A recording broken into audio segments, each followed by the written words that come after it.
We are excited. Thanks so much.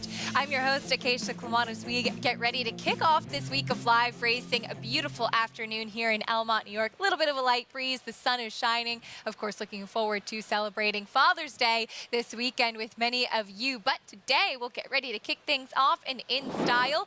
A 2-year-old race to start the action on this Thursday program. The early pick 5 will begin in race number 1 as well. The featured allowance will be in the 8th race today. We're showing races 1 through 9, fast and firm. As always, today's races presented by Claiborne Farms. I'm pleased to welcome in New York Racing Association handicapper Andy Sterling.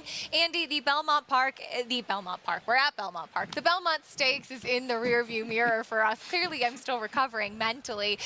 What a wonderful weekend. What a wonderful way to celebrate our great sport of horse racing as we continue on with our program here today. No, I agree. Obviously, this weekend's races, and particularly Saturdays, had kind of all the things that make the game so great going on, and culminating with the Belmont Stakes and the historic victory in there involving Jenna Antonucci, but also for Javier Castellano and sort of the redemption after Mage losing the Preakness and he wins his first Belmont. So there were just great stories all around, and we also saw terrific performances throughout the day. Cody's Wish, the stars really came out up to the mark, so impressive in winning the Manhattan, and others as well. It was just a super day of racing and a great weekend of racing, and we were lucky with the weather, and it's great to be back. We've still got 4 weeks and 16 days of racing left here at Belmont Park. Yeah, I was down reporting last week. Did you miss me? I miss you every day that I don't see you. I appreciate that. The feeling's mutual. But we're back. We're reunited here on the desk. And as mentioned, we're going to kick things off in style with a nice 2-year-old race. If you are not ready to play along the action, by all means, get ready by joining Naira Bets. You can play along with everything on our program while earning up to a $200 deposit match bonus. Sign up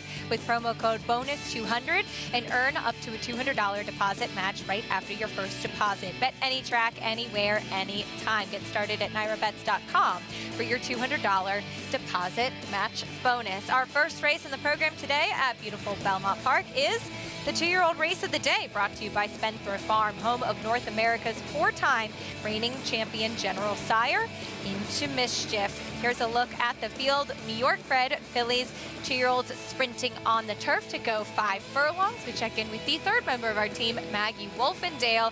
Maggie, your thoughts on these 2-year-olds here in the opener? Well, Acacia, we'll focus in on a grouping of first-time starters kind of in the middle of the field, beginning with the 1A part of that Barry Schwartz entry, but this one trained by Linda Rice, and that is Grab the Glory. As I just feel like there's a lot of quality with this filly. She's been super professional, although accompanied by the pony in the paddock. But look at the warm-up she's getting. Look how responsive she is to Jose Ortiz. And she just has a lovely stride. You could see it at the walk. She has that lovely bouncing cadence as well to her step, watching her gallop and trot off in the warm-ups here. And that just screams turf to me. There's enough pedigree to be okay at it. Now, she is actually more bred to be a dirt sprinter, being a 3/4 sister to Admonson and half to other dirt sprinters. But there was one trained by Linda Rice, Umbria, who did win on the turf. And like I said, I just feel like, yes, maybe this is a start to get her fit. Maybe she'll need one, and then they'll switch to the dirt. But I like her. Watch how she runs today, but you're not in taking any great shakes there, with her being 4 to 5. Now, I know Andy is interested in Nikki Jolene.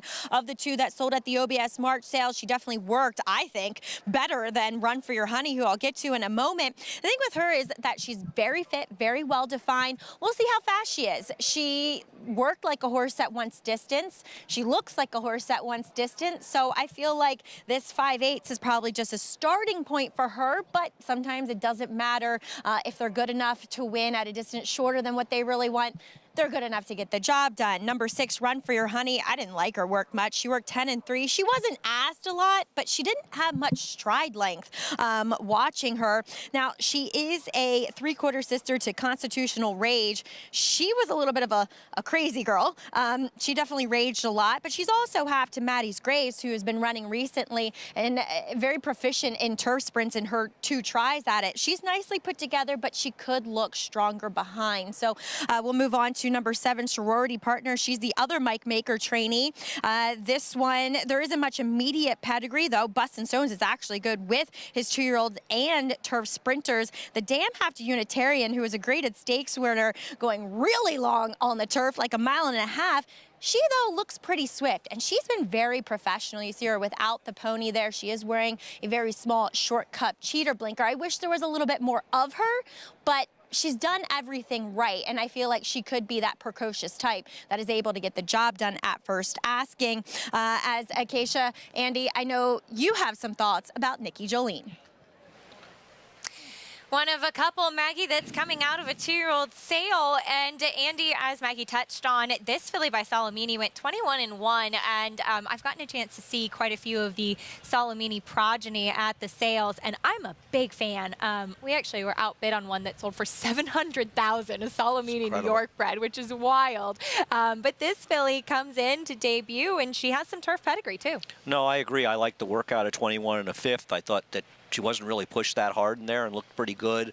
Solomini standing up in McMahon, Thoroughbreds up in Saratoga, and the Dam was a multiple winner on the turf. She's produced 3 horses to try it, 2 of them won, and they were okay. The second Dam was very proficient, running a buyer figure in the 90s and winning almost $150,000 in the turf. So from a Dam side pedigree and a more than ready Dam as well, there's plenty of pedigree for this one, and it's an odd race because they're not really betting anybody other than the entry, and you and I were talking about it. They must be betting the 1A, and it's kind of a dirt pedigree in the Dam side, and Palace Malice has had effective as a sprint turf sire, so maybe getting it there, but you're sort of taking the worst of it at 4 to 5. And is somebody, I mean, I'd heard there was a lot of steam in this race. Who it was, I don't know, but right now they're betting it like there's only one horse that can run, and the horse I like, Nikki Jolene, is taking no money at all, but hopefully that won't be the case. We saw first from the turf win the other day at a huge price. Very true. For George Weaver. Grab the Glory part of the entry. There was one sibling, Umbria, who Linda Rice also trained, that won on the turf. But she's... That one was a munning, so. And that horse was, I mean, that's a 60 buyer horse. Right. It's sort of a maiden claiming type. Quick. And the horse that have to Amundsen, that's the better horse, but Amundson's a dirt horse, right? Yeah. The other part of the entry there, she is Graham. She faced the boys in her first start, and she did kind of look like the filly versus the boys that day. She'll try the turf for the first time. There's not much turf pedigree in the bottom. No, there isn't. No, what she has going for her is experience. And that could go a long way in here. Whether or not she handles the turf is another question entirely. But if you like her, you're probably getting saddled with a short price because of the 1A. So where's the value there? We'll see how it shakes out. Plenty of first-time starters here, too, in our Spendthrift Farm 2-year-old race of the day. Sprinting on the turf to kick off the afternoon. We'll send it up to the voice of New York Racing, John Imbriel, for the call.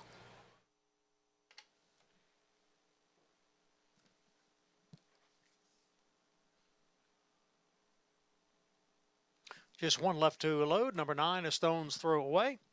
And we'll complete the field. These state-bred 2-year-old maiden fillies going 5 furlongs on the Widener. A stone's throw away. And Eric Consell, the last to go into the starting gate. Turf is firm here at Belmont. Main track fast. Stone's throw away. One of the first-time starters here in this first race. She's in. We're set.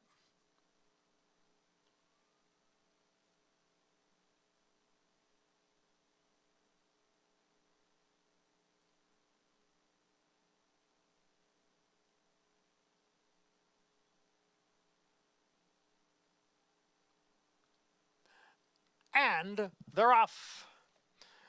And it is Grab the Glory. And on the outside, Follow Your Arrow. Now moving up is Nikki Jolene. Follow Your Arrow has the lead. Nikki Jolene runs in second. A stone's throw away. Quickly gains on the outside. Sorority Party is in fourth. Grab the Glory. Shuffle back to fifth now. Run for Your Honey is next in sixth. Followed by She's a Bernardini and Charity first. And Graham is the trailer here in ninth. The quarter went in 23 seconds.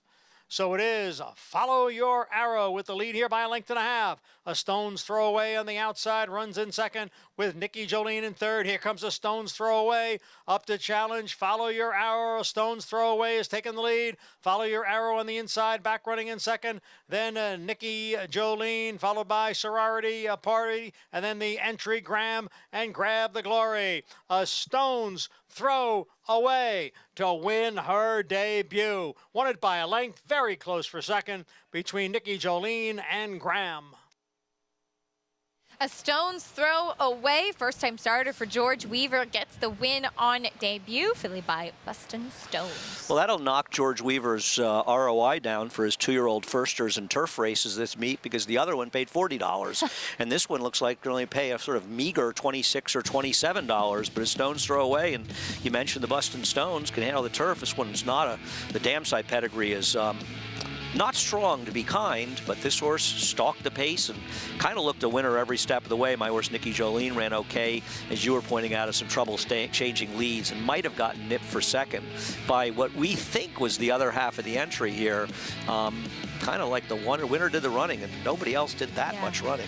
Graham was last, the number 1. She came running. I don't know if she was able to get second or just missed for third. She closed from last, but the number 5, Nikki Jolene, was right there too. We saw that in that OBS 2-year-old work too. She was very late switching to her right leads, and sometimes horses that they kind of do that in their training, that carries over to the racing as well. She switched, but she did it late, and she just didn't really have enough punch at that point, but the winner was cruising on the front end. Eric Cancel took a little look back and knew he had plenty of force.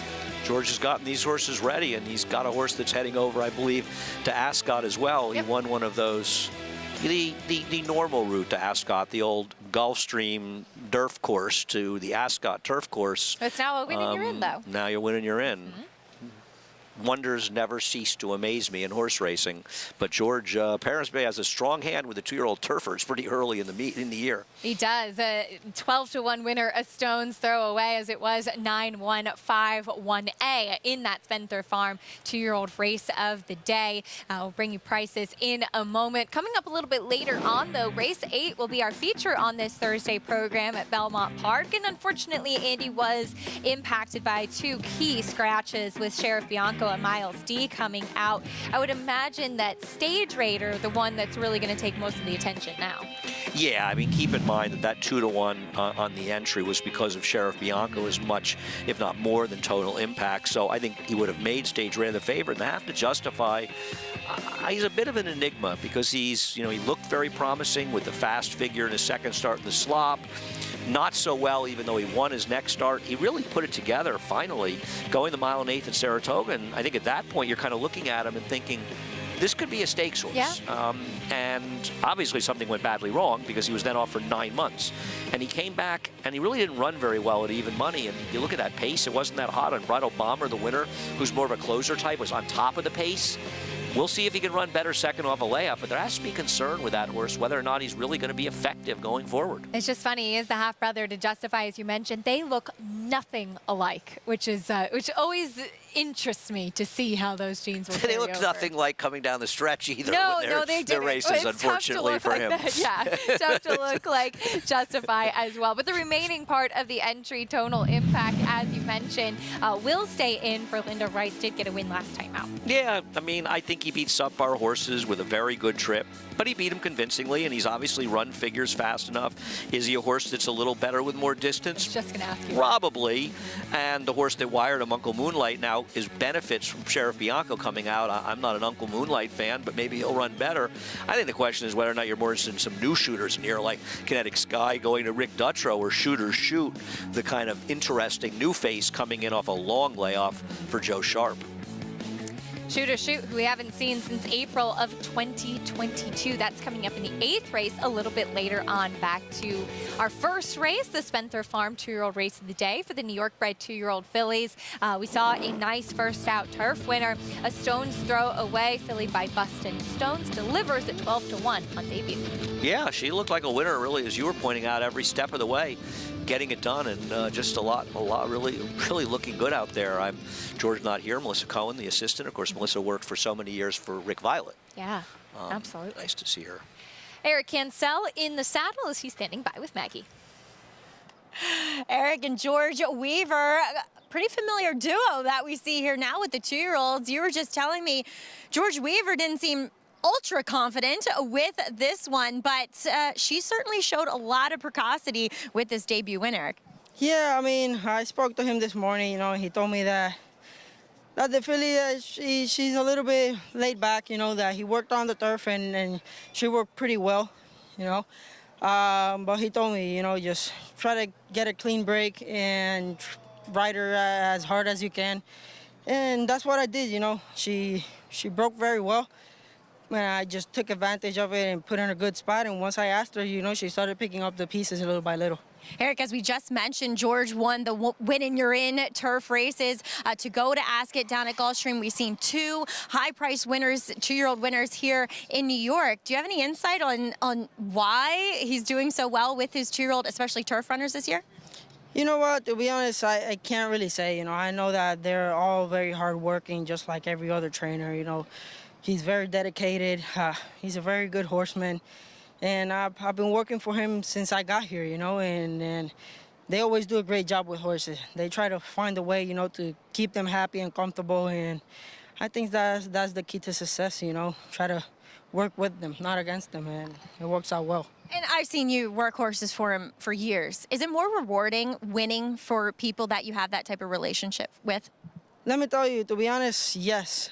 He's been a person that, in my up and downs, you know, he's always been there. He's always had my back. And every single time that he has an opportunity to put me on a horse, you know, he gives me a shot. And that's why I try to take as much advantage as I can and just make it work for me and for him. And I just want to keep everything going. Doing well right now, Eric. Congratulations. Thank you, Maggie. Teamwork, making the dream work for George the Dream Weaver and Eric Cancel, guys. That's what it's all about, Maggie. Thank you, Eric Cancel in the saddle with a stone's throw away. $27.80 big price winner in the opener there. That filly ready to roll at first, asking for George Weaver, who, as you mentioned, Andy, has certainly had his young horses well prepared for their first starts. George is always a dangerous trainer. In years past, it seems like he's done a lot of his damage up in Saratoga, where he had a tremendous run of about 7 years where he had an extremely strong positive ROI with his starters, and had a nice winner last year. That horse Outlaw Kid, who paid $50 last year. But so far, he's been clicking. I just hope they were betting the horses that won this one and the one that won the other day and paid $40. Turning our attention will be on the main track for race number 2, going 7 furlongs on the dirt here. This one is a nice allowance for fillies and mares, 3-year-olds and upward, 1 scratch of the 4. And the number 3, no surprise, Good Sam, is currently a short price, 1 to 5 right now. She's 2 for 2 so far. We'll talk a little bit more about her after this quick break. We'll also talk about the return of a champion. Goodnight Olive will be back this weekend in the Bed of Roses. We came in to see her back at Belmont. We'll talk a little bit more about her in the field after this on America's Day at the Races.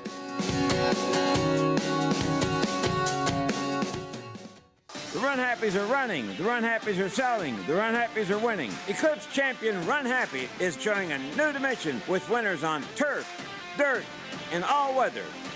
A record-breaking sprint champion, Run Happy is also showing winners at all distances, burning up the tracks. A sire whose runners can carry his speed over all distances and all surfaces. Run Happy, price for value, and standing strong at Claiborne Farm.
We're back on America's Day at the Races, brought to you by Claiborne Farm. 100 years of doing the usual, unusually well. As we take a look at what's coming up this weekend, we have some big names on the card yet again. Maybe the Belmont Stakes extravaganza is in the rearview mirror, but you have a champion returning as we take a look at the America's Best Racing race of the week.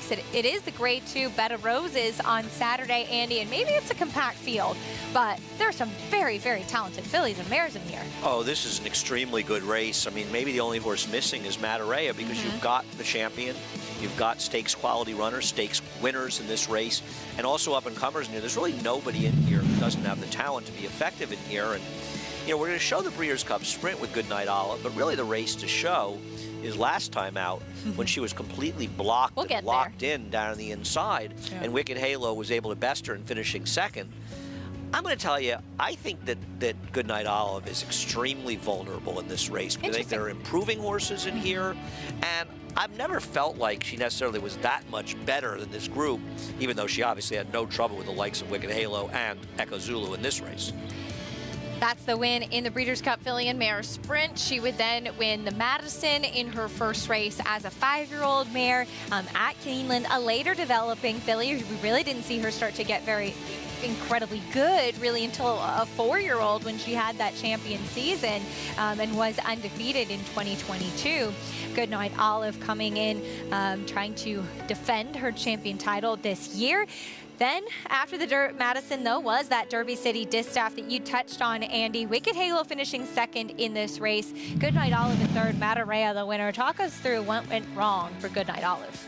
Well, I'm going to say what went wrong was a lack of sense of urgency on Irad's part. I think the mistake that Irad made was not being aggressive out of the gate. And when you're Irad Ortiz and you're riding this kind of horse, you got to know there's a target on your back. He certainly knows that. And I really thought that it was very good race rising by Tyler Gaffalione, and you see him with Wicked Halo. He is intentionally keeping Goodnight Olive in, and I don't think any good rider should have done anything different in there. And it's funny, if you remember the next race where Irad broke through that hole and got the money with Fluffy Socks, beating Gaffalione and Spenderella, he was particularly excited after the race, and I get it, you know, like Tyler got him in that race, and Irad said, well, I got you back here. And I like that. I think that's good, fun competition, but I think that Tyler was really race riding there, and it's Irad's job, not Tyler's job, to find a hole for him. It's Irad's job, and I think in retrospect, Irad probably should have ridden her for more position early, create a little separation, because otherwise he allowed himself to get caught in that spot. I'm still not convinced. I'm not convinced it was that fast a race. I'm not completely sold on her, and I think there are other horses in this race that have the potential to be extremely dangerous, particularly Dr. B. I know you and I are fans of Dr. B. She and Caramel Swirl are coming out of the Vagrancy. Caramel Swirl with that big victory in the Vagrancy last time out. Bill Mott told me after the race that they would have run her a little bit sooner. She'd had a foot abscess. She'd been put on the sidelines for a little bit, but she ran a big race. I think you and I had both picked Dr. B in this Vagrancy, and she did not have the best trips.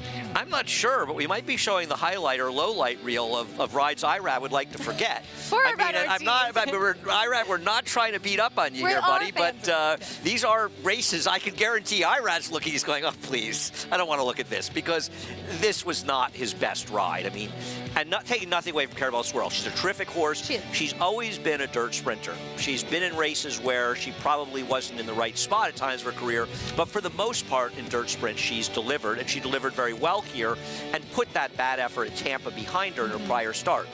And I'm not saying Dr. B would have necessarily won the race. I think she might have. But obviously, she spent her entire race losing position. And one of the reasons that Irad is the rider that he is he gets good position, and he's always in good position, or usually in good position. This race he wasn't. And Dr. B, who run that huge race in the slop and the go for one, I think we'll see her a lot more forward in this race. And it will be a nightmare if you're Irad if Dr. B comes down the stretch ahead of you on Goodnight Olive. Certainly that would be disappointing, but Caramel Swirl, 4 for 8 going 7 furlongs. I've always felt 6.5, 7 kind of the best distance for her, and that's what she'll get to stay doing for trainer Bill Mott and Junior Alvarado, who will try to team up with yet another talented runner. Looks like she's got back on track to make a very, very interesting rendition of the Grade 2 Bed of Roses. That will be part of the cross-country pick 5 sequence on Saturday as well. So you'll have an opportunity, maybe if you're going to take a stab against Goodnight Olive, to play that in the sequence. Always fun with these cross-country pick 5 sequences, and it's all stakes. 4 of them at Monmouth and 1 of them here at Belmont. Listen, I think Beguine is a potential to wire the field. She may not be good enough, but she's running some fast numbers as well. And I think all of these horses, you've got, you know, the established champion, right? And a whole lot of other horses. And we're not even really talking much about Wicked Halo. I know. We're just acting as though she was sort of, you know, there to sort of keep Goodnight Olive in last time. She's very talented, too. And this is your typical Steve Asmussen kind of runner, right? One that he's just gradually gotten better and better for Steve. She really has. That'll be fun coming up on Saturday. The Bed of Roses back to today at Belmont Park. We're going 7 furlongs for the fillies and mares with these allowance runners up next. As we see the field here, let's head down to the paddock, check in with Maggie. Acacia, 1 to 5, 1 on Good Sam in here, and I can't believe that. That seems like just too short of a price for her, as she does come back and she looks to put that undefeated record on the line. She looks fit. She looks well-muscled behind, and I think that she's one that is perfect for the 7 furlong distance, to be completely honest, because I would have thought that a mile was too far for her, and based on her figures, yeah, she did regress a little bit in her second start, but maybe there was an issue that kind of led to that, not subpar performance, obviously, because she won the Tempted, but just a little bit of a regression. Ooh, she's acting up a little bit here, annoyed by something up by her ear, it would appear. She'd been quiet and cool as a cucumber prior to this. She's not happy about something. Something's bugging her. Keep an eye on her. But like I said, this is a good spot, but it does feel like 1 to 5 is too short of a price. Moving on to another layoff runner with number 1, Missy Greer. I think the 7 is actually too short for her. I think she's best when she can control, and she probably isn't going to be able to do that here, though they might try from the inside, but it's going to force her into an uncomfortable position, and I think she's one that needs to kind of get into rhythm, get into that stride, and furthermore, she's one that does her best running when she kind of carries a bit more conditioning, and while it's good because she looks fit, I just wish she looked stronger. Now, one that has a little bit of recency, second off a bit of a layoff, is number 6, Midnight Stroll, and I thought that it was maybe a ride that Javier Castellano may have wanted back. He just moved very wide, and sometimes that doesn't matter here at Belmont because they are forgiving turns. But it was just it was premature too, and it felt as though she came up short based upon that trip and possibly based upon the fact that she hadn't run in a while. Well, she looks really fit here. I mean, sinewy, just very lean and defined and very strong behind the saddle. I think she might be the one that you want with some recency, Acacia. All right, Maggie, thank you. Midnight Stroll with you there. She comes out of try in that grade 3 vagrancy behind Caramel Swirl and Dr. B, and we'll now get to have her second start off the layoff. And it's funny because I was in the paddock for that vagrancy, and my notes that day were that I just wish she had a little bit more strength and substance to her. So really good to hear that Maggie feels that she looks strong and ready for this race today. Yeah, I actually think she should be favored in here. And there's no knock on Good Sam, who obviously can win the race and showed a lot of promise. A 2-year-old with routine improvement. Her figures could easily be in the 90s. She ran an 81 by her in her debut, albeit in the slop, and then a 74 in her second start. But a lot of times, especially the fillies, the 2-year-old, to regress second time. But I think with Midnight Stroll, with her trip last time out, her race was over when she slammed into the gate coming out at the start, and she broke slowly. The race was over at that point for her, and yes, I agree. Javier moved prematurely in there, and yeah, I'm sure that's not exactly the kind of ride he wanted to give, but I don't think it really mattered because she had already lost her race at the start. That was too good a field for anything to go wrong. Yeah.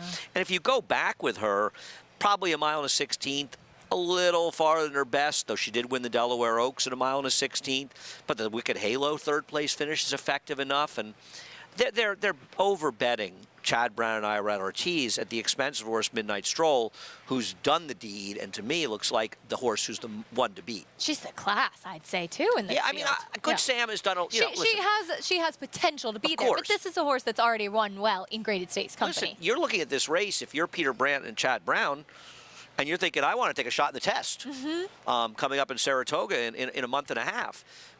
coming into a war. This year's test might be one of the toughest races of the year for any 3-year-olds, but that's what you're thinking about, and can she go longer? So they've got high hopes, but she's got a real rival, an older one.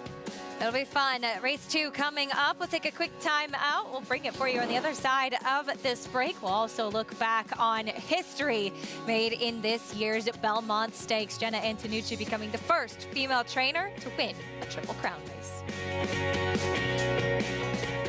Good magic in a good-looking performance.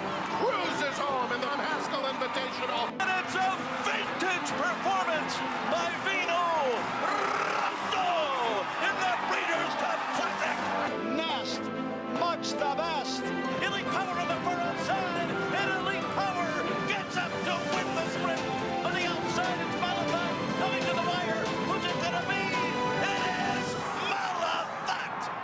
Experience the adrenaline-pumping, suspense-filled action of the Sport of Kings no matter where you are with Naira Bets. It's fast, easy, and secure. Download the app today and start winning with our lucrative weekly promotions, thrilling handicapping contests, and a one-of-a-kind VIP rewards program. Don't just watch horse racing, be a part of the action with Naira Bets.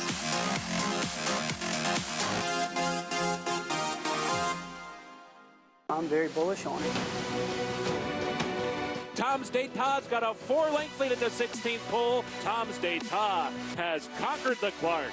Your best horses of the last 10 or 15 years are not consistently as fast as this horse. It's total domination for Tom's D'Etat. He's a beautifully balanced horse and a really good mover, and he's just full of class.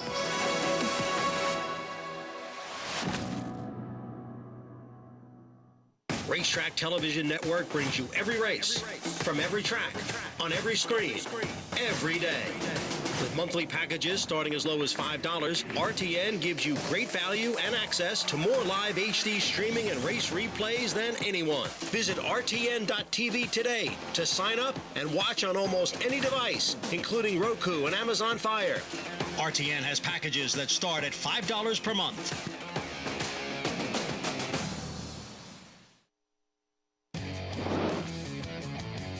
Welcome back to America's Day at the Races, brought to you by Naira Bets. You can bet any track, anywhere, anytime. Get started at nairabets.com or download the app today.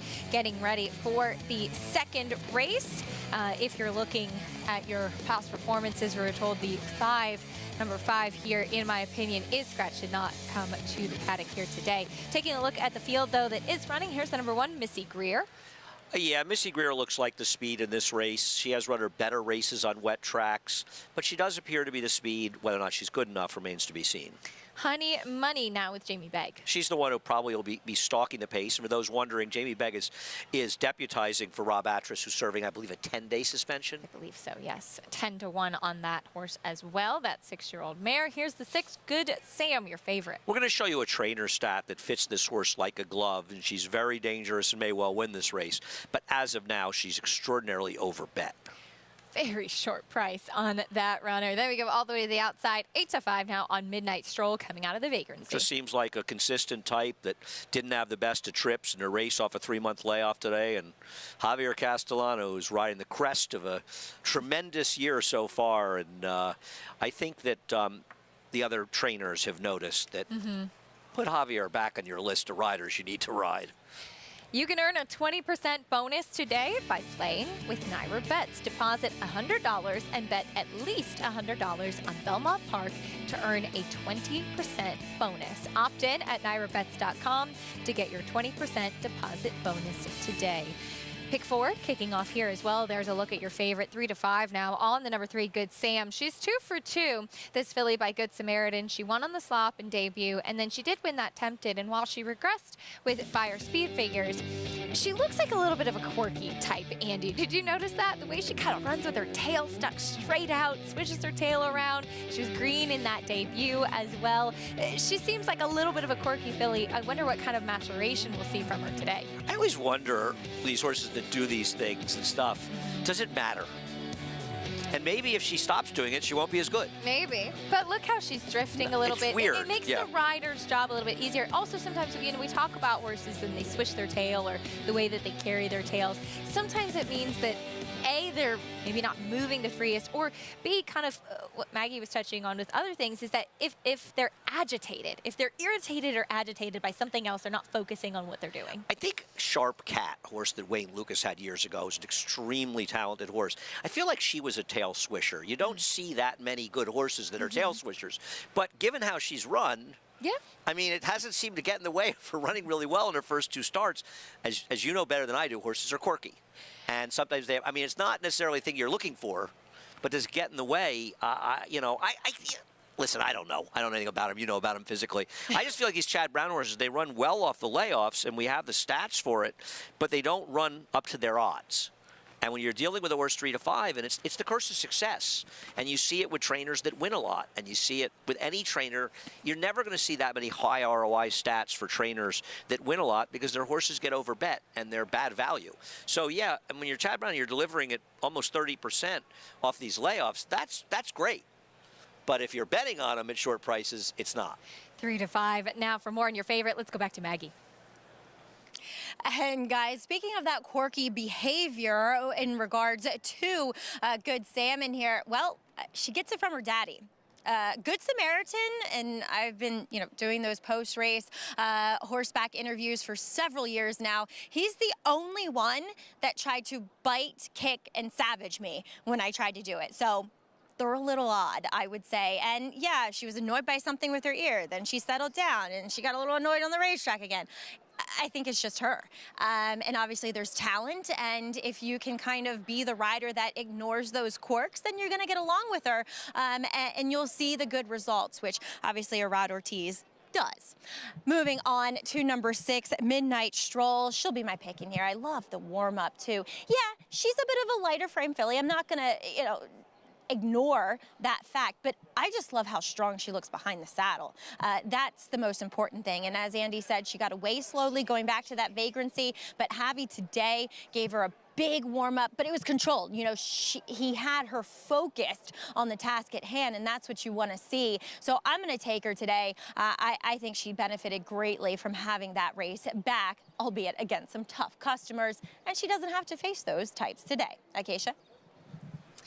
We'll see if she can get back to the winner's circle. Maggie, thank you. The number 6 Midnight Stroll coming out of a graded stakes try. She is already a graded stakes winner as well, a horse that she ran quite well as a 3-year-old against some top competition. And it's an interesting and fun matchup between these two, Andy. No, I agree, because Good Sam, listen, Good Sam could be a very nice 3-year-old going forward, and you don't know until they run, and I don't think you can discount that, because horses can improve the 2 to 3, 1.5 to 2 points a month on a buyer scale, which puts her potentially better than the 6. I just think the 6 is a better bet at 7 to 5 than she is at 3 to 5.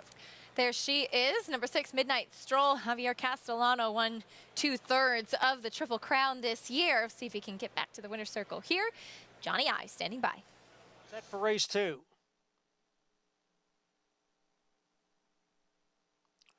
And they're off. Good Sam. Right out for the lead. Missy Greer on the inside is running in second. Then Honey Money and Midnight Stroll is 4th. They race up the back stretch. Missy Greer coming up the inside to challenge Good Sam for the lead. And it is Missy Greer who has the lead by 3/4 of a length. Good Sam now back in second. And then it's another length to Honey Money, who's third by ahead. Midnight Stroll on the outside in 4th. Opening quarter, 21 and 4/5 seconds. Missy Greer is the leader. Good Sam once again coming back on Missy Greer. So it's Good Sam on the outside and Missy Greer down at the rail, and Midnight Stroll now making her move on the outside. Honey Money is a close 4th as the field goes around the far turn. It is Good Sam and Midnight Stroll, and now those two are right together with the 2 long shots in behind, Honey Money and Missy Greer, who is down at the rail. Half mile 46 and 2. Good Sam with the lead over a Midnight Stroll as they head for home. It is Good Sam in front. She's gotten away now to lead by 2.5 lengths. Midnight Stroll is second. Farther back, Honey Money, and then Missy Greer. It is Good Sam with the lead. Midnight Stroll on the outside. getting closer. Here's Midnight Stroll. Good Sam battles on. It's going to be Midnight Stroll and Javier Castellano. She beats Good Sam, and the final time for the 7 furlongs, 1 minute, 24 seconds. Number 6, Midnight Stroll, able to run down Good Sam as we saw some of those quirks showcased again. And I'm going to say in this one, you know, you and Maggie talking about the quirks of this filly, it feels like Good Sam kind of got herself beaten because we were talking about it in the turn. It just seemed like she was going so much more easily than Midnight Stroll, and then they came in the stretch and we both sort of said, yeah, Good Sam's just going better. She's going to beat her. And then you say to me, oh, here it comes again. And when she started that tail swishing is really when the 6 Midnight Stroll caught her. Now, I don't want to take anything away from Midnight Stroll. And by the way, I don't think they went 21, 95, 46, 54. That first quarter is inaccurate. I think she got herself beaten in this race. Not take nothing away from the winner, right. You know we think is a nice horse. But I feel like Good Sam has got to be really frustrating for them. I'm sure. As you saw, she kind of had her tail out, but then it was at a point when she turned her head, she was lugging in, she was just not really kind of responding and going straight, responding to Irad Ortiz, and going straight and responding to Javier Castellano on the outside was Midnight Stroll, who had that fitness and that strength to run her down, and it went 3-2 over 1-2. And also, just to be fair, Good Sam is a 3-year-old making her first start in 7 months against an accomplished older horse who's hit the board in graded stakes against Wicked Halo, who's one of the better horses of her generation. And she's got the race on her belt. So Good Sam's a 3-year-old. I mean, you're frustrated and win. I don't think you're frustrated by the fact she didn't run well in here. And you have to feel a little bit like she's kind of her own worst enemy out there a little bit. And this is an obvious result, too, like you said. I mean, if Good Sam, as your heavy favorite, didn't win, this would be the horse that you think was going to win. Listen, I thought the 6 should have been favored, personally. Now, I'm not sure I'm right based on the result. I'm not sure what happened, though. The winner, I think, is pretty good. But they buried the rest of the field. If Good Sam ran 3rd behind others in here, then you're going, well, she just didn't run. She ran fine here. She just lost a horse that ran better. Hopefully we'll get a chance to see them match up again. But it was the number 6 Midnight Stroll to win race 2, 6-3, 2-1 in the second. We'll bring you prices and more after this.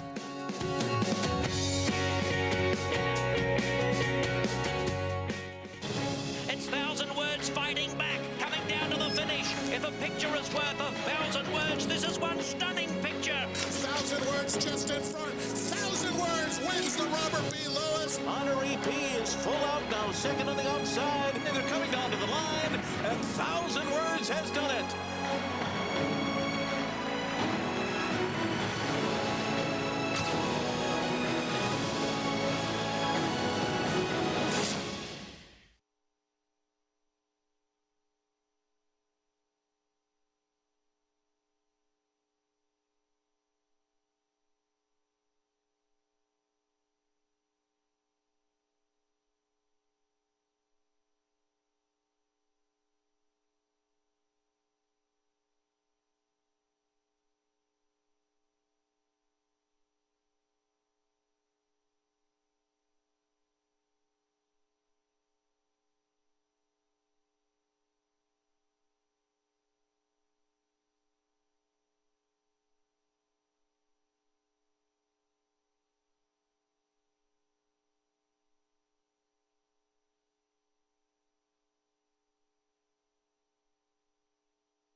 She's learning. We're back on America's Day at the Races on our FS2 coverage. Thanks for being with us. As you see, crossing the wire in the second race, number 6, Midnight Stroll. Javier Castellano in the saddle. And she strolls to the winner's circle today for trainer John Terranova, who's standing by with Maggie. Always a pleasure to be joined in the winner's circle by John, Acacia. And let's talk Midnight Stroll. Obviously, she's a graded stakes winner, John. But today, back in Allowance Company, was this kind of to get her confidence back up? Exactly, yeah. I mean, we had this condition out there, so we figured, if it goes, it's a perfect distance for her right now. And, we didn't see really what we wanted to see last time in the stake. But, yeah, she had a little bit of adversity there in coming away from the gate and maybe making too soon of a middle move. And anyway, it's just a bit of a class relief to get her confidence back and get her back on the right track. What is her best distance? It's hard to say. We haven't really sorted that out just yet. She's very versatile. I know, she handles the 7/8 against better company. I'm not too sure. We've all liked her around the one turn. She's had some success, running against some really top fillies, 7/8 and stuff. But, we'll just have to see going forward with her what she tells us. And as her trainer, with a filly like this that obviously has so much residual value as a broodmare, I mean, how do you map out a campaign? We're going to let her tell us and see how the spots come up. Obviously, there's some really top fillies out there, older mares and stuff. So, there are plenty of spots we can probably find for her. And, hopefully she'll just stay healthy and sound this year. But, yeah, big, beautiful filly, and we all love her. As you should. She was great today. Congrats. Thanks so much. She was determined to get away from Good Sam, and she delivered, and it looks like she's back on track. Always good to get some confidence again, Acacia. Yeah, good to see Maggie. Midnight Stroll, $5 winner, and will be interesting to see where she goes next and if we'll get a chance to see a rematch or if we'll see Good Sam take that step forward in her second start off of the layoff. It was her first start as a 3-year-old today. Yeah, I mean, I don't think you're supposed to be discouraged by Good Sam if you're the Connections. You're obviously frustrated you didn't win, especially because it looked like she had the race kind of wrapped up. But she lost to a pretty hard-knocking older horse who's graded stakes, already got black type for finishing 3rd in the Raven Run behind Wicked Halo. So she was running against a pretty good horse, and the reality was she was overbet. It wasn't clear that she was even supposed to be favored. It was supposed to be very close. So her loss might look bad when you're 1-2 and you lose, but in reality, was she supposed to be 1-2 against that favorite, or was the situation of Irad Ortiz and Chad Brown simply taking too much money? Race 2 in the books. We'll be back on the turf for the 3rd on the inner turf. In fact, to be non-winners of 2 in life for $30,000, going a mile into 16th. 5-2 favorite right now on the number 8, Good Rapport, who broke his maiden last time out. Poor Irad. I mean, honestly, I don't feel too sorry for him. He's having a great career, but he's got to continuously look up at the tote board and say, what? Who is me? Now, he's not going to be favored by post time. He's not close to favored in doubles. But I don't know who's thinking this horse is the horse to beat in here, because I got news for you. He's not. Ooh, this is a pretty salty group here. You got some dropping in class, some intriguing runners in this spot. We'll talk more about the 3rd race in a moment. We also promised you a recap of this year's Belmont Stakes, where history was made. Trainer Jenna Antonucci, you could feel the emotion as her Arcangelo crossed the wire first in Belmont Glory.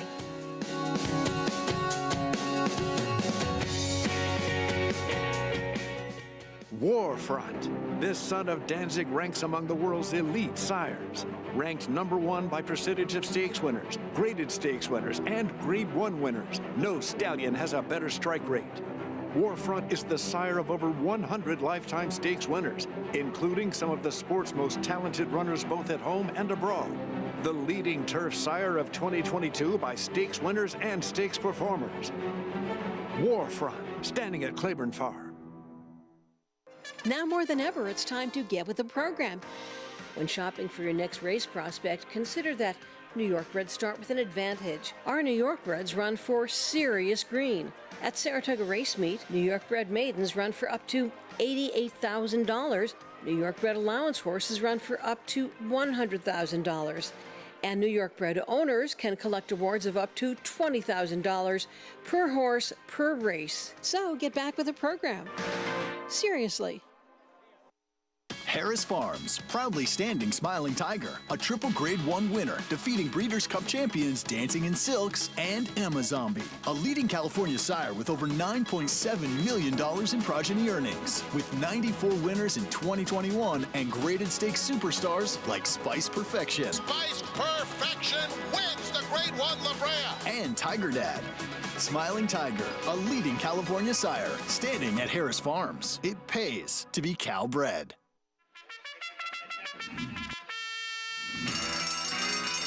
Monmouth Park's newest featured race day is Haskell Preview Day, Saturday, June 17th. Wager on the TVG.com Pegasus for 3-year-olds, plus 3 graded stakes, all on the road to Haskell Day, Saturday, July 22nd. Play into big pools all day long, starting with a 12:40 first post. Racing's biggest stars prep for the Jersey Shore's biggest race on Haskell Preview Day at Monmouth Park Racetrack.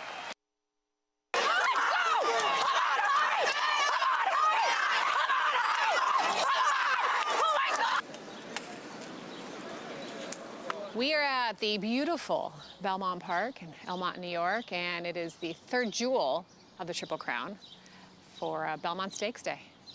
Just like in a groove right now. You know, got past morning, horse went out for a little stretch of the legs, and now we're just kind of riding the day. I'd like to say my hard work is done at this point. I just have to put a saddle on him, which could be hard work. He's just a big adolescent. He loves to have fun. He is a kid that we have to give him his breathing room to be that kid, because he has to be serious when he's out there. I'm not a very good woman-forward person. I'm gonna bust my butt at whatever I'm doing, no matter my gender. And so I've said often, we may have to do it twice as good for twice as long to get half the credit. But if you're quantifying your success on other people's approval, you're gonna fall short in so many things in life. I will be the benefactor of my horse showing up and running a huge race and Javier having a great ride, and I will be immensely grateful and appreciative of what that brings for me and as an accomplishment in my career. But I can't do any of this without the people and the team that we've built over the last decades, and that's what all of this is about. I love you. I'm proud of you. Thank you. Proud of you. Killing me, Smalls. I haven't cried all day. Well, maybe once this morning when I lost it, but you know. Let me see your arm. Right here. Before every race, he has to bite somebody. And the bite this time was Giovanni, his groom, who's become his chew toy. This is Giovanni's mom. This is Rosie. When I lived in New York full-time racing up here, Rosie was my forewoman. And the assistant from County Kerry, Ireland. Look at that. Bringing up a Belmont horse. That's pretty cool. Phone answerer. Personal assistant / business partner. This is Katie Miranda, my business partner with Horseology. John Ebert, the owner of that guy right there, Arcangelo, and my fiance, Manny Martinez. Security's behind us, but Paul. Paul, we're walking out. Serious face. Serious face. Don't enjoy it at all. Serious face.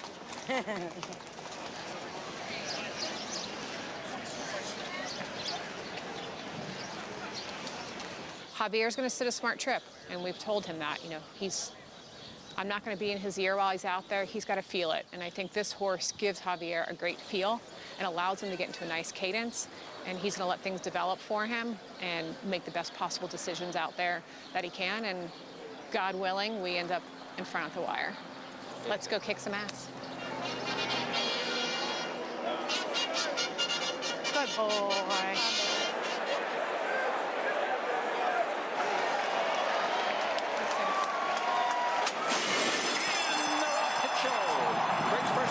Treasure is looking for the lead again today. Arcangelo is 5th. Surrounded by horses is Forte. He's 6th. 112 and 3. Get him, Javi! Off the inside. 3 furlongs to go. Go by him now. Yes! Yes! Go by him now. Come on, horse! Come on, buddy! Come on, buddy, run! Come on, Javi! Pick him up! Come on, Javi! Come on, Javi! Come on! Let's go! Come on, Javi! Come on, Javi! Come on, Javi! Come on! Pull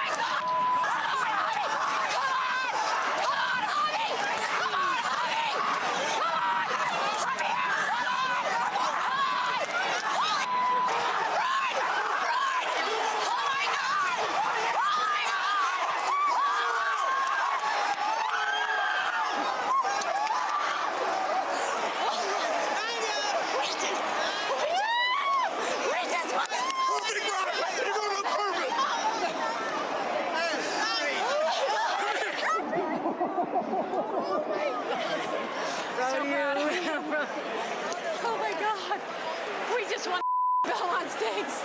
We just won the Belmont. We gotta go. Who maybe didn't believe that this would happen. Never give up. And if you can't find a seat at a table, make your own table. And build your team and never give up. You are seen, people see you. Just keep working your butt off. The head of the table. That's your seat. Thank Congratulations, you. Jenna. Well done. Thank you. Okay. Look what we did!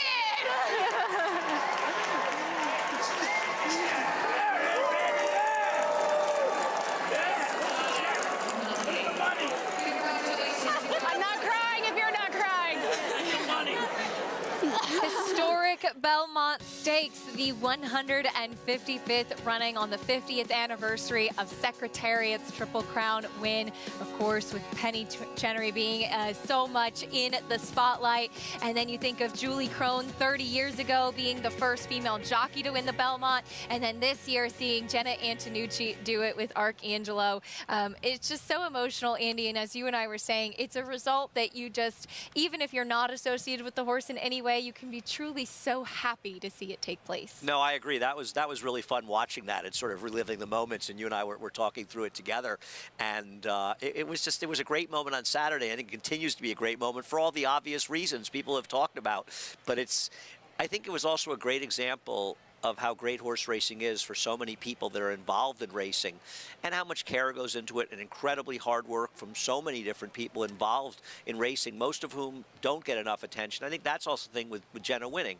Women are a huge part of this industry, and every part of this industry, women, in any part of any industry, frankly, but they're never getting, not never, they don't get as much of the main attention as they deserve.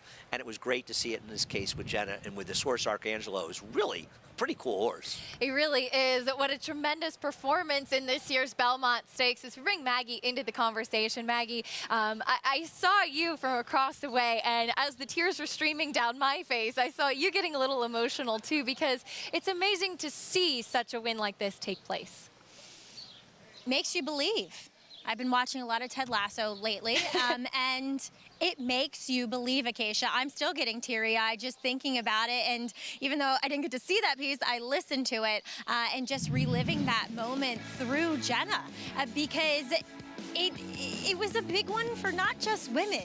It was a big one for the little guys as well, little gals as too, for the people who have the small stables, who don't get the $1 million horses year in and year out. And good for those guys. It's great. I mean, obviously, you know, they're major players in this sport, but it makes you believe. And I liked what she said. It was good insight when she said, don't worry, you're being seen. Because so often you can feel like you are pounding your head against the wall, working your backside off 24/7 to care for these horses. And sometimes it feels like, what am I doing this for?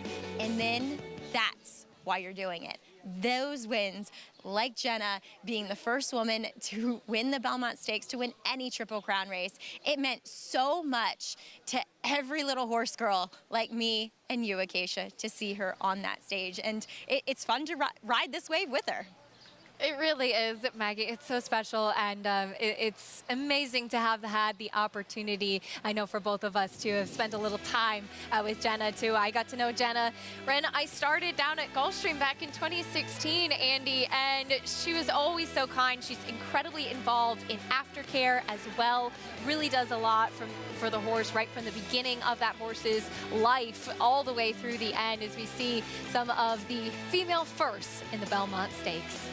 Back, of course, to Penny Chenery winning with Secretariat 50 years ago, and then Julie winning in '93 as well. And Julie was a remarkable rider in that you never, I mean, I'm not, you know, there's a lot of very good women riders, but Julie was just a fabulous rider who horses ran for her. They really did. They just responded incredibly well to her, and she rode at the very highest level for a long time before injuries really ended her career too early. But she was a great rider. Big thank you to America's Best Racing for that piece and taking us through, reliving, as Maggie said, all of those wonderful experiences with Jenna in that historic Belmont Stakes win with Arcangelo. And looks like Andy will get a chance to see him again this summer. Looking forward to Yeah. it. No, it's a great story. It really is, and there's so many great things about this game that unfortunately a lot of people aren't aware of. And I hope a story like that enables people to be more aware of the amount of care and consideration that goes into taking care of these horses that people love so much. And that story is just a great, genuine feel-good story, not a false feel-good story, not one you really have to even promote. It speaks for itself.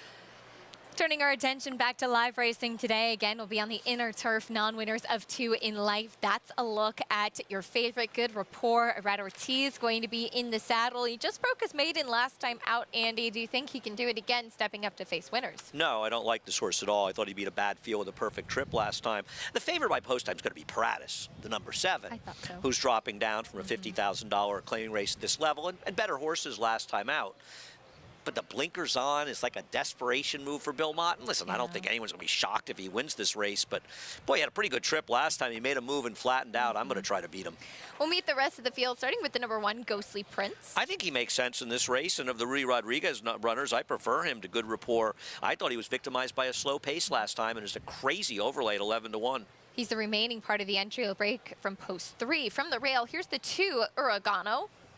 Was Uragano the horse we were talking about earlier today as far as the half to no, somebody else, actually. No. Somebody's similar name. Yes, that was Umbria. Umbria. Seems a little bit slow, Uragano. Here's the number 3, Scotto, back to the turf. Yeah, he's better on the dirt than he is on the turf based on their efforts, and his dirt form is not good recently.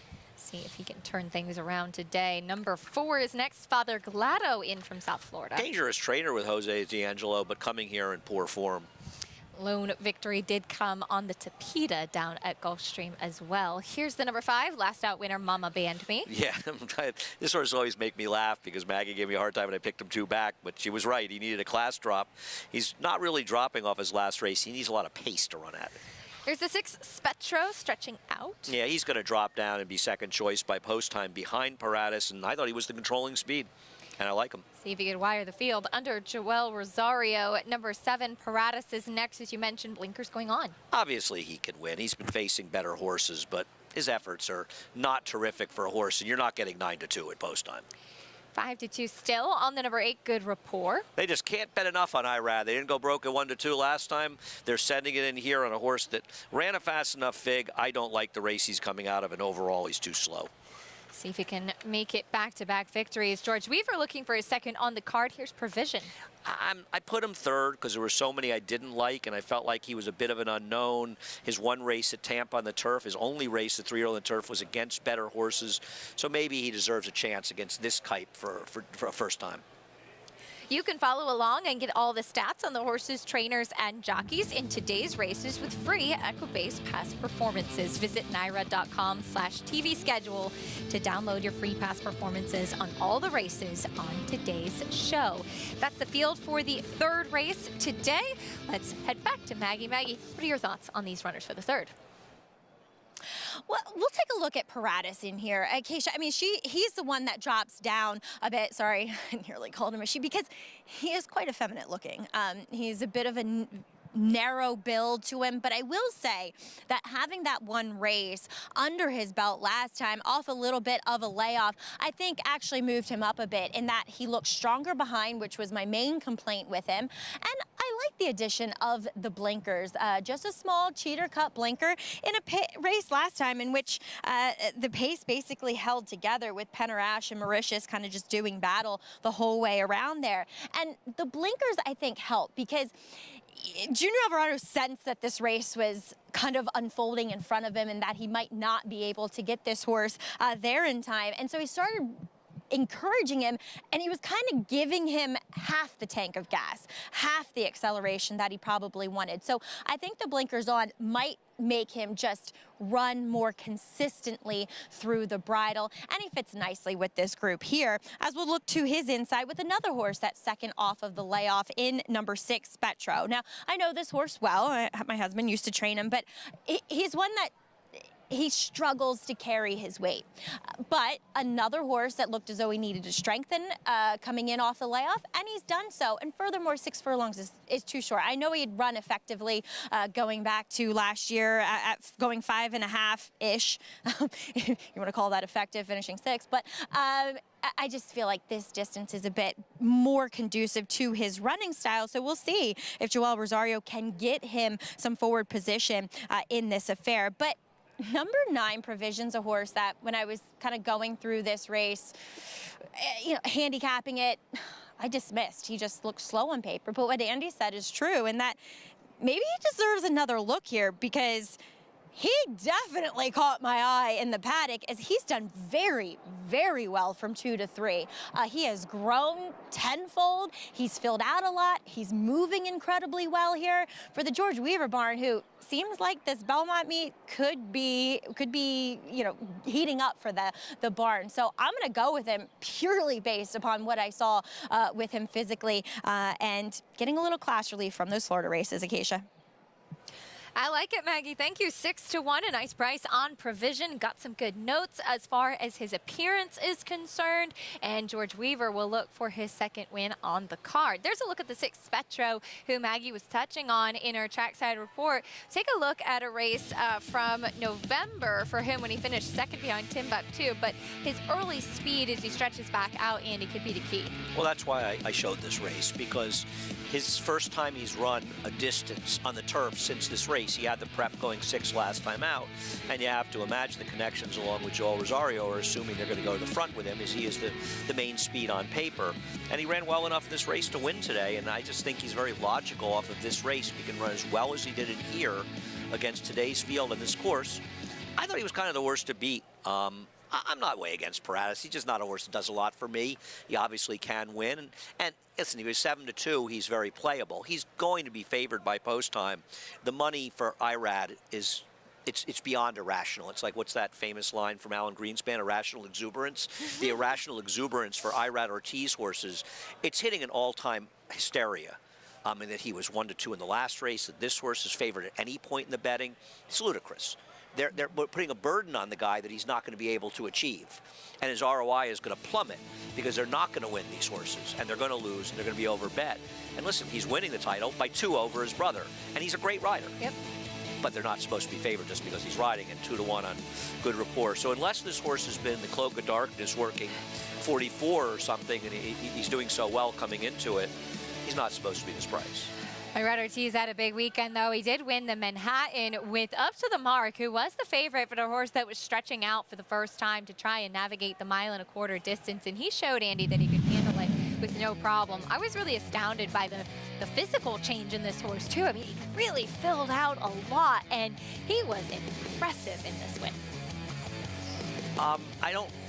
Yeah, I mean, I don't have anything to add to that. He's just getting better and better, and based on who he has to deal with in the older horse division of the turf right now, he just lays over them. It's not even competitive, and he's running legitimately strong races. I mean, it's a good horse. This horse has now won back-to-back races, Grade 1 races by open lengths in the turf. You don't see that often. No. And listen, I understand, and you know intimately, the Soldier Rising isn't going to be confused by the top Grade 1 horse in the past. Hey, my man always runs second in the Grade 1. He's not a bad horse, and he's making him look like a bad horse in these races, and he's terrific. They're going to run the same dilemma you saw with Bricks and Mortar.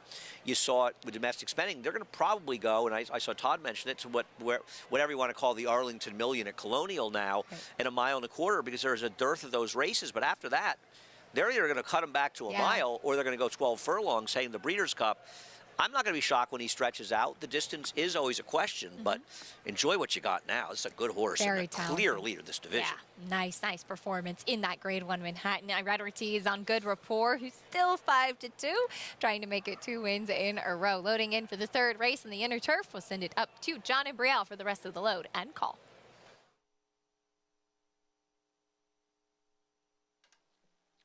Waiting now for Father Glado, Good Rapport, and Provision.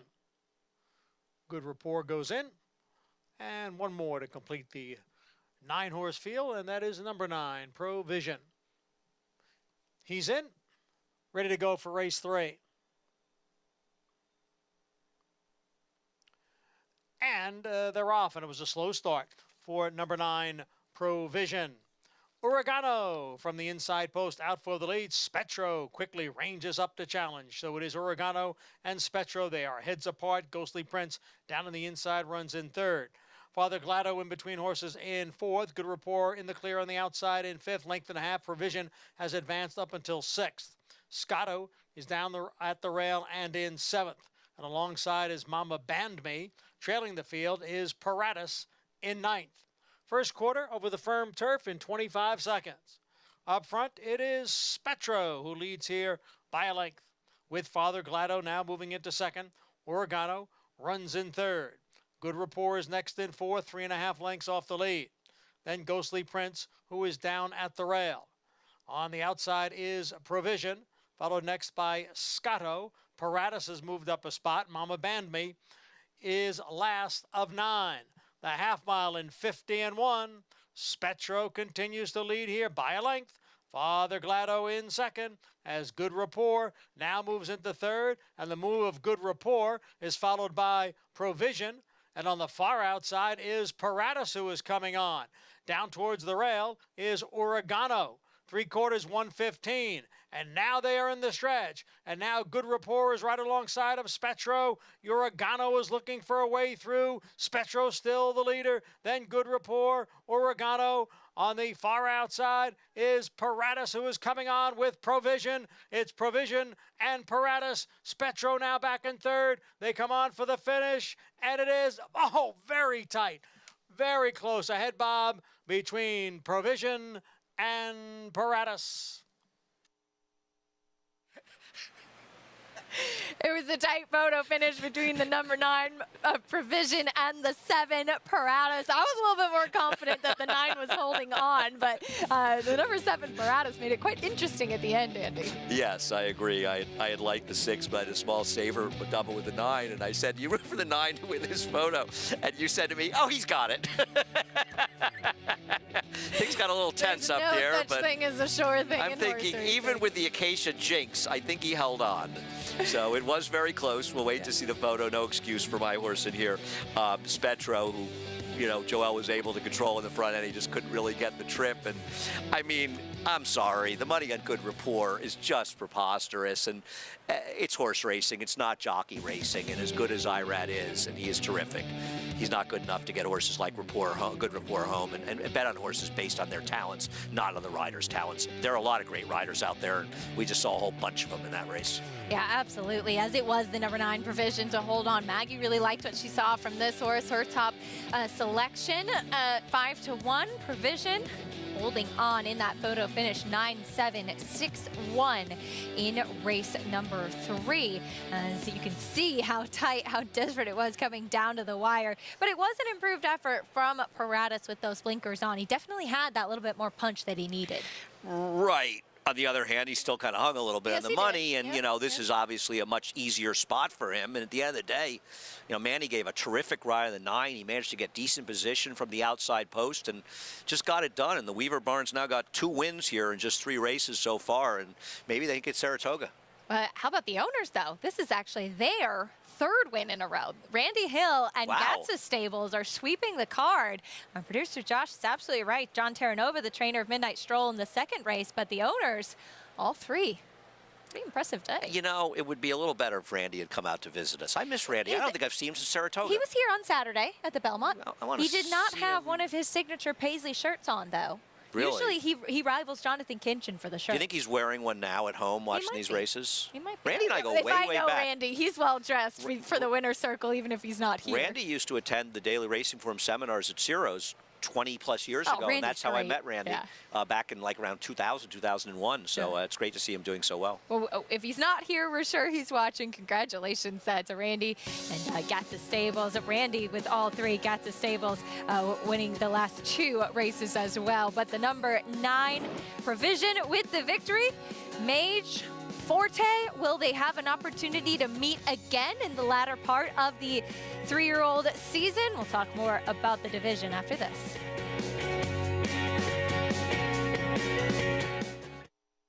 A stallion, as top class as they come. In 22 career starts, he won or placed in 12 graded stakes, competing in 15 grade 1s, earning over $1.7 million.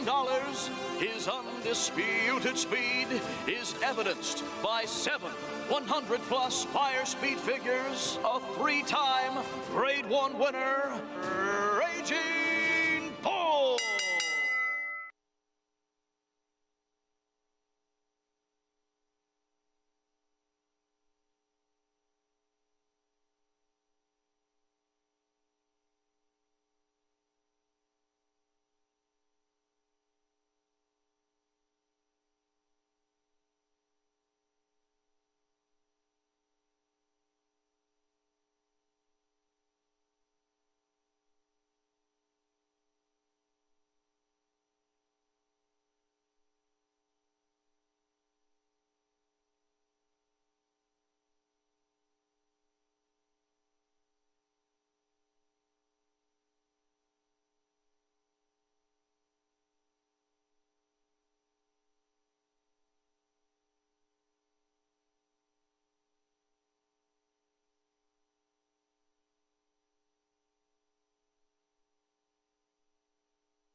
On this Thursday afternoon, as we saw race number 3, a tight photo finish between the 7 Paratus and the number 9 Provision.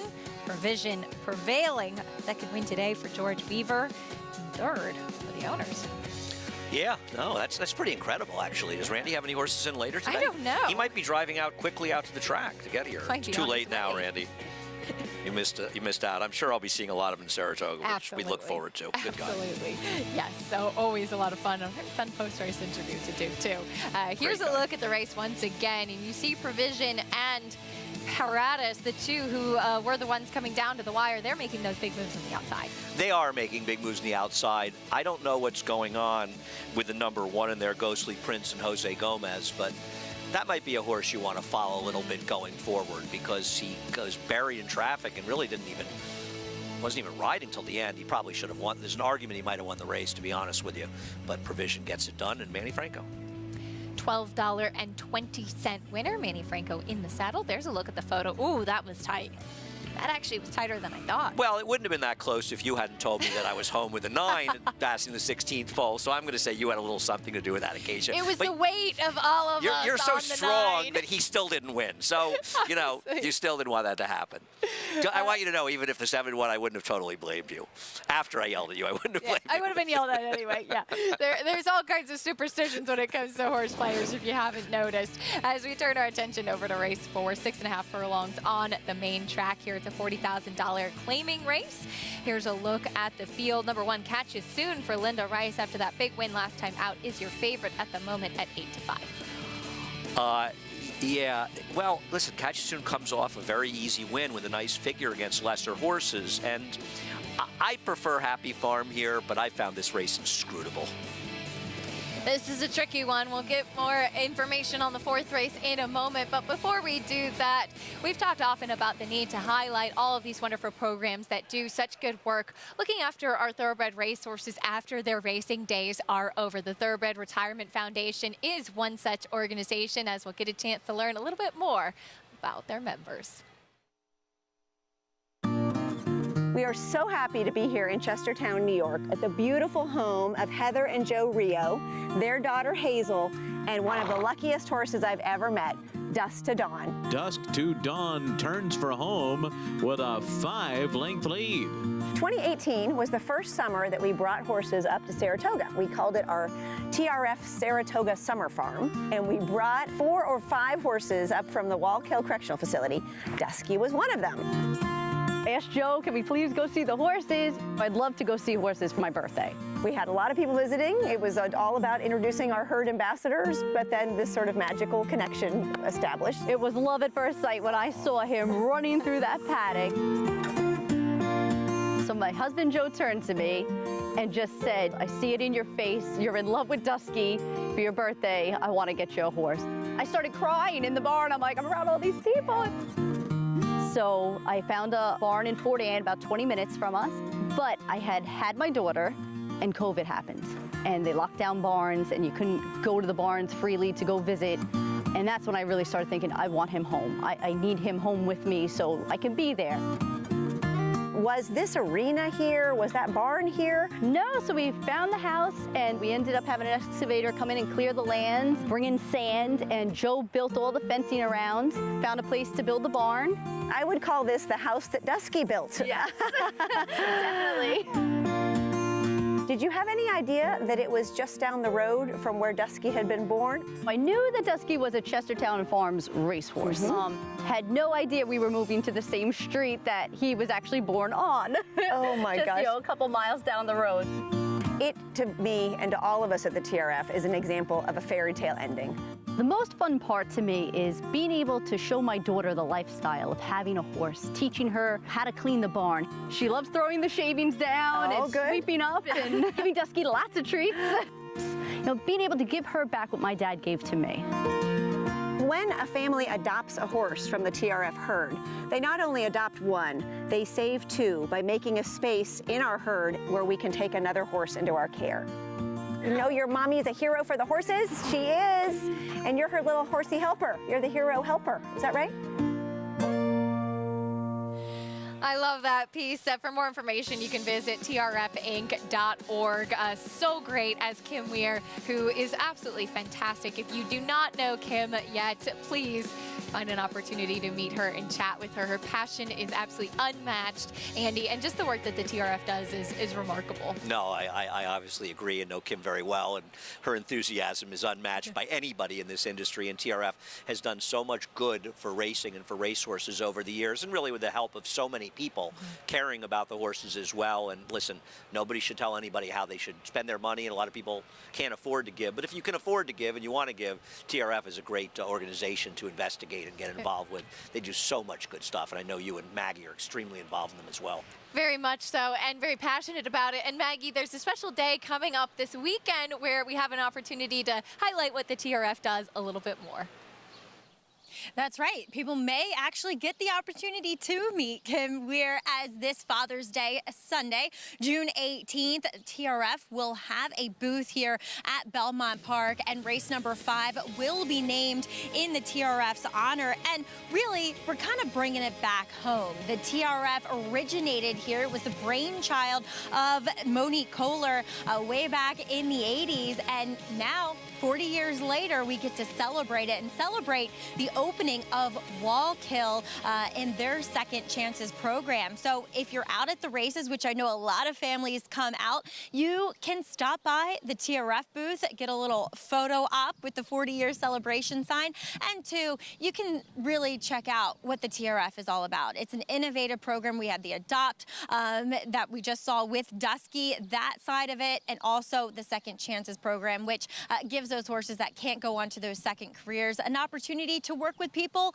that are looking for second chances as incarcerated individuals. So like I said, TRF will be here, present, and taking all kinds of questions this Sunday. Acacia.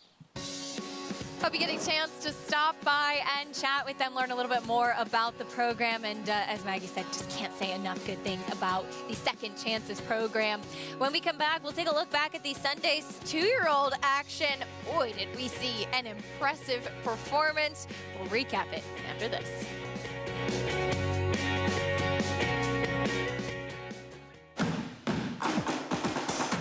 Global Campaign by 2, and Global Campaign will win the Grade 1 Woodward. It is Global Campaign holding on to the lead. Global Campaign won the Peter Pass.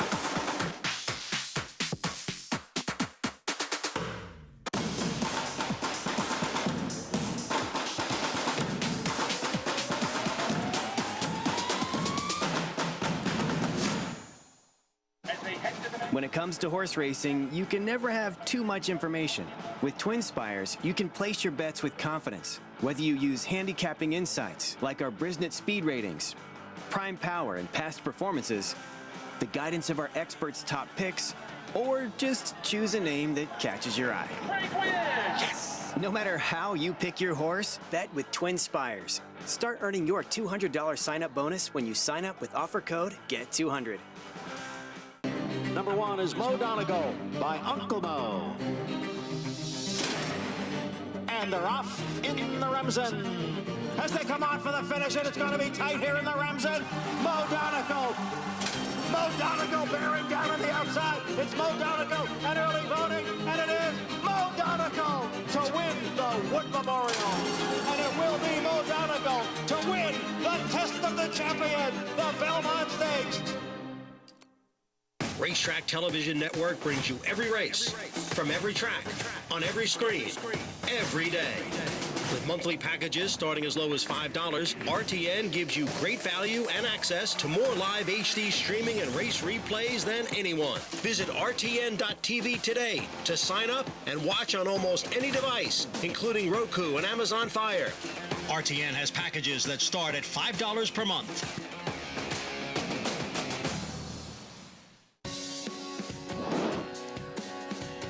Welcome back to America's Day at the Races. This could be yours on Sunday, on Father's Day, while supplies last, Andy. So make sure you get here early. We love the giveaways. We love the free stuff. And we love seeing all the dads out. I know, that's really nice. Father's Day is a great day out here. We always get a lot of families coming out here. And it's really, I mean, it's our second most busy day beside Belmont Stakes Day out here.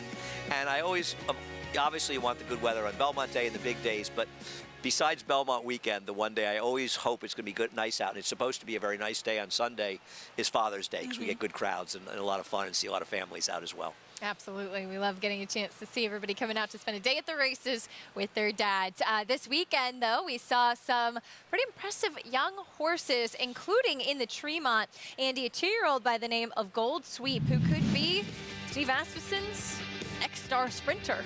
He looks like Jackie's Warrior Redux in here with a 90 buyer in just his second start. And don't kid yourself, I thought he could have run a faster figure. He was over 3 seconds faster than a fairly slow filly in winning the Astoria earlier in the day for Steve Asmussen. But while that horse left a little something to be desired, I mean, Gold Sweep, wow.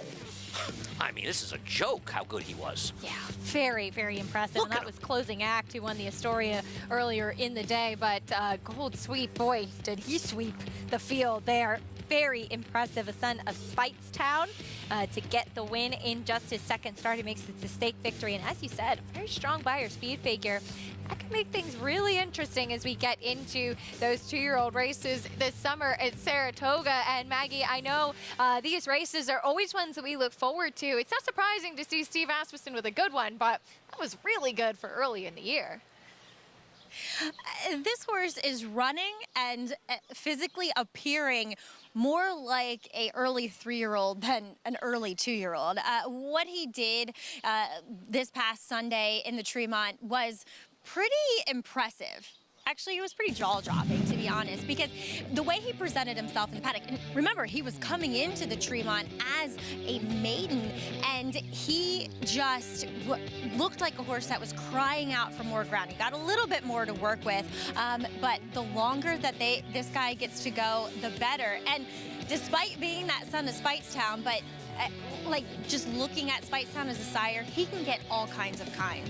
And he just produces runners year after year after year. And I love the Giant's Causeway on the bottom. It just, that pedigree just screams versatility.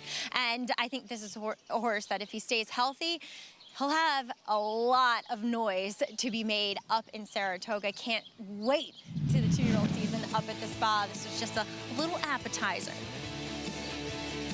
And what an appetizer it was, Maggie, as we see earlier in the day in the Astoria. Steve Rasmussen as well, also represented with a nice 2-year-old filly by Munnings, closing act. But as you mentioned, Andy, the disparity in times between the boys and the girls from what we saw with these 2-year-olds is a big difference. And this was a filly who had won her first race. She won her broke her maiden on debut. Yeah, but any handicapper knew when looking at this race and the multitude of 40-plus buyers that the horses in the race were running, they're not surprised it came up slow. And for those wondering and saying, well, they ran a 52 buyer. Well, yeah, it was over 3 seconds slower than Gold Sweep's performance. That's a lot of time. That's over 20 lengths. So I don't, Gold Sweep will probably, not Gold Sweep. This is not Gold Sweep. This is the other one. Right, this is Closing Act. Closing Act. Yes. She'll be pointing towards the Schuylerville. Right. I imagine the going will get tougher. I was looking through the history of winners of the Tremont. Yes, which is really interesting, by the way. Well, there were back-to-back Derby winners in the 70s when Foolish Pleasure and Bold Forbes won. And I was saying to you, I remember Bold Forbes, and they're the last Derby winners. But here's some winners of this race. Alidar. By the way, another Calumet horse, Tim the Tiger, won it the next year. So, of course, Track Baron and Gulch, both horses for Peter Brandt, won this race. The most surprising winner of it was Hansel, who went on to win the Preakness and Belmont Stakes the next year. More Than Ready won. I want to say that More Than Ready broke his maiden at Keeneland. Maybe the last really, really good horse that broke his maiden at Keeneland. Not maybe Golden Act may have, not sure, but that kind of talent horse going longer. But there are some really good names in there. City Zip won the race as well. Henny Hughes won the race. But I think the Gold Sweep is one of these horses. We're going to be hearing more from him. We'll see how far he wants to go, but he's talented. Some big things down the road. We'll see as some of the other young horses start to mature and develop a little bit more, but exciting things so far in that 2-year-old picture. Horses in the paddock for the 4th race, 6.5 on the main track for 40,000. Let's head back down, get a paddock report from Maggie.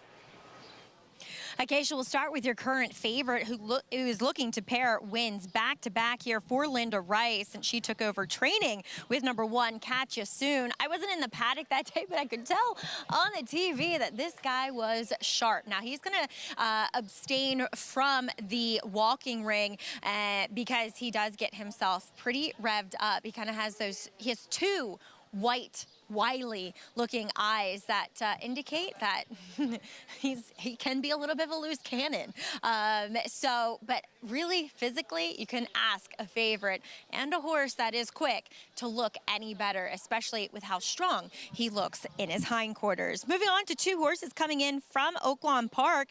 The current Robertino Diodoro horse, number 8, Wayakin. He'll turn back in distance, which it's fine. I like for him. The one thing I did not like, and maybe it was just because he was starting to get tired going that 2-turn mile at Oaklawn, but he was getting out in that race. Now, they just have a ring bit, a rubber figure 8 on him. Nothing too aggressive when it comes to equipment.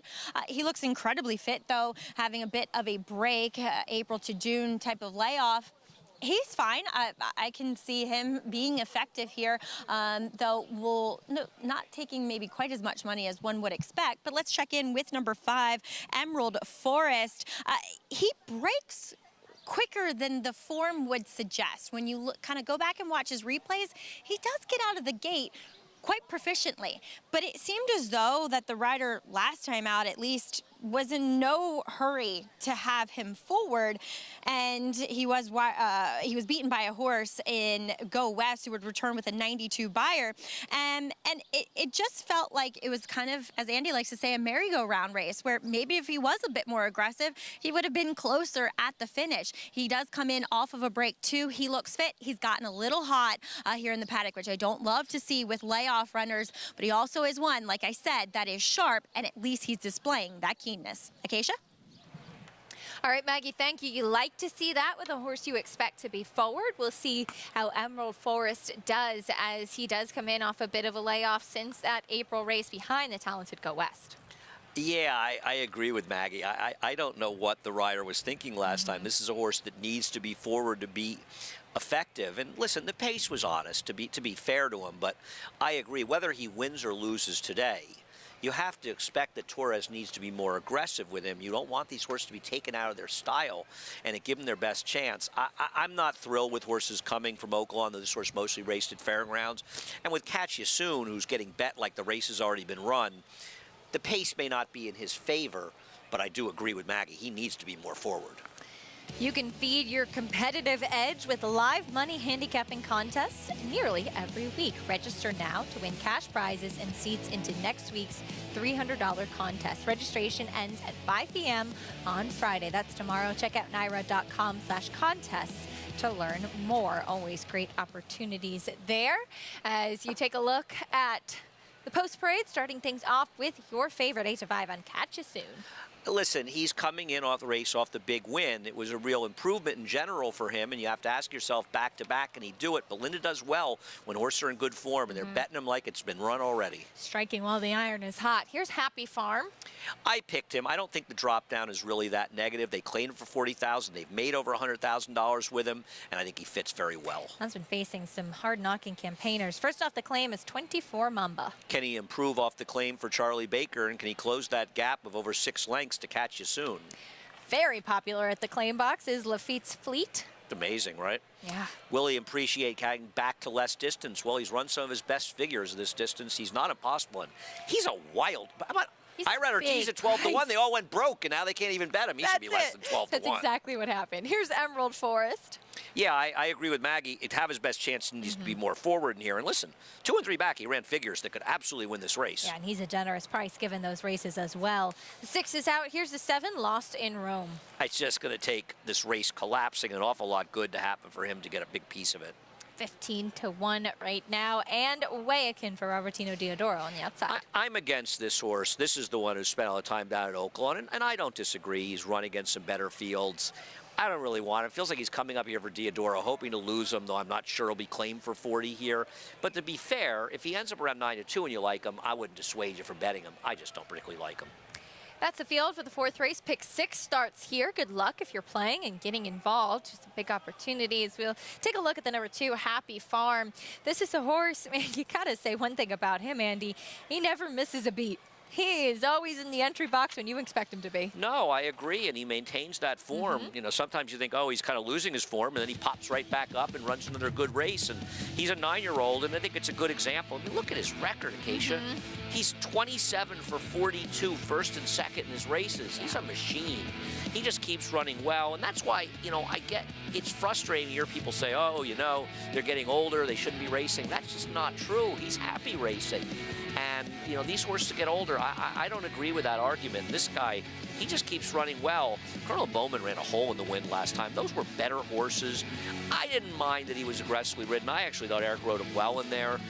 He just didn't run his race. But as you say, he seems to back up bad races with good ones, and he's a cool horse. 4 to 1 seems like a very generous price on him. Mike Maselli's done a terrific job keeping this veteran in good form as well. And prior to that, Antonio Arriaga did well with him too. Just a cool horse that we've gotten to know quite well around this circuit. There's a look at your favorite, the number 1, Catch You Soon, as he's staying with the pony. He and 24 Mamba will rematch after finishing 1-2 back on May 19th.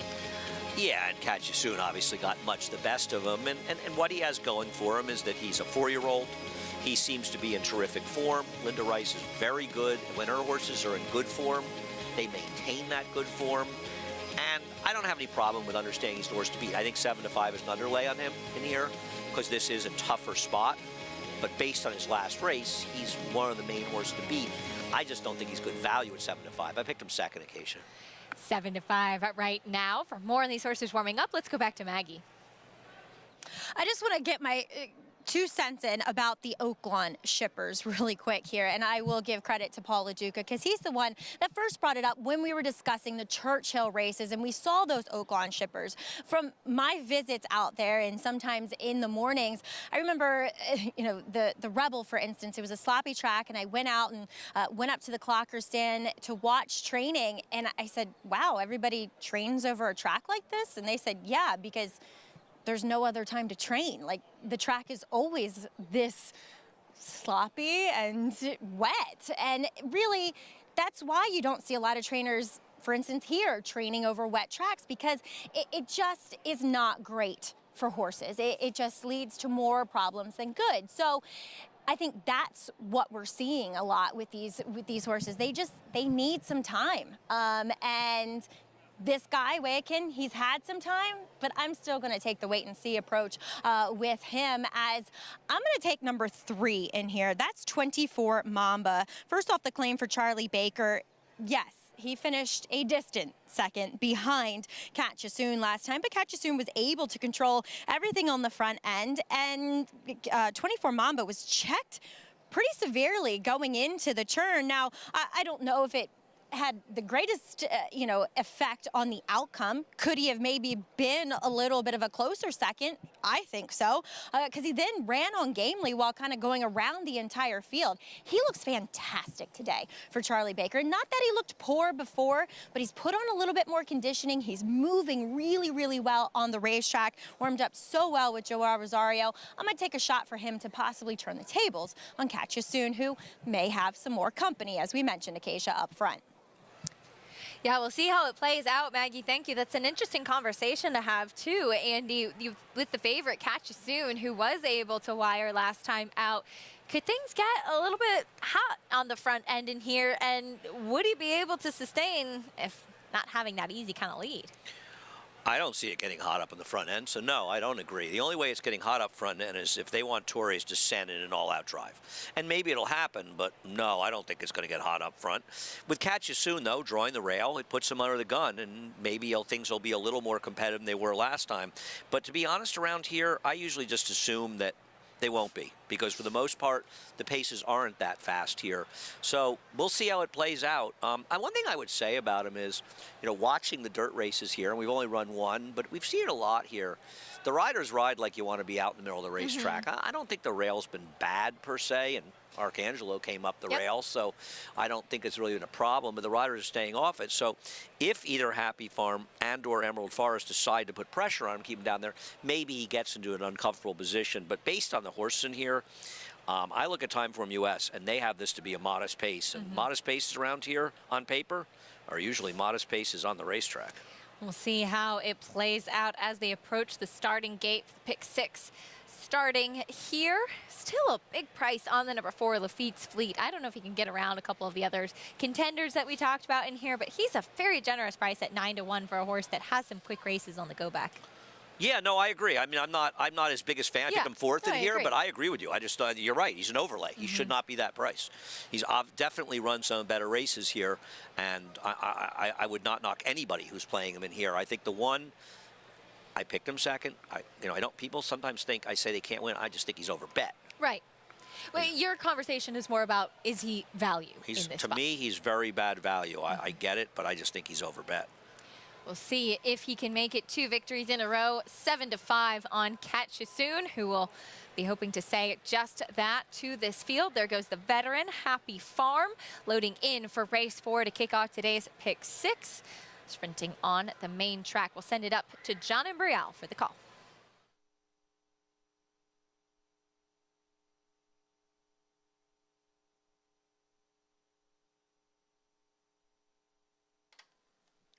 Waiting now for Emerald Forest, Lost in Rome, and Wayakin.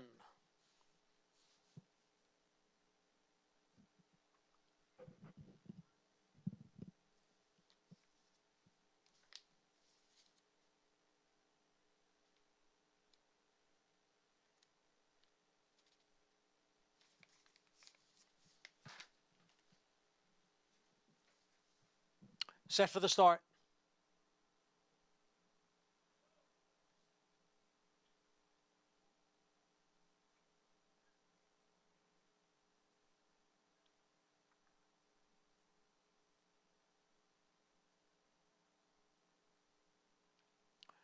And they're off, and they all came away to a good beginning. Catchasoon from the rail has the early lead here with Happy Farm not far behind and racing in 2nd. Then comes Emerald Forest and Wayakin. Wayakin takes 3rd. Emerald Forest is in 4th. 24 Mamba is next in 5th, and the 2 trailers are Lost in Rome and Lafitte's Fleet. It is the favorite, Catchasoon, down at the rail, leading by a half length. Happy Farm is in 2nd by a length and a quarter, and Wayakin runs in 3rd, opening quarter mile 22 and 4/5 seconds in their midway around the far turn. Catch You Soon on the inside, Happy Farm on the outside. And now the two of them are right together.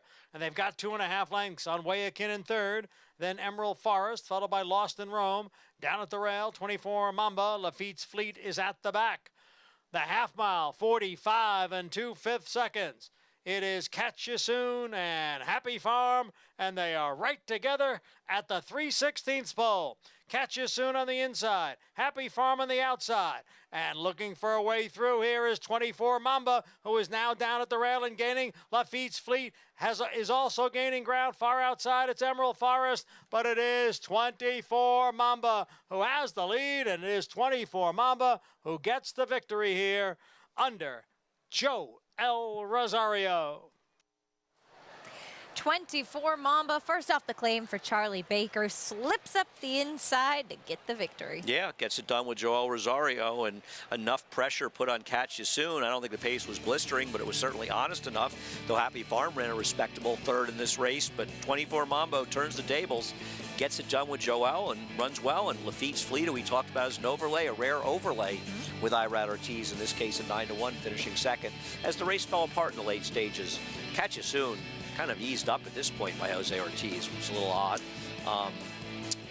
but he wasn't beating Happy Farm anyway. The number 3, 24 Mamba. Maggie said he looked great now in the care of Charlie Baker, and that claim immediately paying dividends as he gets right to the winner's circle. Joel Rosario in the saddle.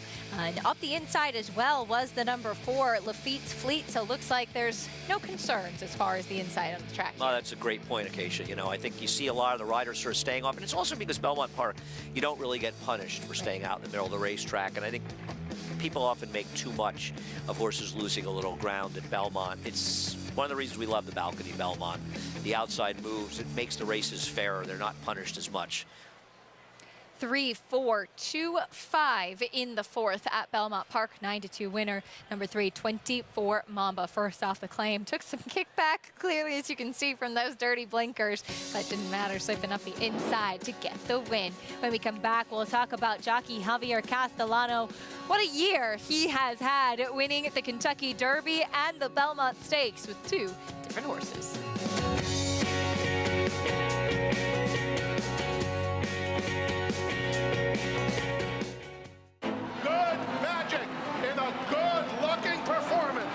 Cruises home in the Haskell Invitational. And it's a vintage performance by Vino Rosso in the Breeders' Cup Classic.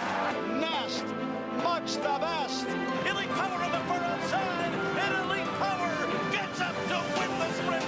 On the outside, it's Malafat coming to the wire. Who's it gonna be?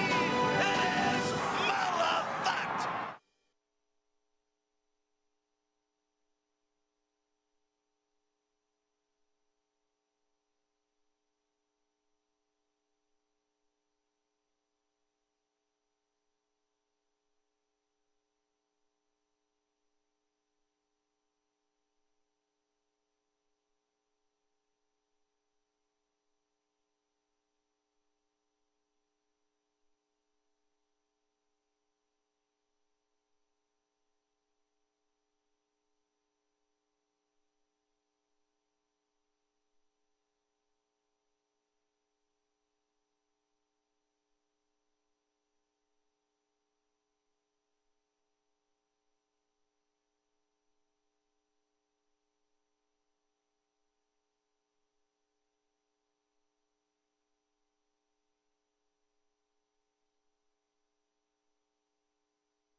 We're back on America's Day at the Races, brought to you in part by Naira Bets. You can bet any track, anywhere, anytime. Check out nairabets.com or download the app to get started today. Up the inside, 24 Mamba. Joel Rosario in the saddle. Moves right off the claim. Yeah, great ride by Joel, and a nice job by Charlie off the claim with him, turning the tables on the one. Number 1, Catch You Soon, who did have some pace pressure fading, but it was the number 3, 24 Mamba to close late. $11.20 winner for trainer Charlie Baker, who's standing by with Maggie. And as Charlie, I want to ask you, I know you obviously you have to put claims in before they run. So you had dropped on this horse, but with the trouble that he had in his last race, you had to feel pretty confident today. I felt good about it. And the winner, which was the one year, got loose on the lead that day. I figured he got some company today. So and the horse was training great. So it was beautiful coming into the race. What are the kind of factors that go into raising a horse off the claim? Well, we raised him because it was coming back in less than, and that was a race for him. But if he was doing as good as he was doing, actually, if there was a 50, I would have put him in because he was training as great as he coming into the race. It was reflective watching him warm up. Just talk a little bit about when you get a horse like him into your barn, what are you looking for to improve on? You know, we're looking at how he heats going forward. You know, if you want to see him in that tub, and he was totally into the tub, just licking the tub every day. And he was just training full of himself, you know, just full of energy. We're trying to slow him down. He's going 47, trying to slow him down. So the horse was just doing great, going forward, just fitting the program perfectly, you know, that's what it was basically. And it also helped that you had Joel Rosario delivering a great ride too. That was super. You don't have to tell him much. You just let him know, and he does what he needs to do, and that was great. That he let him settle back, have Orson's and just kind of came around. He was, it's good. I have to say nothing. Joel speak for himself. Charlie, you speak for yourself when it comes to your claims. Congratulations here with 24 Mamba. All right, thanks. Thank you. All right, guys. Well, a little Kobe Bryant here. Luck with 24 Mamba getting the win with Charlie Baker first off the claim. Yeah, we love to see it as we take a look at the replay once again, as Maggie touched on in that interview. Charlie Baker so sharp with claiming horses. Andy, too, we've seen him make some really, really fruitful claims over the years. No, Charlie's a terrific trainer that just consistently wins in this circuit. Just a very reliable trainer. And you go back to Joking, who he claimed and went on to win the Grade 1 Bosberg, horse that he owned as well. 24 Mamba with the win in race number 4. We turn our attention to the 5th. We'll be going 7 furlongs on the turf, and a maiden claiming for $40,000 and taking all the early money. Andy is the number 2. Billy's got issues. He was 8-1 on the morning line. Yeah, looking at doubles, he's going to be a much higher price, and maybe it's Billy in his name. Now, I was surprised that David had him as high as he did, but looking at doubles, he may not end up being wrong as we get closer to post. The favorite is Luna Warrior if you look at doubles. I do think Billy's got issues. Big-time player, though. The rider of Luna Warrior will be Javier Castellano, and what a season he has had, as we mentioned before the break. Javier Castellano, who is seeking that elusive Kentucky Derby victory, got that this year, Andy, and then he got another big race that he hadn't won before in the Belmont as well. What a year. As we take a look back at the Kentucky Derby with Mage, a horse still lightly raced, and just a tremendous ride by Javi, who really seems to suit this horse quite well. Yeah, and I mean, it's like Javi knew exactly who his competition was based on his running style. He couldn't do anything about the horse in front of him, but he kept an eye on where Angel of Empire was, and he kept an eye on where Tappa Trice was. And he was able to run away from Angel of Empire around the turn because he's got more acceleration than the grinder that Angel of Empire is, and that's really where he won the race. And you think at this point, Javier realizes, I'm going to win the Derby, so once you sort of get over that excitement, you start thinking, could I come home to Belmont, New York, where I have my home, my family lives, and maybe win a Triple Crown? And then the Preakness comes. Obviously an incredible disappointment, finishing 3rd, no Triple Crown. And then suddenly everything changed, and he still won the Belmont Stakes. He did, as Mage, impressive in that Kentucky Derby, did not get pace to run at in the Preakness. We saw National Treasure wire the field. Mage a little bit closer than he typically was, just didn't have that late kick that he had initially had, and it was a lot to ask of a horse that was still lightly raced at that stage as well, and hopefully we'll get a chance to see some big races from him in the latter half of the season. Oh, no, I agree. There's a lot of horses we want to see. We certainly want to see Mage. I don't know if Two Phils is actually going to make a start at a track that matters. I know he was the best horse in the Kentucky Derby, and he's running in the Ohio Derby in his next start, but I don't train him. And I hope we see him in the Travers because I'm a huge Two Phils fan. Yeah. It's a little bit of an unorthodox route, but I hope things work out. And I still think there's a chance he could prove to be the best horse in this crop. But certainly Arcangelo has made his stake that he could be. And listen, you don't want to count out the 2-year-old champion, Forte, or Fort, depending on anyone. I got yelled at on Twitter for calling him Forte. After all that. Yeah. The only guy who wants to call him Fort got yelled at for calling him Forte. It's the Italian pronunciation they're going with as Forte on the outside wide there, but up the inside with yet again a terrific ride, and really much the best in this Belmont too was Arcangelo, who Javier Castellano rode to victory in the local prep in the Peter Pan. He was not forced with making the decision of which horse to ride in the Belmont, as Mage did not go to the Belmont, and he got his first Belmont victory for trainer Jenna Antonucci with Arcangelo in the Test of the Champion. Yeah, no, this was just a great moment all around. And even watching the race, you could always feel that Arcangelo was traveling better than everybody, because while a lot of horses, for whatever reason, were being ridden to stay up against an honest pace, Javier, almost the same way the rider Loveberry was on Two Phils, he kind of asked him against his better judgment, I think, because he felt like if I'm going to strangle him down, he's got so much horse, maybe I'm going to take away his confidence. And he just sort of eased him into the race, and everybody else was riding, and Javier was easing him into the race, and he was the best horse that day, no doubt about it. A very special win. You can see how pumped up Javier is too, and I'm sure even special as well. Of course, a native of Venezuela, but grew up in Nassau County. Belmont Park, New York is his home track as well. Of course, the Derby, a huge victory, but I know for a lot of riders, a lot of connections.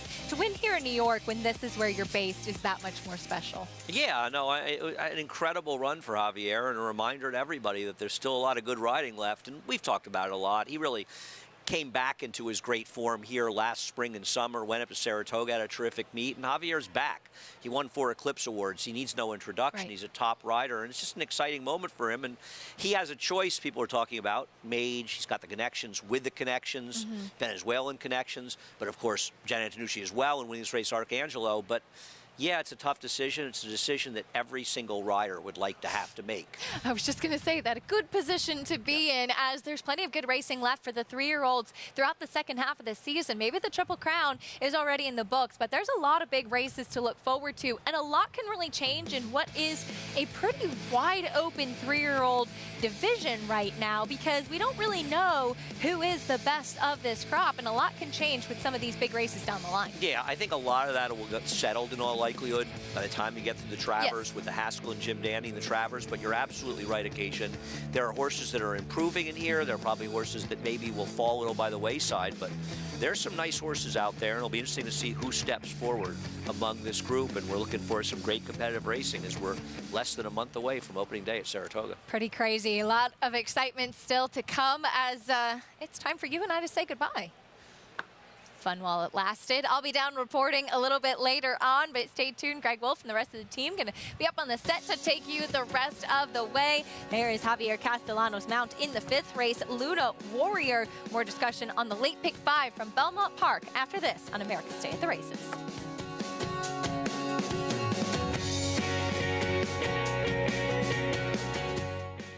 Grade 1 winner and track record setter Lee.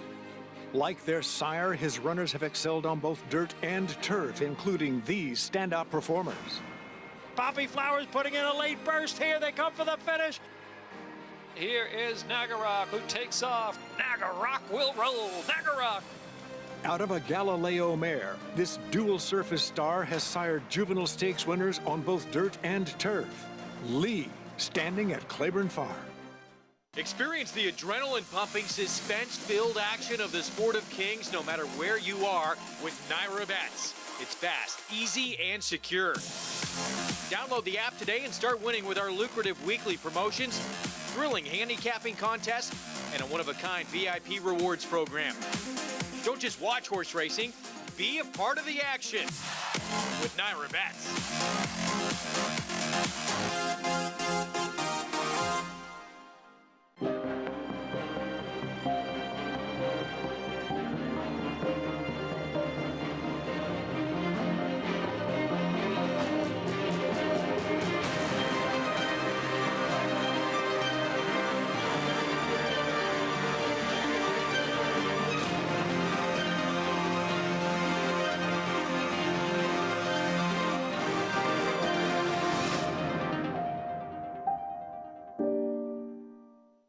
There's a big, bold, beautiful world waiting to be explored by you and your friends, of course. But not just any friends, the best of friends. The kind of friends who let you do you. Because in this world, it's positive vibes only. And when you get in the zone here, you stay a while. These aren't just good times, they're the best of times. And your time is now. So come explore. Resorts World.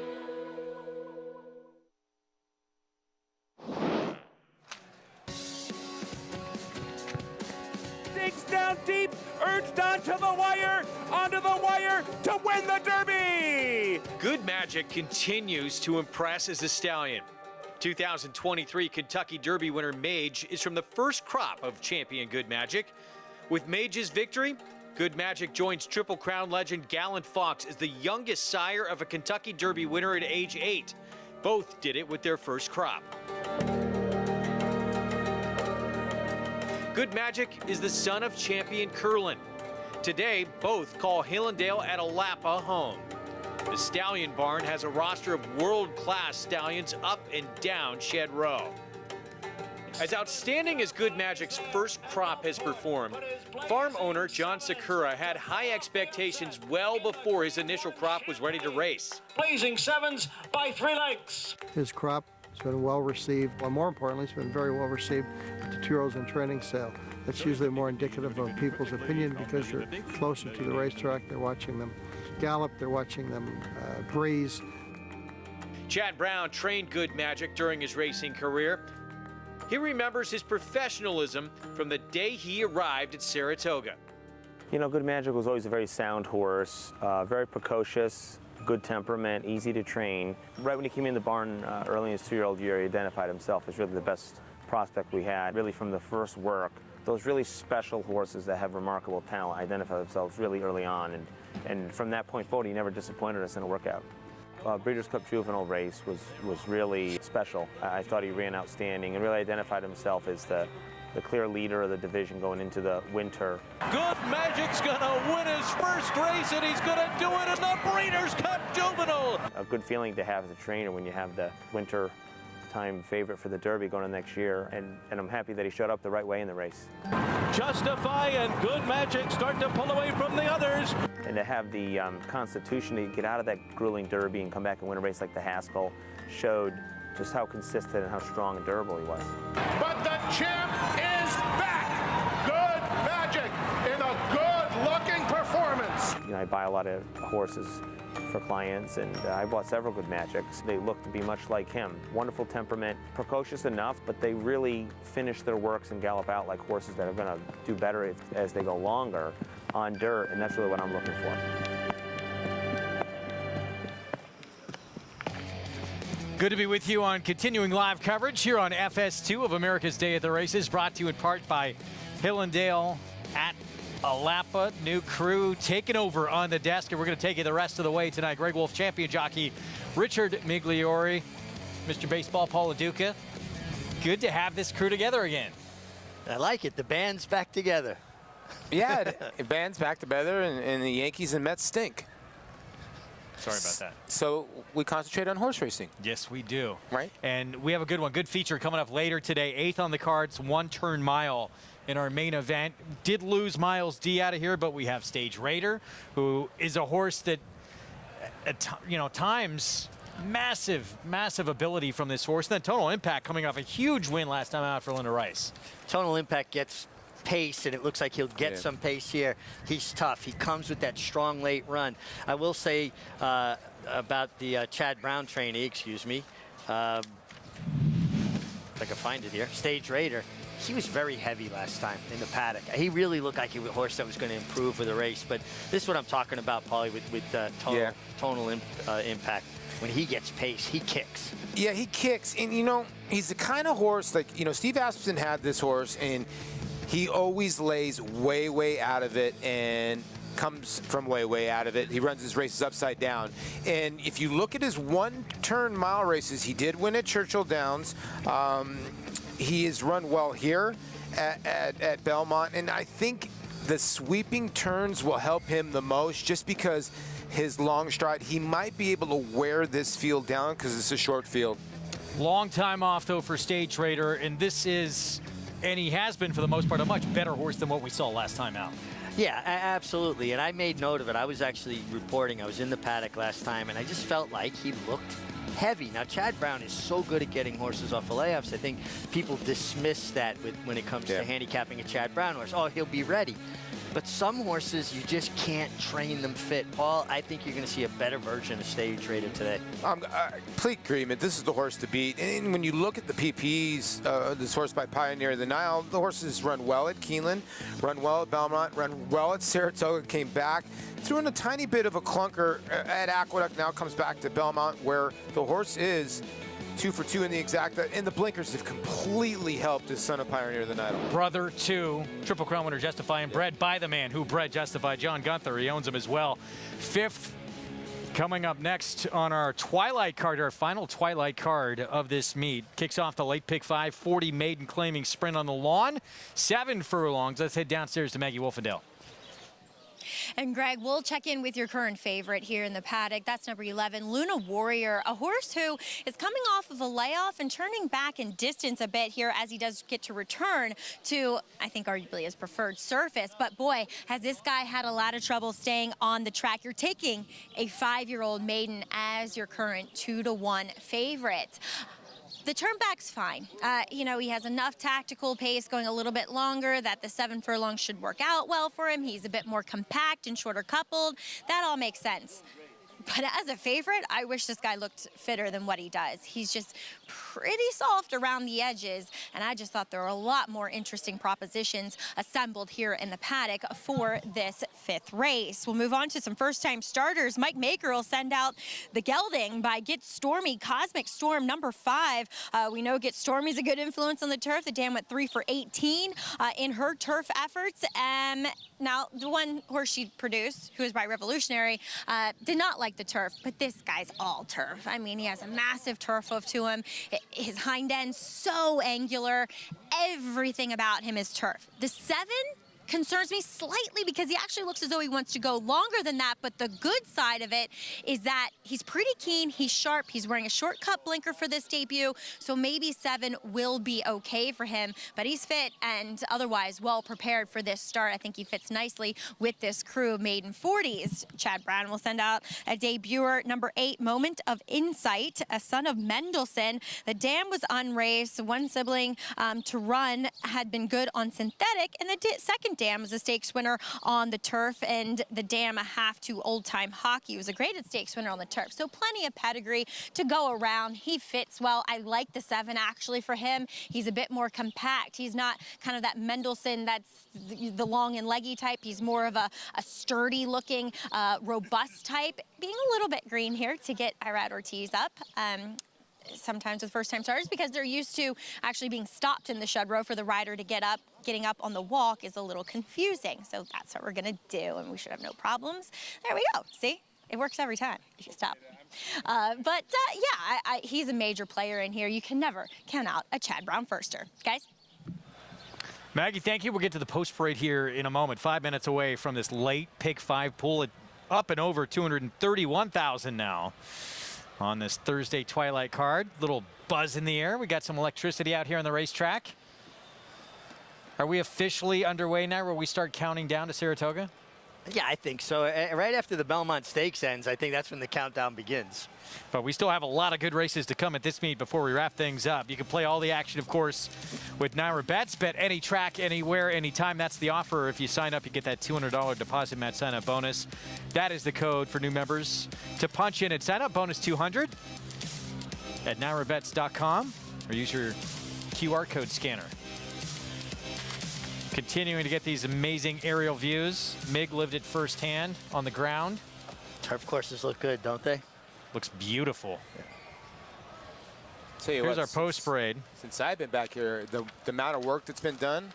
They're moving on that infield, aren't they? Very fast. Here's Fire Baron to kick things off. 0 for 10 on the turf. Yeah, turns back in distance. It's got a lot of tries, though. To break middle of this field. The rail to this one. This is Billy's got issues. Yeah, taking money. Got on the turf for the first time and really improved with Dylan Davis and Ray Handel. Moonflyer, 26-1. Rudy Rodriguez trains. Yeah, horse that's had issues coming out of the gate. Actually broke well last time, attended the pace and stopped, turns back. Would surprise me. First-time starter next door, this is Bill of Rights. Yeah, by Constitution, I have a hard-spun mare. This is a Maryland bred, 22-1. You get Trevor McCarthy.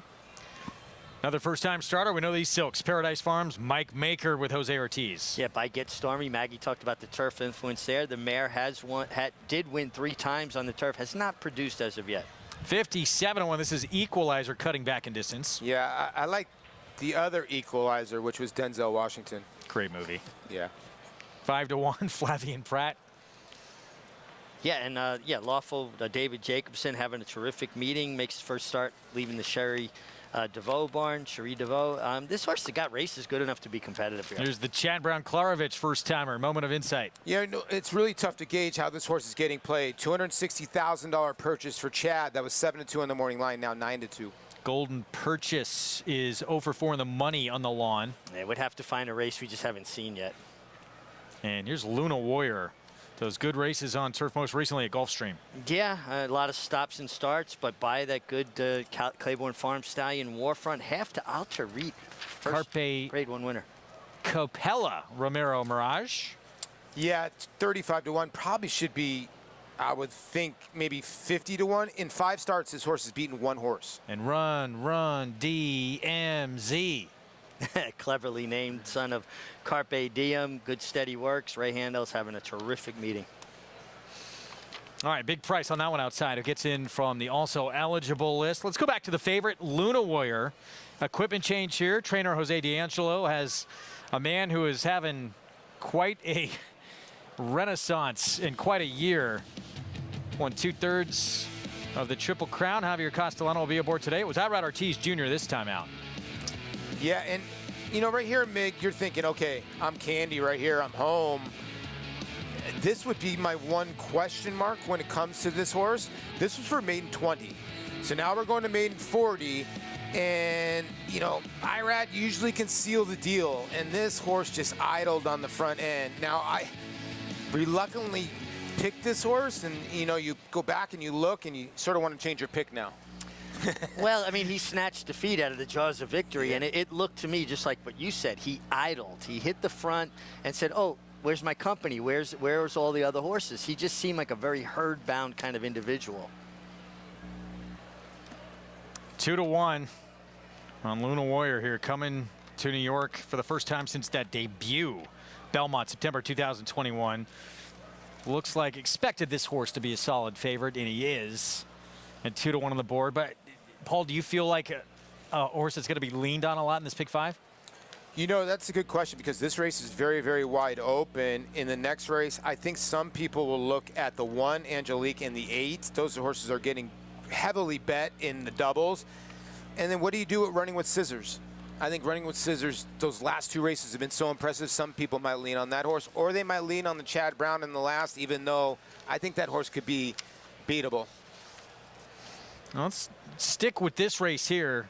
You got to get through leg 1 before you move on to anything else. Billy's got issues. The rail, turf first time last out. It was at this level and finished 3rd, beat 3 lengths. Yeah, I mean, and this was a big improvement from his first 2 starts, but he did drop slightly in class, changing surfaces. And I thought he put in a good run, Paul. I mean, he didn't have an ideal trip because he was kind of caught outside no man's land a little bit, in between horses, but wide.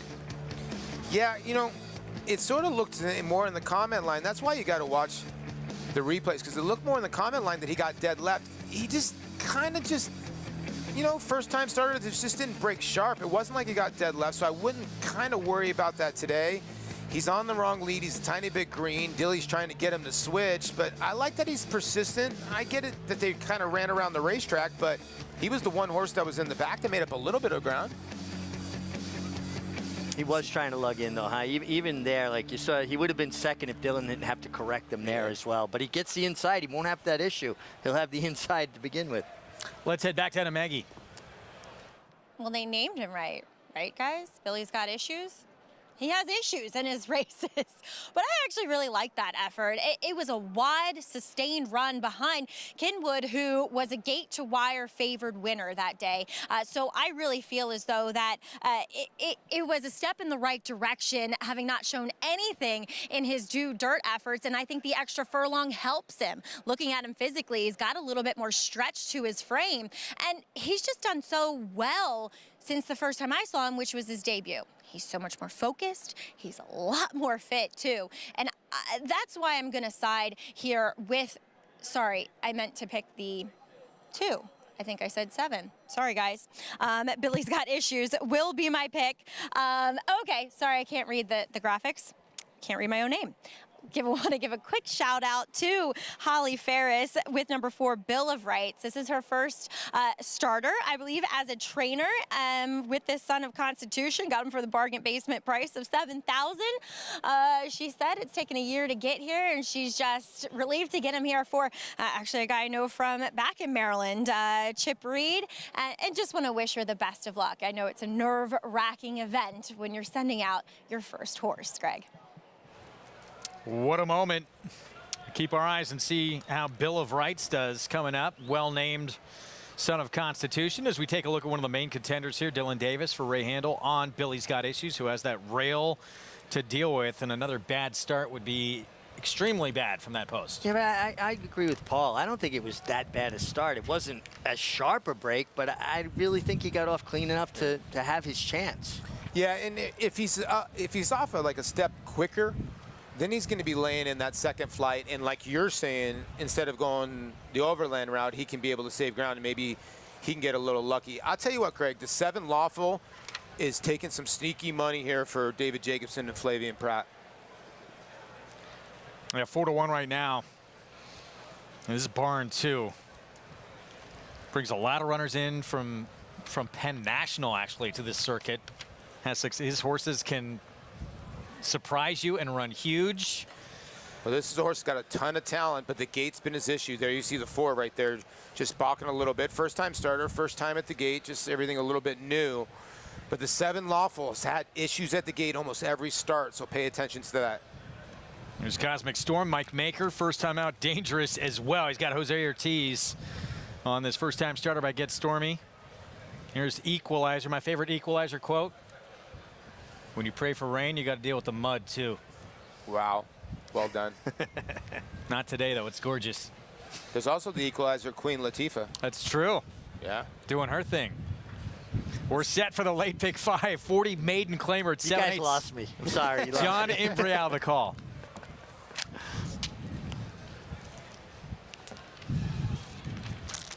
Waiting now for number 13, Run DMZ, to complete the 12-horse field. Going 7 furlongs on the Widener turf. Run DMZ, one of 4 firsters in here. He's in, and we are set for the 5th. And they're off.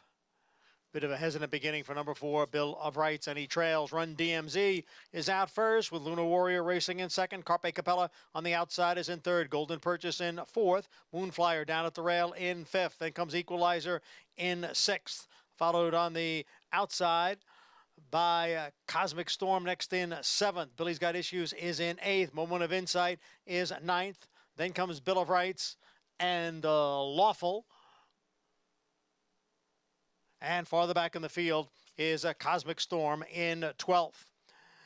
So it is Run DMZ who has the lead here over Luna Warrior. Run DMZ in front by a length. Luna Warrior is second by almost 5 lengths now. Moonflyer is down at the rail and in third. Billy's Got Issues is on the move from fourth as Carpe Capella drops back, passed down at the rail by Fire Baron. Then comes Golden Purchase and Equalizer. They are at the top of the stretch. And on the outside, it is Luna Warrior who has now taken over the lead. Luna Warrior in front, but Billy's Got Issues continues to gain. Luna Warrior in front, Billy's Got Issues in second as they come down for the finish. It is Luna Warrior, Billy's Got Issues with one last try on the outside. Luna Warrior, Billy's Got Issues. Billy's Got Issues. Got it right at the end over Luna Warrior.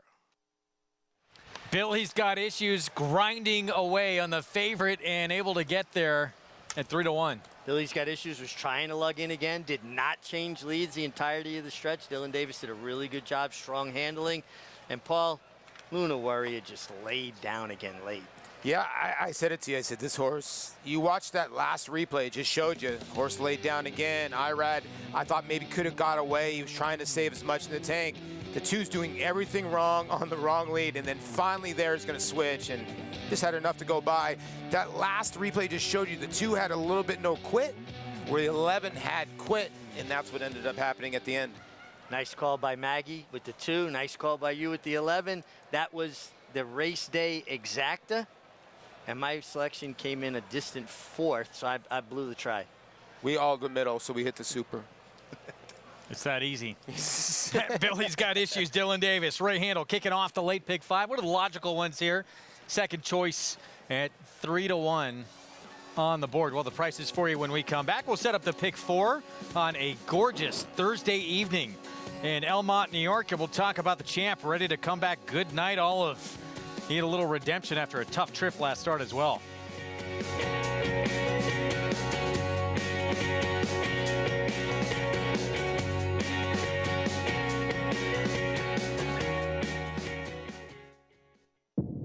Reach for the unreachable. Race to new horizons.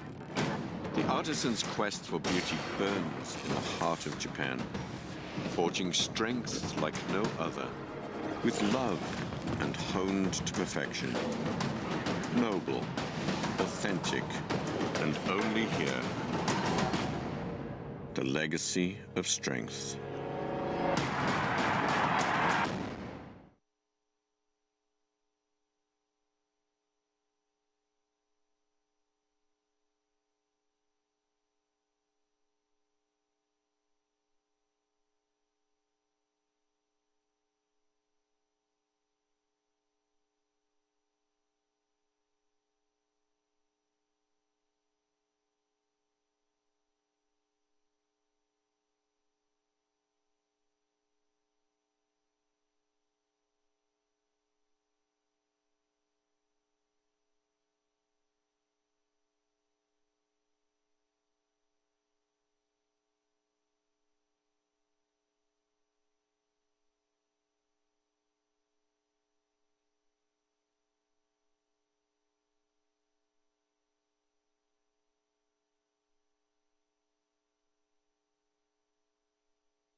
Back on America's Day of the Races on our FS2 coverage.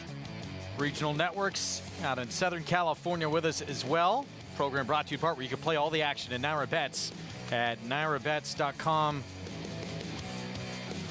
Do we call him? Ray, you can't handle it? How about Dylan Davis turned it around, though, huh?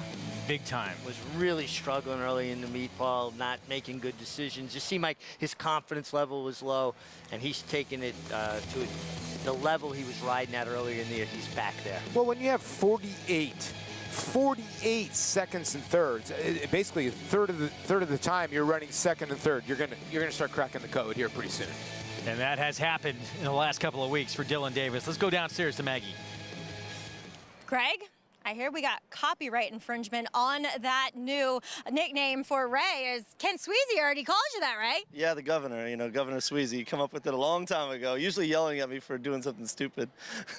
I think all of us have done that to you, right? But the fact of the matter is you're on fire. You have won with in the 5 races you've been in the last few race days, you've won with 4 horses. So congratulations here as Billy's got issues. He put it all together. Finally, he does have some issues. He's still a little green, but he was determined today. Yeah, he overcame a lot of adversity for him anyways. You know, in his little world, you could see he was very uncomfortable on the inside of horses down the backside. And the only good thing is that we had a pretty hot pace in front of us. So he was, you know, able to kind of weed through some of the horses. They started to back out of it, and he got them out in the clear. And once he got them in the clear, he was somewhat comfortable until he ran up alongside of the 11, and he wanted to hang a little bit, and Dylan on a relenting left hand, you know, got the job done. But it was a little dicey for a while. I thought, I thought at the 3/16th, I was like, all right, we're going by.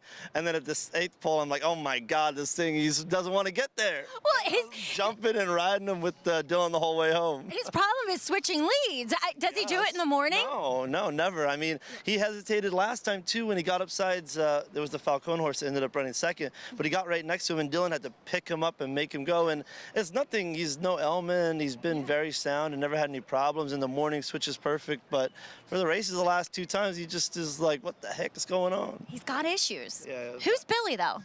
He's a guy part of West Paces, a buddy. It's I don't think a story we can share on air, but most of the names that they come up with, we can't share on air. But the win is a win for Billy's Got Issues. Congratulations on him and all of your successful runners. Yeah, thanks. Appreciate it. All right, Ray, you can't handle this, guys. He's starting to handle a lot of success right now, as Maggie talked about in his first Kentucky Oaks this year. A big-time graded stakes win to get there as well. So we're starting to see him in the limelight a little bit. He's making the satchel bag back in fashion. We've talked about him the last few years as this up-and-coming trainer. Now, listen, he's here now. Ray does a good job, and you can see, you know, the strides he's made, and what a terrific Belmont meeting he's having. This is his 9th win. He's hitting at about 25%. Yeah, he's got some crazy numbers. He really does. All over the board. And he's 25% with him and Dilly together. So they're hitting at a good clip. Hopefully you had that one. And that early pick 5, by the way, almost a little under 9,000, Greg. Wow. Late pick 4 starts here at 7 furlongs, main track. New York bred's first allowance condition race in Angelique, 8-5 on a Todd Pletcher filly. She's given up a lot of experience, but she won first time out as a huge odds-on favorite, so word was already out about her. She lived up to the billing. She won by a nose. We'll talk more about her in a moment. Of course, she's going to get overbet. Red Ortiz Jr.'s aboard. Big one coming up this weekend. Grade 2, Bed of Roses and the champ. Goodnight Olive making her return to New York. It's our ABR race of the week. 7 furlongs, $200,000 person. Goodnight Olive, Breeders' Cup Filly Mare Sprint winner, pretty easily, coming off a rough trip in which she just was crying out for running room and never got it.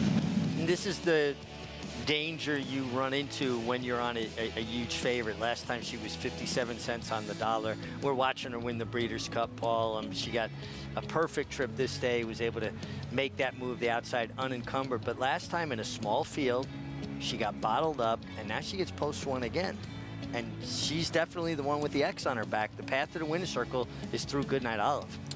Yeah, and you know, Goodnight Olive now has been racing pretty steadily, where Wicked Halo, you can see the gray on the inside, is a horse that I know that Steve is really, he basically did love, and he thought the horse came up a little short last time, so it might be a little tighter. But listen, they got to beat Goodnight Olive. She's a very special horse. I thought in the Breeders' Cup, she got put in a little bit of a tight situation when she was able to overcome that. Last time, she just got completely bottled up.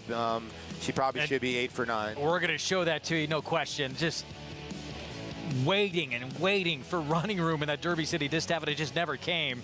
And that's the dangers of being down on the inside. She's going to have the inside post on Saturday. But this is the definition of race riding. You've got the favorite inside of you. Your job as a jockey is to make it as hard as possible on your rivals within the boundaries of the rules. And now she's going to slide up into that pocket position. Irad's looking for room. Tyler Gaffnell's like, no. Yeah. I'm going to hold my line. He didn't do anything wrong. It was a perfect ride from Tyler. And Irad did nothing wrong. He just got unlucky. Yeah, what ended up happening was Wicked Halo just kept having horse. And if you're Tyler, I'm trying to win this race. Now, Tyler, if he wouldn't have had horse, he probably would have backed out of that position and let, Irad maybe push him out a little bit. But at the same time, he was trying to win the race because he felt that he still can maybe get to that horse, and he was trying to secure second place. Mig, seeing that race, to the riders in this race, look, we got a blueprint on how to beat the champ, and she's down on the inside again on Saturday. Well, I mean, I can't speak for any other riders, and it's a little bit different now because you're riding against a trainer, Chad Brown, who a lot of these guys ride for, so you run the risk of making those connections mad if you race ride. But when you're on this team, Paul, and you can attest this, you're playing for the Mets get 120% of you. If you're playing for the Yankees, they get 100%, or the Dodgers, whoever it is. That's the team you're playing for. And as a jockey, you could ride for 9 different teams in a day, 10 different teams in a day. They deserve your best. And if that means compromising someone else's trip, even if you ride for that person later in the day, that's your job. That's what you have to do. Well, the other part about it is you don't think Irad's done that before to Tyler? Of course.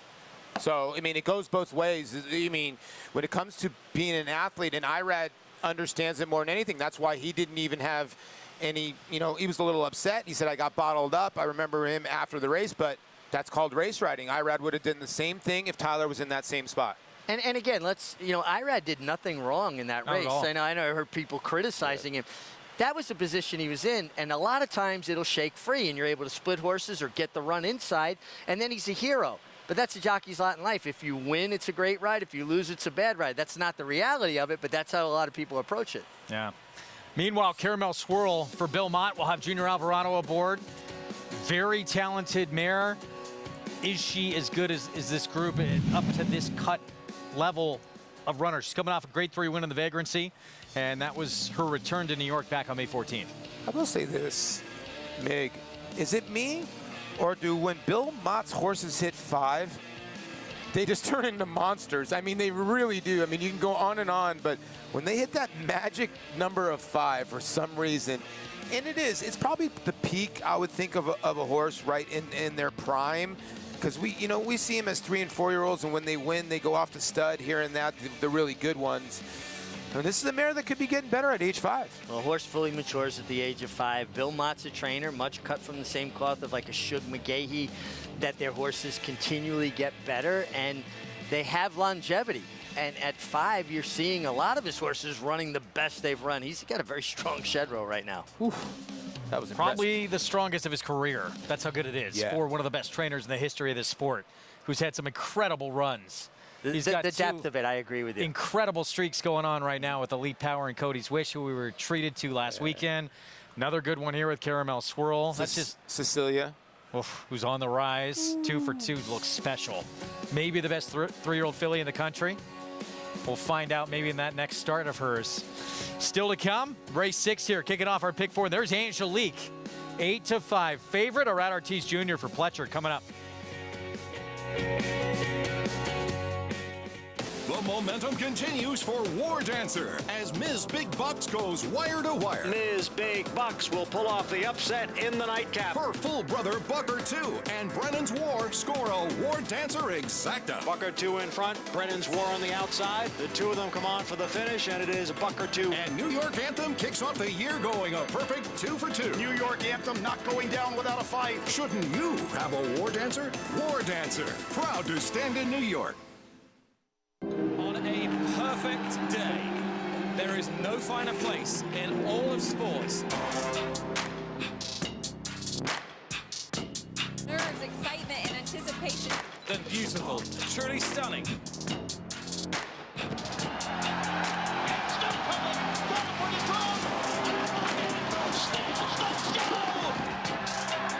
For the Breeders' Cup World Championships. The Cross Country Pick 5 combines the best racing from New York with top races from around the country in one bet. Find it in your track menu and play this weekend. Races and free PPs posted at NYRA.com/crosscountry. RaceLens is the most in-depth product in horse racing with unique features found nowhere else. True odds, predictive analysis, and pace projection. RaceLens. It will change the way you follow horse racing and take your game to the next level. Racetrack Television Network brings you every race, from every track, on every screen, every day. With monthly packages starting as low as $5, RTN gives you great value and access to more live HD streaming and race replays than anyone. Visit RTN.tv today to sign up and watch on almost any device, including Roku and Amazon Fire. RTN has packages that start at $5 per month.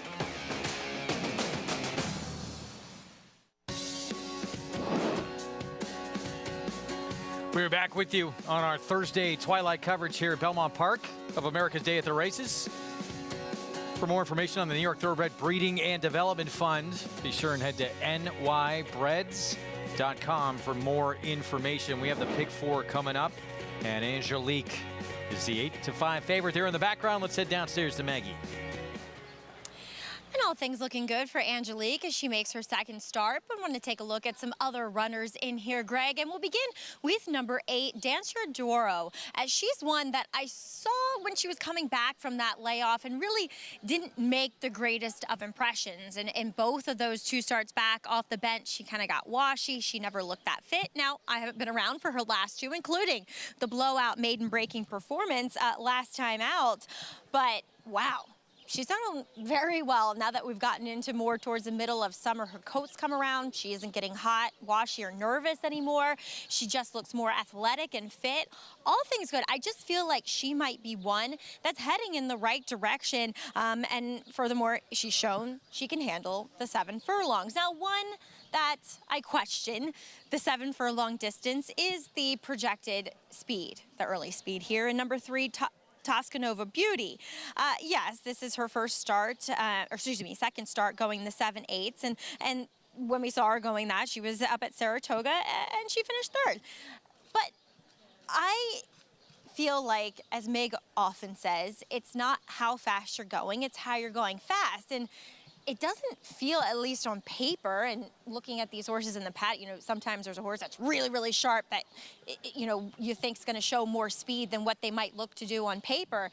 There really isn't any of those horses in here. And yeah, we'll probably see Angelique be forward, but number 3, Toscanova Beauty, could control here. She looks fantastic. She's 3rd off of a layoff, too. She's incredibly fit. Her coat is resplendent. I mean, she's dappled. She's just a picture of health. And like I said, it might be stretching her a bit going the 7, Greg, but maybe she gets in that comfortable rhythm out on the front end. We'll see if that could be achieved here coming up. 5-1 right now. Toscanova Beauty, 6-4-11. In her career, trying to make it 3 straight. Let's go back to August 13th. This was last summer, going 7/8 at the Spa. Yeah, and honestly, I think the 7/8 is the big question today, just as it was this day. You see she's lingering on her left lead. We see Vallelujah coming up the inside. Jackie Davis for her dad, Robbie. And this filly just struggled with that final 1/8 of a mile, Paul. I wonder if the 7/8 is going to be her undoing today again. I had all but Vallelujah for 48,000 in the Pick 5 that day. Thanks for showing that. The one thing that she does have, though, you're looking at a lot of these fillies, she falls perfect into this condition. Besides the 2 has 4 wins, she has 6 wins. The rest of this field, a couple of these runners in here, like the 8 has 1 win, the 6 has 1 win. Captivating Cara, this horse won. She's last week, it seems like. I mean, taking the field gate to wire with a beautiful ride, getting the blinkers on that day for Ruben Silvera. So I don't know if the 5 can repeat coming back. So the 3 does like to win races, 6-for-11 lifetime. So I would think that's a plus in her corner. But I'll play devil's advocate here, and I agree that I like horses that win. And listen, she's terrific, 6-for-11. Yeah. All 6 of those wins came at Finger Lakes. Yeah. Her 3 tries. 1 at Aqueduct, 2 in Saratoga, 3 tries in New York Circuit. She ran well in 2 of them. Couldn't quite get it done. If it was 6, I'd give her a longer look. My question to you, Greg, is the 1 Angelique. Okay, this horse is 55 cents on the dollar, beats the 8 by a nostril. The 8 comes back to jog. It was off a sloppy racetrack. 8-5? It's a Rat Ortiz, right? Continuing to get over bet on a horse who was obviously there was ability and talent, a story to go down to 1-2 first time out from a Hall of Fame barn, but it's partly that. It's partly he just gets overbet insanely at times on this circuit. Yeah, listen, Angelique ran well on debut. Not to this level, to be bet like this. No, and by a sire, Army Mule, that gets 26% winners with his offspring in on-off racetracks, right? Yeah. The mare has thrown one other horse, Wells Bayou, that was 2 for 3 on sloppy tracks. So there's a lot of sloppy track pedigree, and it looked to me like the one horse here, Danseur de Oro, who's the 8 horse in today's race, was kind of running with the emergency brake on along the inside, and then kind of caught stride late. Out of that race, I prefer the 8 at 7-2 over the 1 at 8-5. And keep in mind, too, Paul brings up a great point. I mean, that was career start number 5 for Danseur d'Oro. So this is not some freak performance.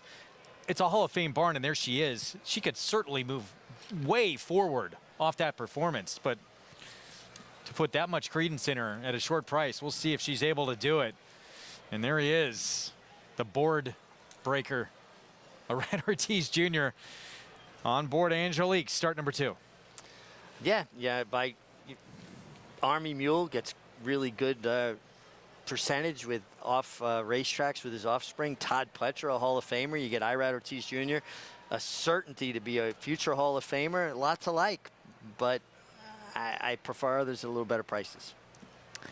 Reigning chick, Peter Walder, second off the claim, a 4-time winner that Angelique's got to deal with here. You know, she beat Oak Big Company for 25, 2 back off, and then claimed by Peter Walder. Peter not having a great meet, but he's usually very good off the train. Off the claim. Jose Ortiz does come back to ride a horse that probably going to come off the pace. It needs to get out of the gate a little bit better. Here's the speedster and the filly that loves to win. Can she win on this circuit here at Belmont? Quick enough to win going 4.5, then followed it up with a nice win going 6. Hard knocking, consistent, appreciator, certainly admirer. 7 furlongs could be the fly in the ointment. Another Finger Lakes runner. This is Charge Nurse, 4-year-old debut. You know, filly by Alpha that's gotten better and better, and seems like she's gotten better going around 2 turns. Now the cutback, she did run 4.5 and 5.5 furlongs. Not the worst 24-to-1 shot. A big price on another big 4-time winner, I should say, Captivating Cara. Very game performance last time going a mile. I like to turn back to 7/8 for her. She's a big price at 20-to-1. Underrated trainer in Greg DePrima. 6-to-1 on a mare. She went first time out and then stretched out to a mile, ran 3rd. Yeah, she's broken bad in both of her starts, but she had the inside, so hopefully the outside will help her. Javier Castellano gets in the irons. Lavon, Jackie Davis aboard at a big price. Yeah, it just feels like she's going to have to get faster to compete here. Here is the one that just missed to Angelique and then came back and aired by more than 6 lengths. Yeah, and I think she's improving at the right time. You know, the first start against winners is usually the toughest one, but I think 7-2 is a fair price. And Johnny V, Hall of Famer on Clover Street here on the outside for Mark Hennig. Well posted here. Got the rail last 2 times and ran extremely well to finish 2nd last time. The outside draw on Johnny Velasquez makes her interesting to me, particularly at 7-to-1. Yeah, and she's won at this distance too. That's how she broke her maiden at 7 furlongs. She did that at Aqueduct. Pick 4 coming up. You could play by getting signed up and started with Naira Bets. And you'll get that offer with you as well, that $200 match sign-up bonus. With that code, bonus 200. Bet any track, anywhere, anytime at NairaBets.com. Be in on the action all summer long. Couple weeks left in this meet, and then we head upstate. We're going to have a fun summer. 3 of us are going to be roomies again. That is true. Yeah. And Greg has disclosed to Mig and myself that he has a surprise for us, but he will not tell us till we get up there. So check our social media around July 14th. Yes, you will have it by then. You're going to love it. The suspense is killing me. It really is. I still have the key to the room. It's a 2-hour drive. Maybe I can drive up there and see if it's up there 2 already. hours? How fast are you going? 3.5 for most of us, but Paulie, man, he doesn't mess around. Let's go down to Maggie. You guys better be careful. I have a key to that room, too. Might be sneaking in, stealing the surprise. No, I'm kidding. As we'll take a look at Angelique, your favorite. I like the 7/8 for her. Physically, she is very well suited to it. Like I said, she's a bit of a longer, more tubular type of filly where at least based upon the way she's put together, physically, she shouldn't have a problem with the 7/8, you know, extending that stride a bit further, moving well out on the track. I have no problems with her other than her price because there's some unknowns with her. You know, she might, we'll see how she does on a fast track, and we'll see if she moves forward. Wow, 8s are wild here. Hey, it's my favorite number. I like it. Dan Shadoro, continued to look tremendous out on the racetrack. But do want to touch on Sweetie in here. As Paulie mentioned, she does pick up the riding duties from Javier Castellano, which, no offense against Maddie Oliver, I think she's wonderful, but Javier Castellano is Javier Castellano at the end of the day. And Sweetie is a horse where I think the 7/8 might be perfect. You know, didn't quite get the pace. They went, you know, a decent clip going the mile, but it didn't really collapse. And maybe, I don't know, there isn't much pace on paper, so I don't know if she'll really get any pace to run at. But I like the fact that Javier's taken her away from the pony, given her a pretty big warm-up here. And I just feel like looking at her, the 7 furlongs might be the perfect distance for Sweetie, as she is 6-1 on the board. A little reluctant to go back to the gate. Needs the pony. I need company. There we go. Javier. If anybody's going to do it, Javier is going to do it to persuade a horse to go the way he wants them to, Greg. Yeah, she's saying, wow, I got the guy who won 2/3 of the Triple Crown on my back. I better step up today. I'd have some nerves, too. I mean, Mig, when you see a horse like that, when his ears are flipping back and forth, that's obviously a good sign, no? Yeah, I mean, listen, she got great energy. She was a little reluctant. You know, she was by herself. She got a little bit lost, you know, and then when they turned around. But then she's, oh, all the horses are going that way. I'm okay. You know? When Javier was at his best, and he's fantastic right now, obviously. Sure. But what did he do best? I just think he's a very smart rider. Position, to me, has been his key thing. And as he's developed over the years as a rider, now you got to remember, I was already a veteran when Johnny Velasquez came in the room. Yeah, I certainly was a veteran when Javier came into the room. And you watch them mature right in front of your eyes. And you know they have the physical skills and they're gifted, but then it's the experience factor and the confidence factor. And I think Javier just rides a very smart, patient race. I think also, too, he's always towed the line perfect when it's come to the stewards. He's always, you know, come out, get his horse to see the other horse a little bit, and people might call it herding. He's the best I've ever seen at it. Without going over that line. Yeah, without going over that line. Dan Sordoro trying to turn the tables on Angelique from 2 starts ago. And maybe put a little win streak together. Clover Street, this is the one who broke her maiden at this distance. That was at Aqueduct. Pick 4 starts here on this Thursday Twilight card. Let's go to John Imbrial. For race 6. And they're off. Toscanova Beauty. And now moving up is Dansor Duro, and at the rail, Angelique. Angelique to the front. Then Toscanova Beauty and Dansor Duro. They are heads apart, 2nd and 3rd. Clover Street in the white blinkers has moved up into 4th. Charge Nurse is next in 5th. Captivating Karen down on the inside in 6th. Then comes Sweetie, followed by Lavon. And trailing the field is Reigning Chick in 9th. The quarter went in 22 and 4/5 seconds. It's Angelique by a head. Toscanova Beauty in between horses. Dansor Duro on the outside. So 3 of them are right together. They've got 2.5 lengths on Clover Street in 4th. Then it is Sweetie on the outside in 5th, followed by Charge Nurse. And at the rail is Captivating Cara. Then Lavon. Angelique ran the half in 46-1. Now she gets away. Angelique quickly opening up on the field. She's in front by 4 lengths. Then Toscanova Beauty. Clover Street is on the outside. Captivating Cara is down at the rail along with Sweetie. But it's all Angelique. She's opened up here by 8 lengths. Clover Street is in 2nd, but no catching and no threatening. Angelique. She makes it 2 for 2 in her career. Angelique with a Rod Ortiz Jr. won handsomely here. Clover Street finished 2nd. Then Toscanova Beauty and Lavon. We might have been wrong about Angelique here. She was very good, as easy as could be. I mean, she was crawling down the stretch. She was ahead by so much. Well, we all tried to beat her, Paul, and she was good on debut and good on a sloppy track. She was better in her 2nd start and better on a fast track. Well, now you know why she was 55 cents on the dollar. I would bet diamonds to $1. She did not like the wet track last time, and she just got it done on talent. And then, boom, the dry track comes up, and the 55 cents on the dollar last time is basically awarded with just a simple victory here. Wow. Much too good for this group. Angelique, Sienna Farm, Windstar Farm, and the daughter of Army Mule now 2 for 2. Army and Mules Ortiz can Jr. run. aboard for both. These Army Mules can run. His percentages of success with his offspring are so high on every in every category, I should say. Angelique was very good, and the 9-horse Clover Street, well beaten second, but ran a good second. Prices from this when we come back. Might be seeing Angelique, this New York bred, certainly in some New York bred stakes in the future, maybe even tougher than that. She keeps running like this. This is a filly with a future. That was a really nice effort. As easy as could be as well. Not all out in any way for that win. 1937 finish. Prices when we come back, and we'll talk 3-year-old division, 3 Triple Crown events, 3 different winners of those events.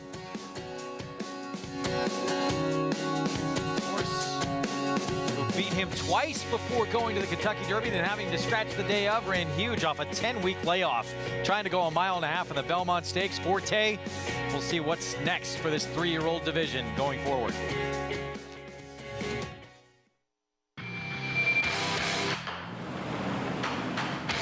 It's Rock Your World in command. Medina Spirit making no progress.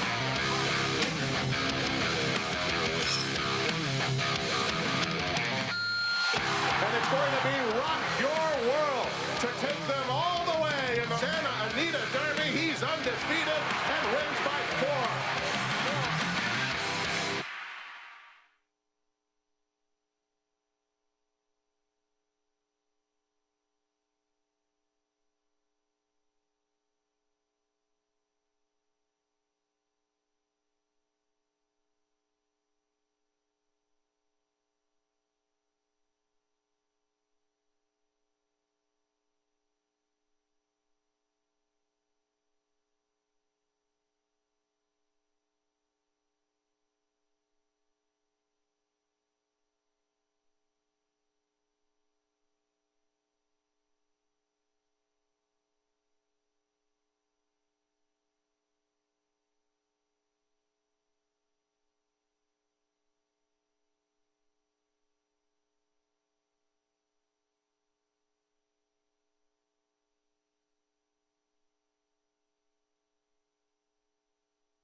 We're back on America's Day of the Races on our FS2 coverage. Good to have you with us on a gorgeous Thursday eve here in Belmont, New York. Brought to you in part where you can play it all at Naira Bets. Bet any track, anywhere, anytime. Go to nairabets.com.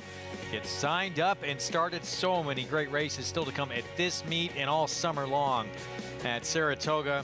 Wow, that man wins a lot. Red Ortiz Jr. on Angelique, who's now 2 for 2 and may have a very bright future.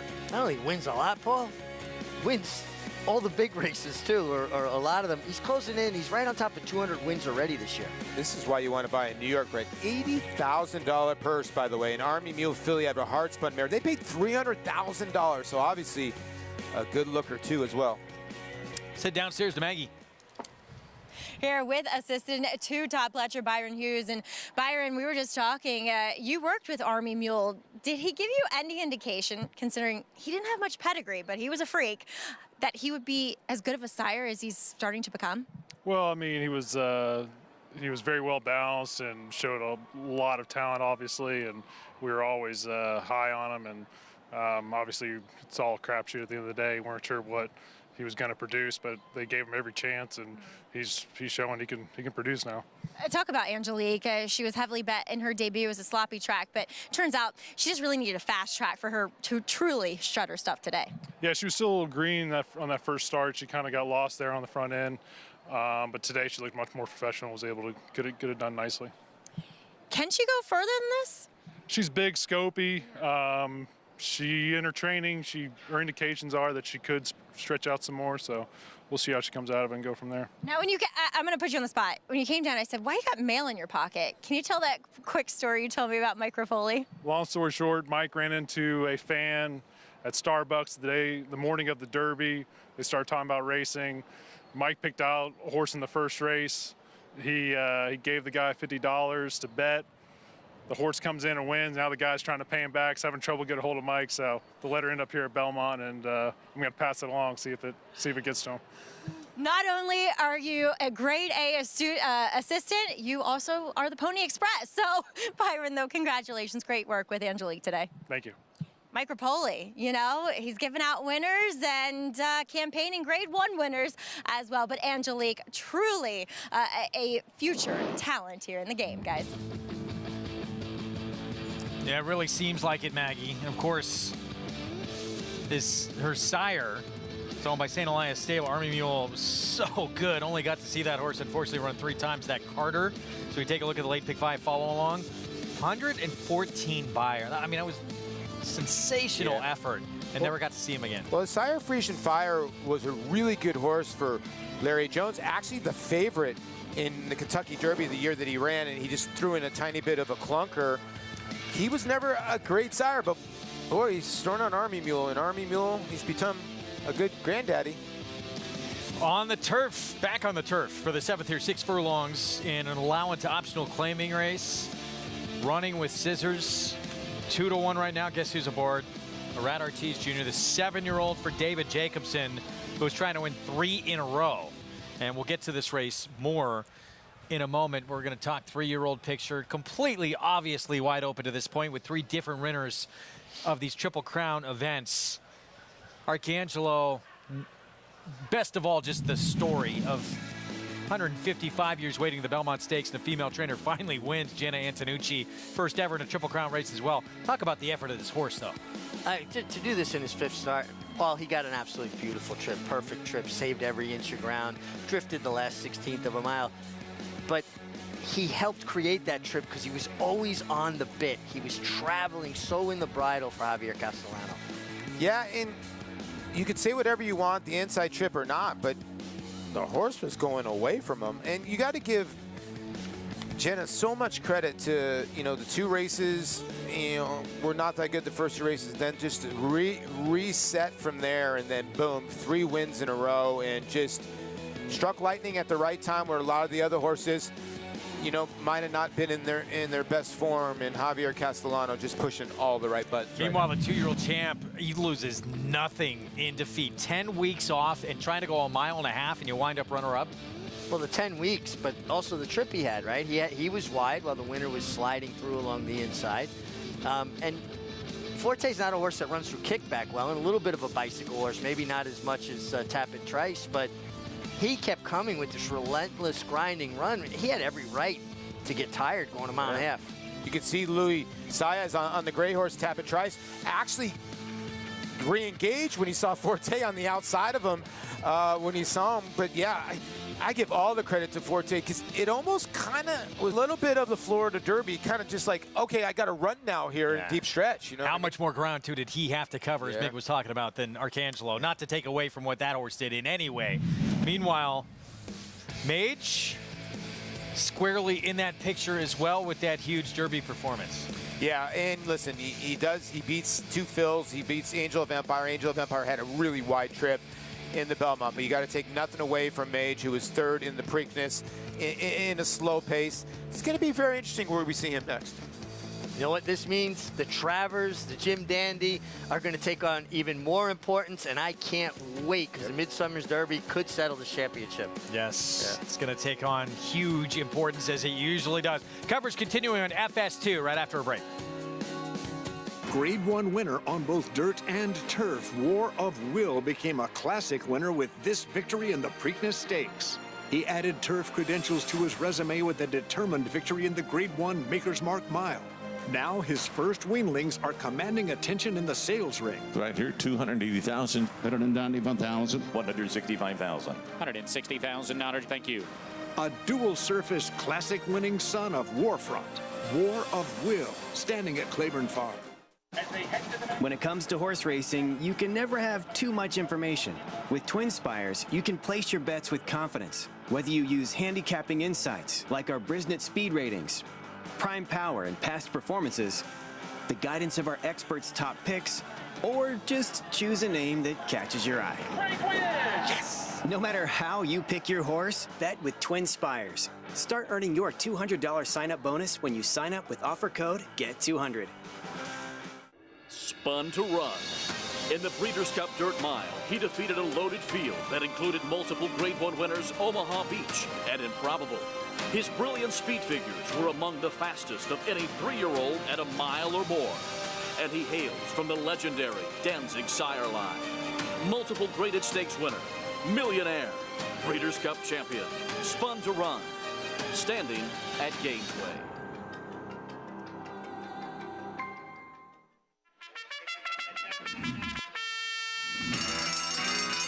Monmouth Park's newest featured race day is Haskell Preview Day, Saturday, June 17th. Wager on the TVG.com Pegasus for 3-year-olds, plus 3 graded stakes, all on the road to Haskell Day, Saturday, July 22nd. Play into big pools all day long, starting with a 12:40 first post. Racing's biggest stars prep for the Jersey Shore's biggest race on Haskell Preview Day at Monmouth Park Racetrack.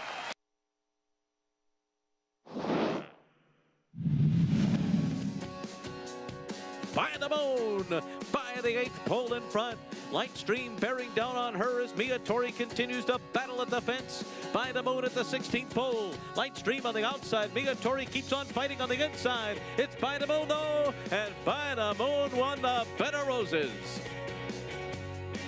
By the Moon, back-to-back in the 2017 Bed of Roses, one of the year before as well. It's our 1800 tequila throwback performance. The world's most awarded tequila. Taste is everything. By the Moon, it was Rajiv Mirage on board that day for Michelle Nevin. Yeah, nice to see Rajiv there finishing so strongly. And By the Moon out of By the Light, affiliate I actually had the pleasure of winning a couple stakes on. And JMS Stable, Samantha Siegel, they've been breeding and racing good horses for as long as I've been in the game, as long as I can remember. All over the country. Samantha's been a big cog in horse racing and a tremendous person, too, and a tremendous ambassador for the game, too, as well. So, yeah, By the Moon was a nice filly. She won that race back-to-back years. She showed a lot of grit, too.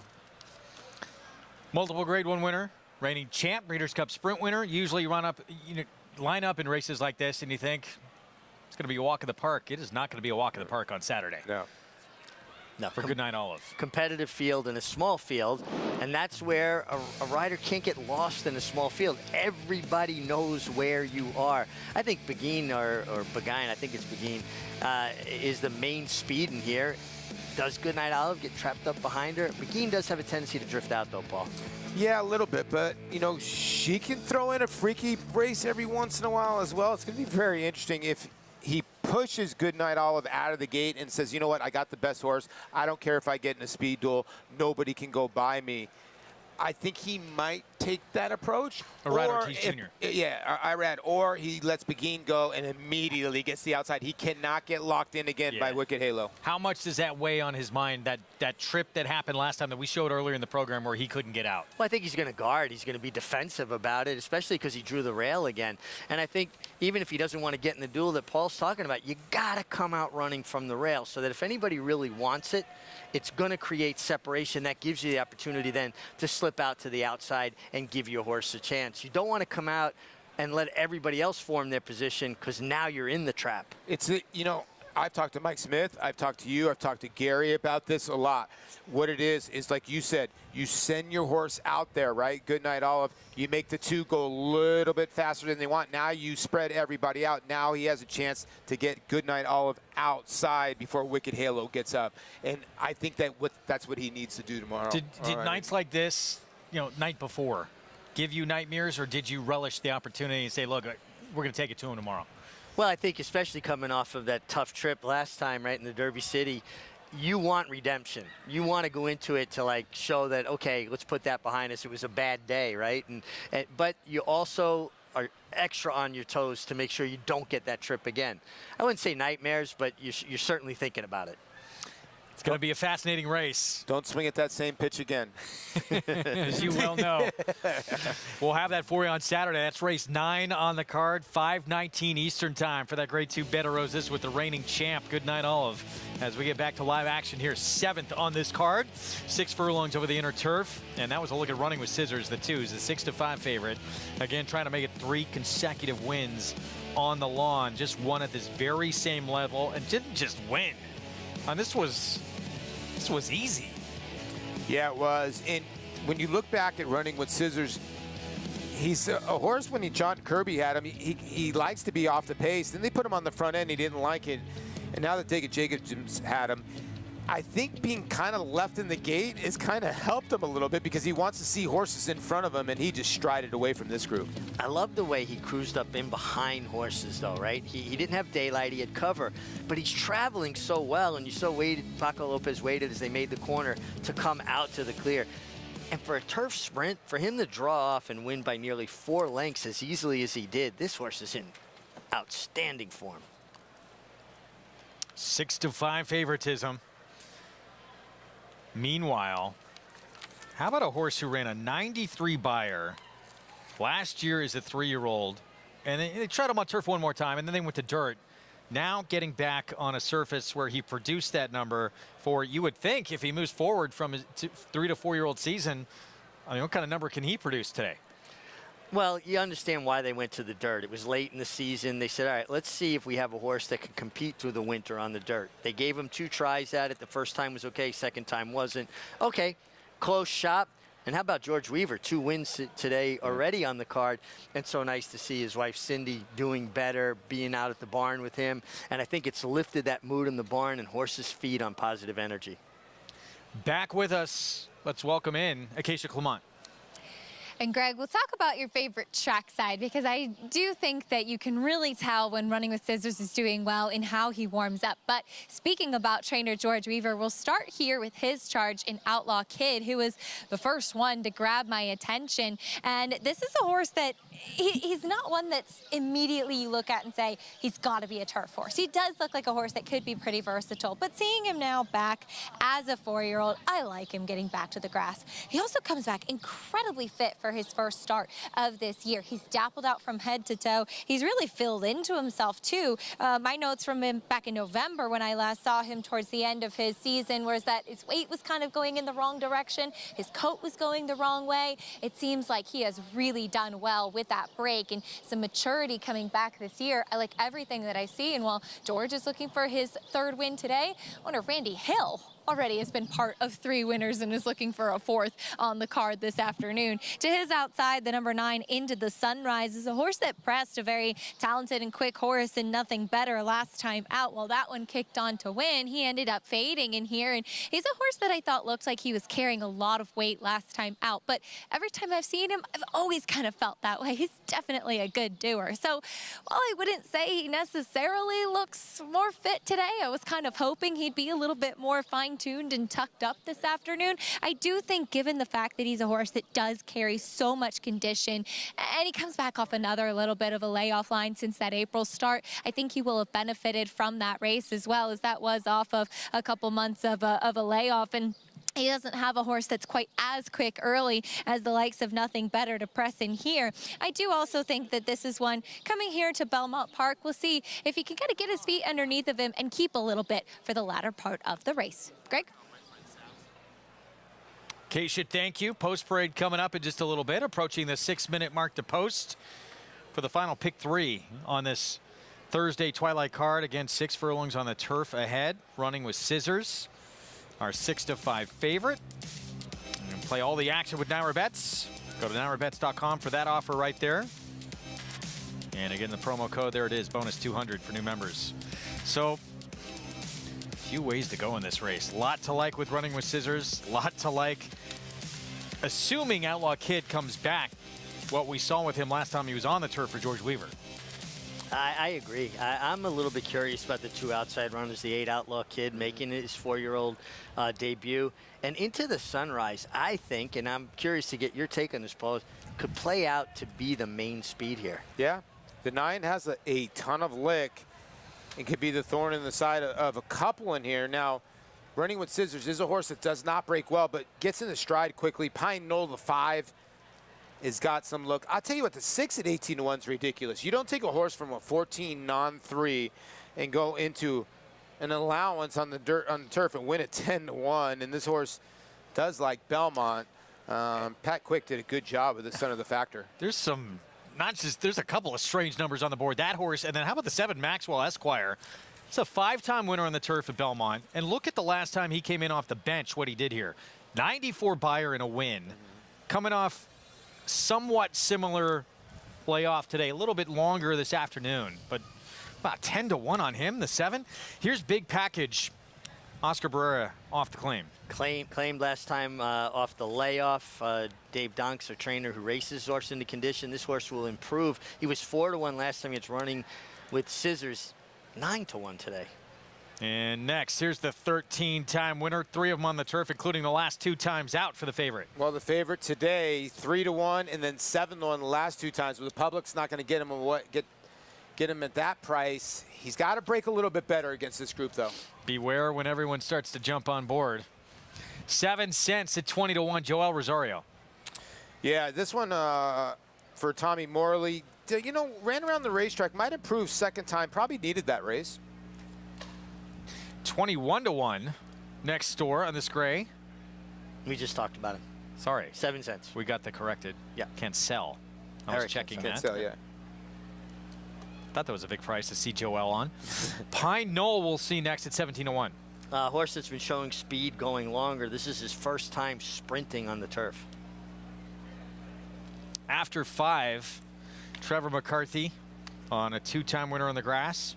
A really good ride by Trevor last time to get the money and stop the clock in 108 and change. This gray, 17-1. I think this horse can definitely a player can hit the board here at that price. Should get a trip too. Yeah. And again, Maxwell Esquire, the 7. This horse has already proven he is very good off the bench. Yeah, the one knock against him for me today, and I like this horse, he's got a lot of ability. I don't think there's enough speed to set up his late run as effectively. Outlaw Kid, the 8, coming off the bench for his 4-year-old debut.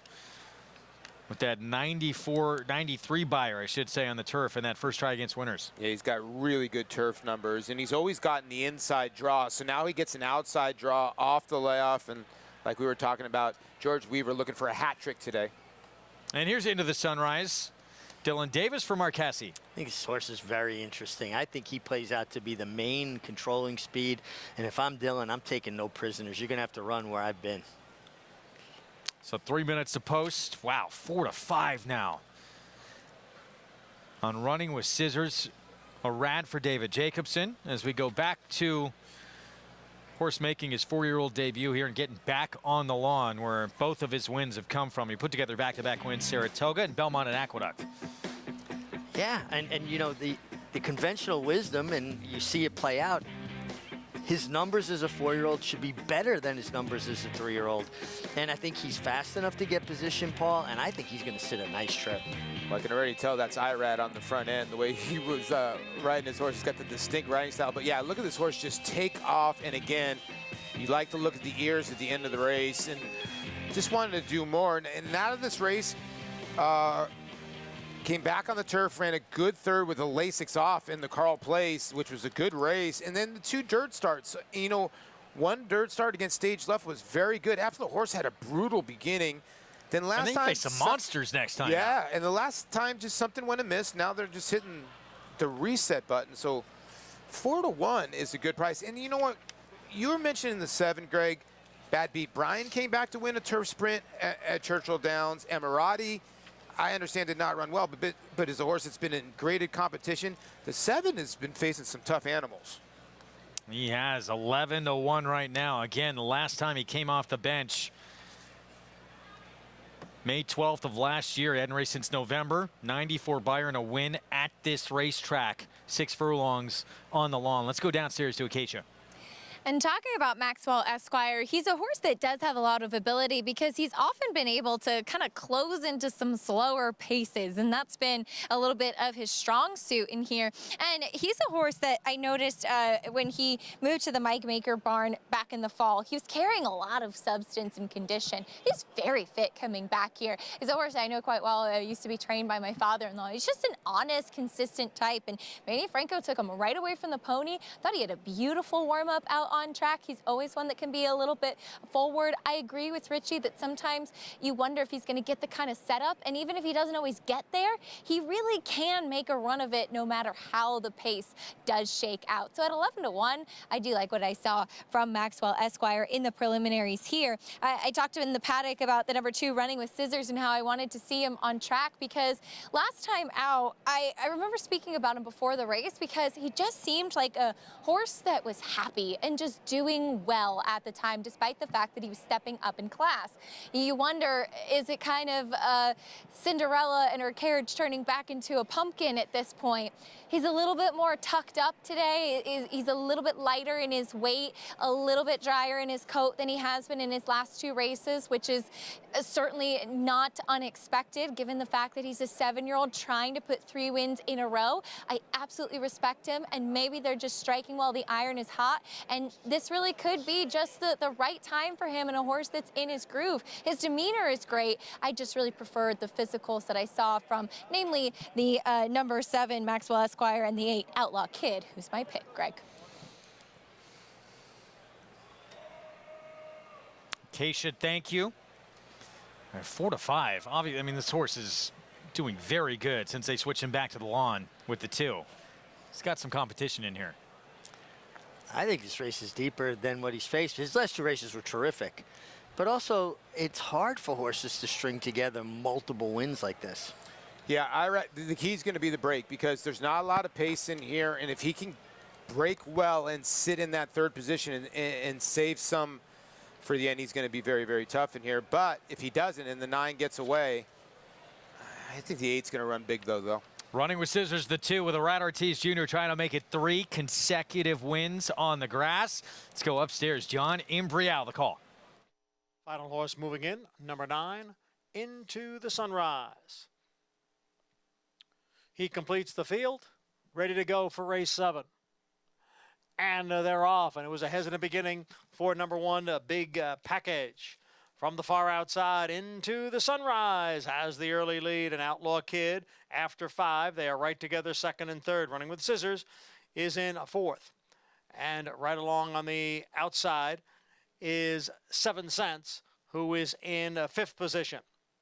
And then down on the inside is a Super Success with Into the Sunrise leading here by 2 lengths.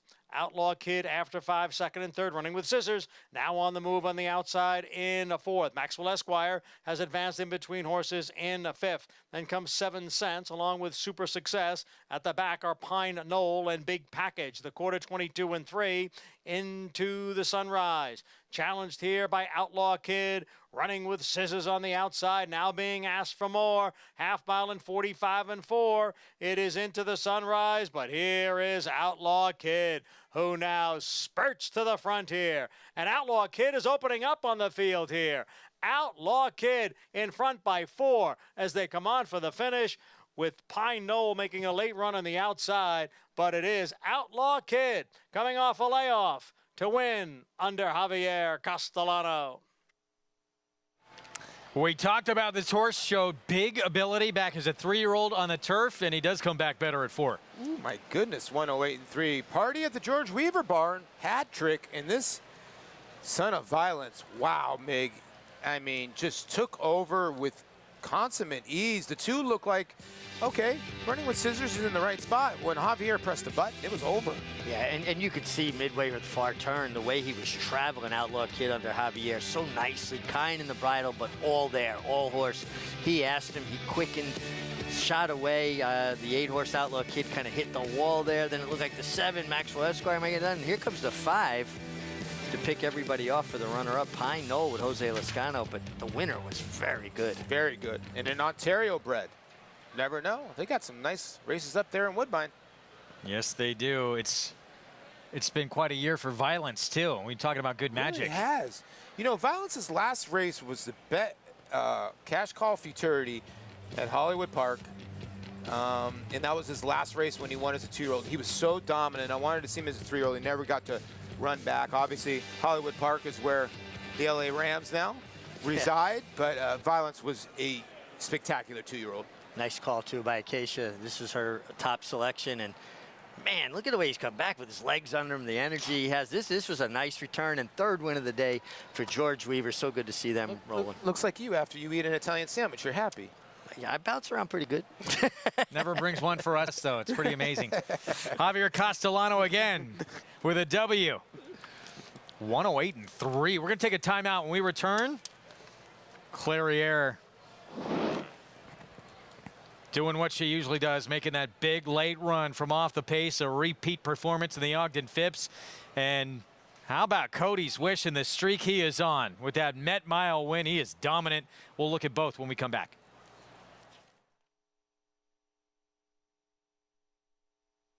Good magic in a good-looking performance.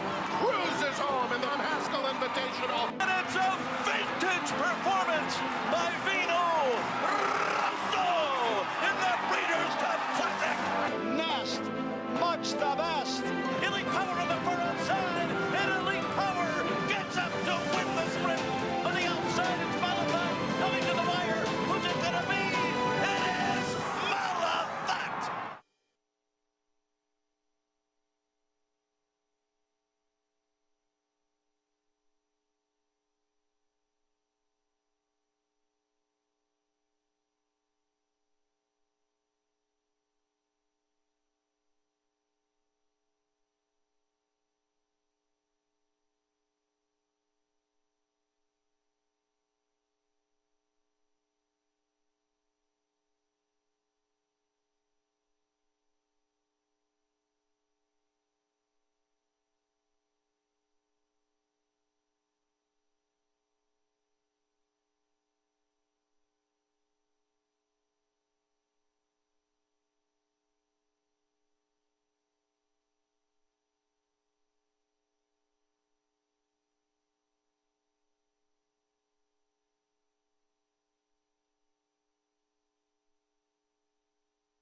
We're back on America's Day of the Races here on FS2. It's brought to you in part by legendary Claiborne Farm. 100 years of doing the usual unusually well. This guy's doing things unusually well right now. How about Javier Castellano? So much for that man to smile about right now. Took 2/3 of this year's Triple Crown, including the Belmont Stakes. Outlaw Kid coming back for George Weaver. And how about those silks that Javi pointed to? 4 wins this afternoon. Randy Hill, congratulations. A big day, 4 wins. Outlaw Kid at 10-20. Javier Castellano, his 2nd win on the day. And I don't know if you guys got to see Javier being interviewed by his son in his 5th grade class. It was pretty cool. It was awesome. Yeah, saw that. Bring your dad to the school day, and if you haven't seen it, Javi brings his silks and tells the class I just won the Kentucky Derby. You could see a lot of the kids were like, well, what's going on here? It was actually awesome. We've seen riders, obviously, more limited trainers, but owners, 4 wins in a day, that does not happen a lot. No. Let's go downstairs. We'll try and find out. Let's go downstairs to Acacia. Good. Yeah, amen to that. It's not an easy thing to do, Greg, and hopefully Randy is watching. Congratulations on your spectacular day, but having a spectacular year is Javier Castellano. Javier, first of all, with Outlaw Kid, you rode him last year, coming back on the turf today. Can you tell me what you felt as far as the progression with him? Actually, very lucky, fortunate to work the whole last week. He gave me a lot of impressive. You know, he grew up mentally stronger from the last year. I like the way he did it, you know, especially today. He brought so well out of the gate. He put himself in good position. The way he finished, the way he did it today, very impressed.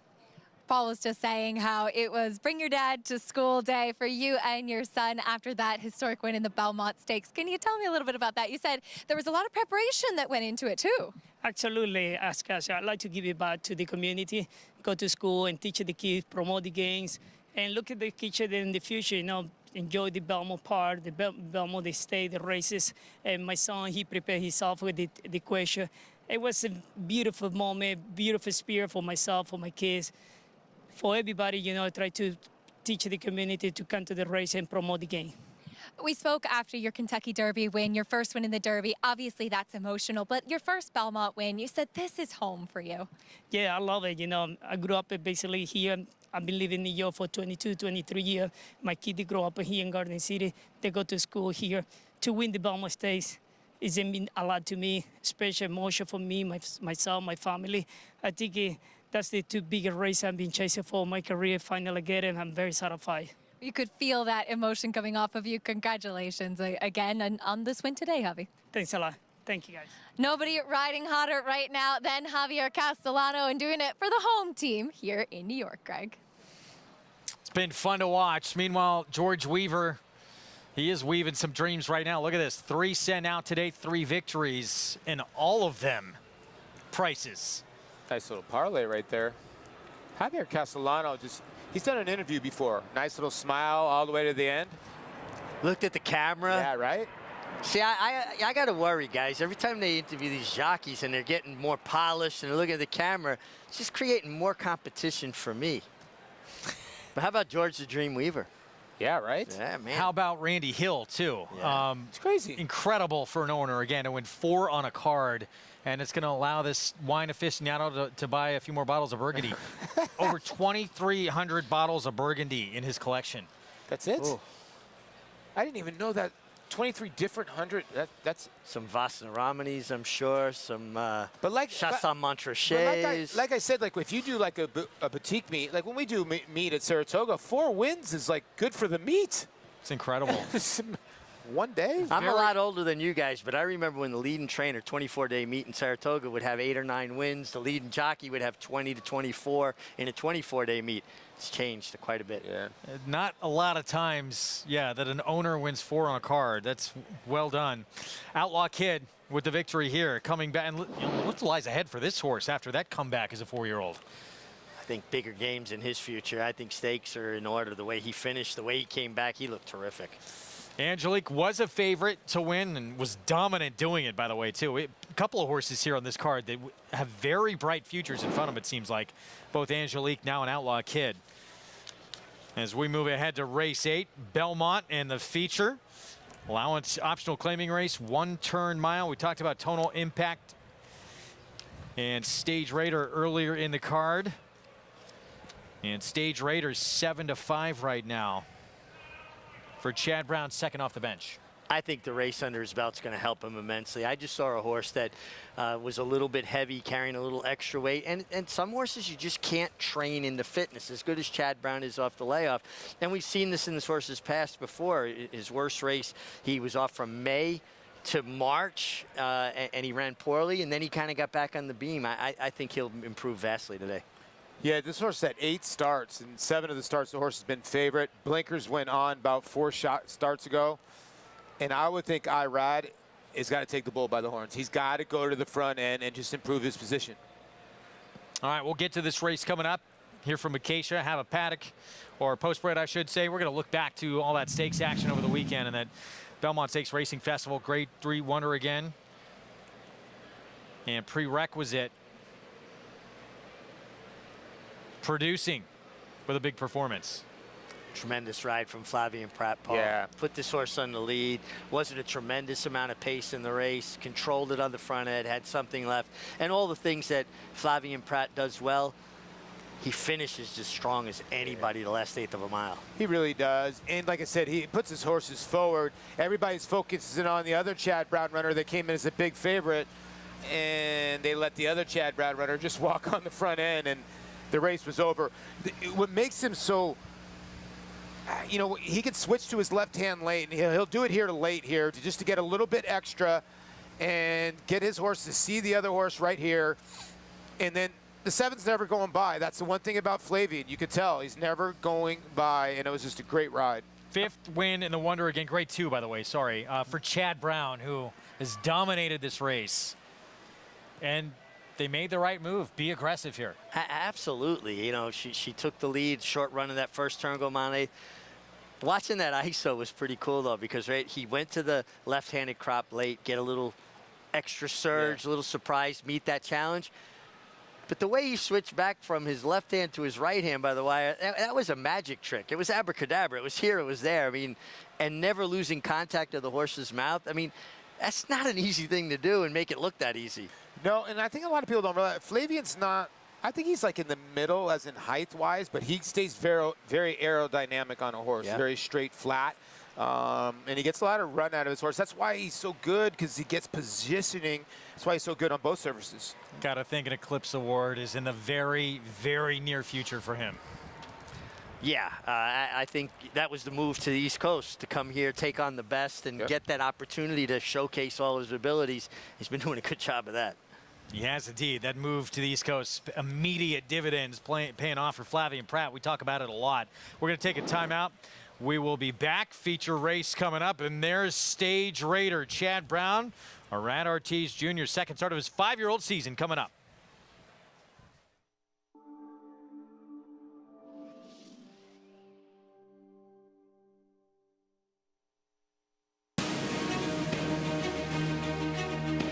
Precocity.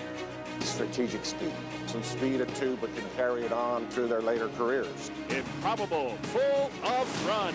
Improbable, now a Grade 1 winner. It is a complete runaway, an authoritative run. It's Improbable to win the Whitney.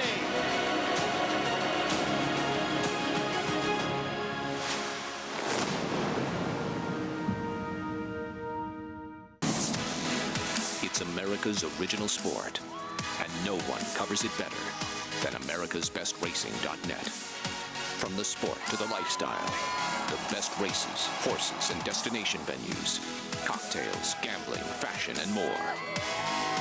americasbestracing.net is a sport for you.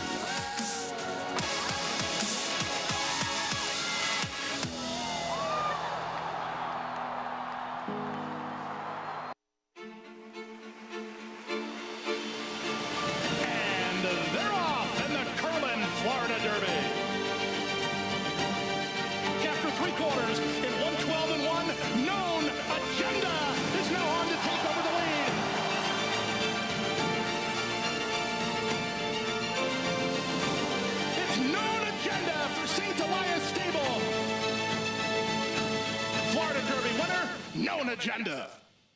Racetrack Television Network brings you every race, from every track, on every screen, every day. With monthly packages starting as low as $5, RTN gives you great value and access to more live HD streaming and race replays than anyone. Visit RTN.tv today to sign up and watch on almost any device, including Roku and Amazon Fire.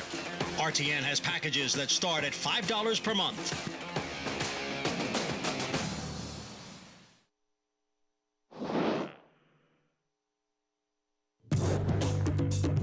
Set for the start, and they're off. in the Ogden Phipps Stakes. Clariere is now coming on the outside. It is search results and played hard. They are 1-2 moving for the 16th pole. Clariere on the outside continues to gain. Search results trying to hold off Clariere. Here comes Clariere. Search results right there. It's the courageous Clariere to win the Ogden Phipps in back-to-back years. Here comes Arabian Lion now, and Arabian Lion claws to the front here. It's Arabian Lion in front.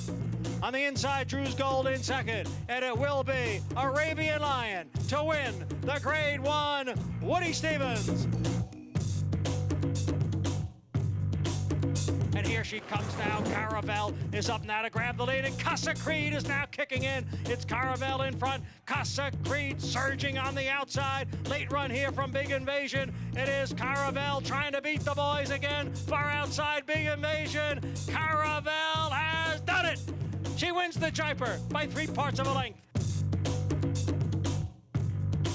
Cody's Wish is making a big move on the extreme outside. Cody's Wish is picking off horses as they come for the top of the stretch in the Met Mile. Here comes Cody's Wish on the outside. Now to grab the lead. Slow down, Andy. Down towards the rail. It is Cody's Wish in front. Cody's Wish is drawing away. Cody's Wish putting in a huge effort here. Then it's Zandon and White Barrio. But it's Cody's Wish, and this beautiful racing story continues with this terrific racehorse. He has now won 6 in a row. Cody's Wish. But here's Up to the Mark now. Up to the Mark. Up to challenge Strong Quality. And Up to the Mark has taken over. It is Up to the Mark who has a lead and is drawing away here in this stretch. Up to the Mark was up to the challenge today. He dominates the field in the Resorts World Casino Manhattan. And they're off in the 155th Belmont Stakes. The field is in the stretch in the Belmont Stakes, and Arcangelo has now taken over. Arcangelo is in front. National Treasure back running in second. Then Hit Show, Tampa Trice, Forte, and Angel of Empire. It is Arcangelo with the lead. Arcangelo in front, trying to hold on for the final 50 yards, and it's Arcangelo to win the Test of the Champion. It is Arcangelo, and it is a monumental victory for trainer Jenna Antonucci. And what a month for jockey Javier Castellano. He won his first Derby with Mage. He wins his first Belmont Stakes with Arcangelo.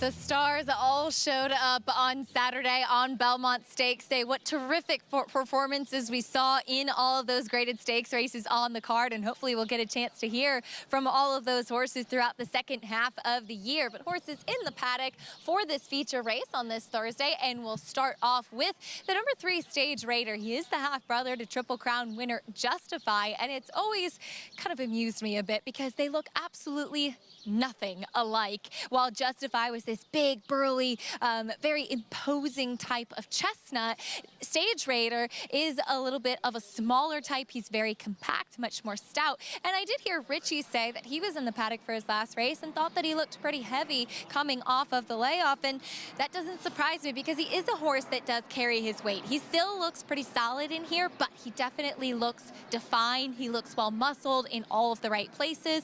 They saddled him in the back on the walk, as they always do.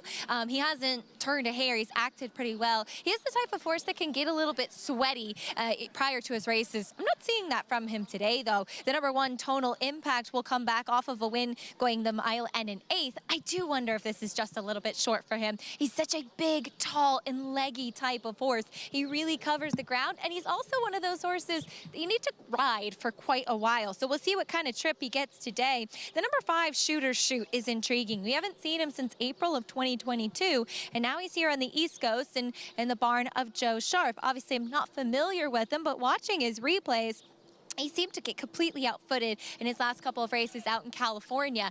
He looks bright, happy, alert, very fit, very well muscled. I'll watch his warm-up, but he's a little bit intriguing given the company he's been facing in those graded stakes races, Greg.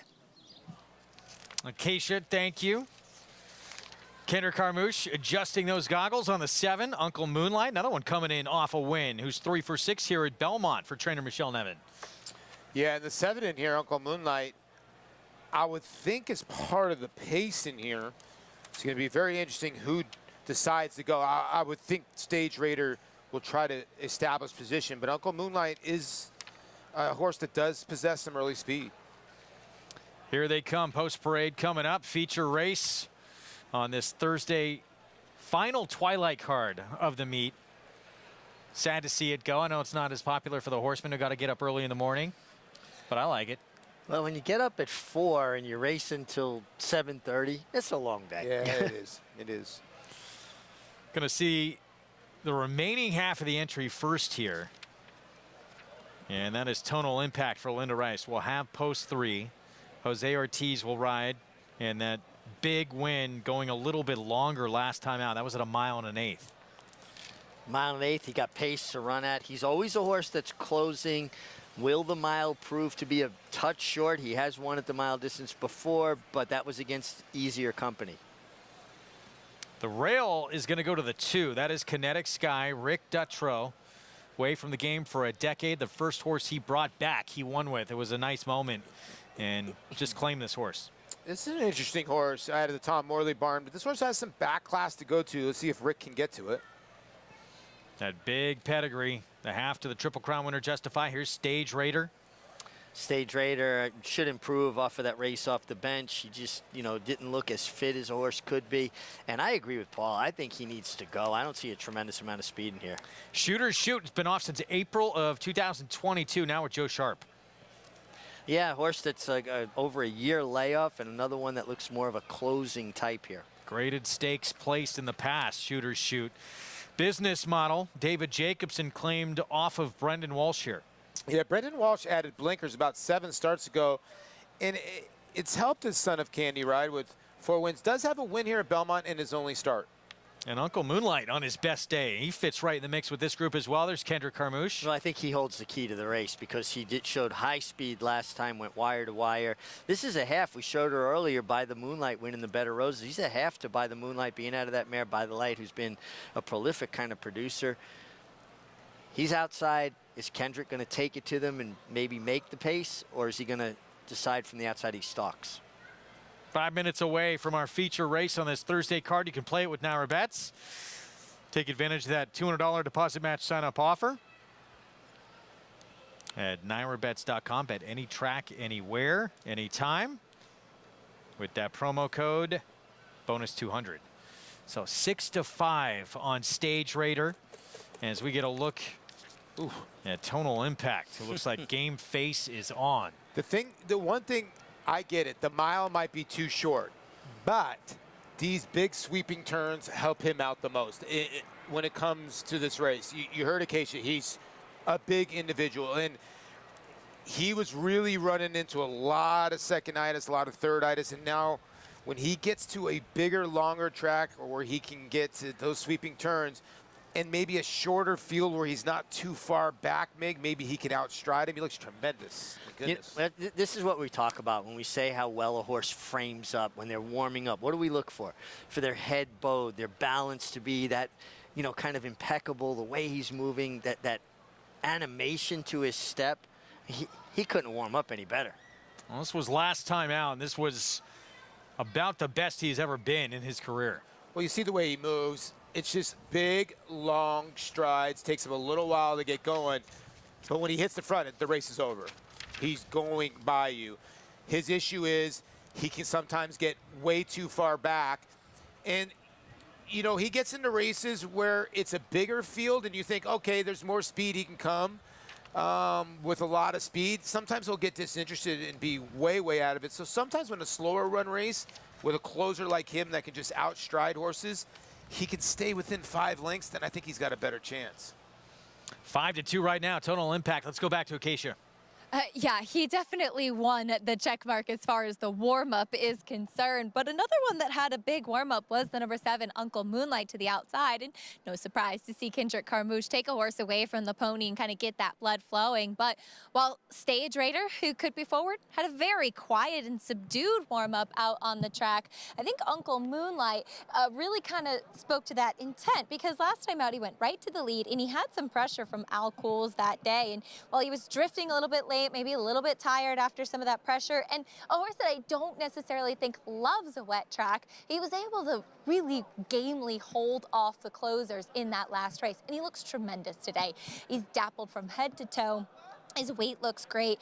He's a horse that sometimes doesn't look the most fit, much like Stage Raider, and he looks very well defined. I'm hoping that tactically he gets the advantage where Kendrick can be aggressive from the outside, and he has options as well, given that post position that he does have, especially as Tonal Impact just doesn't tend to get out of the gate very well and get into the game early. I think we'll see Kendrick play the break with Uncle Moonlight, and maybe he'll be able to dictate exactly how this race is run, Greg. All right, Acacia, thank you. 4-5 favoritism now on Stage Raider.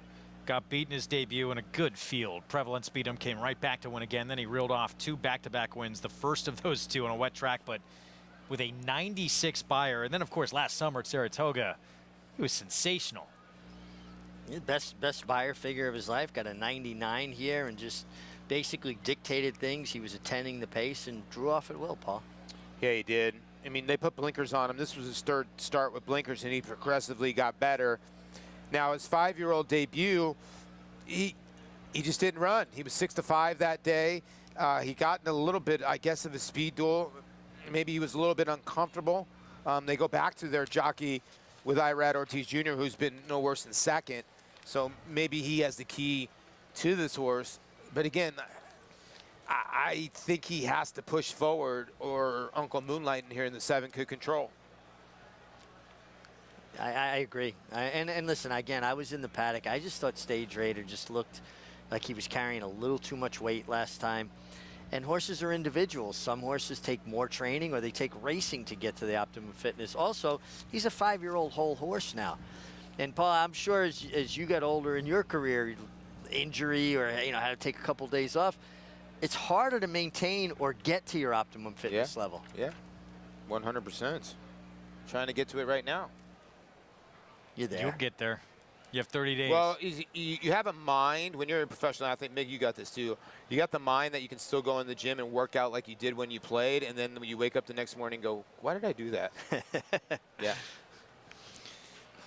Even money on Stage Raider. There he is, showing flashes of brilliance on the racetrack. He's tackled some good ones too. I mean, highly motivated, beat him. He lost by a neck to that horse, Sibelius. Look what he's come back and done as a sprinter. Finished ahead of him that day. So short price, start number 2 of his 5-year-old campaign. Are big things ahead for him this season.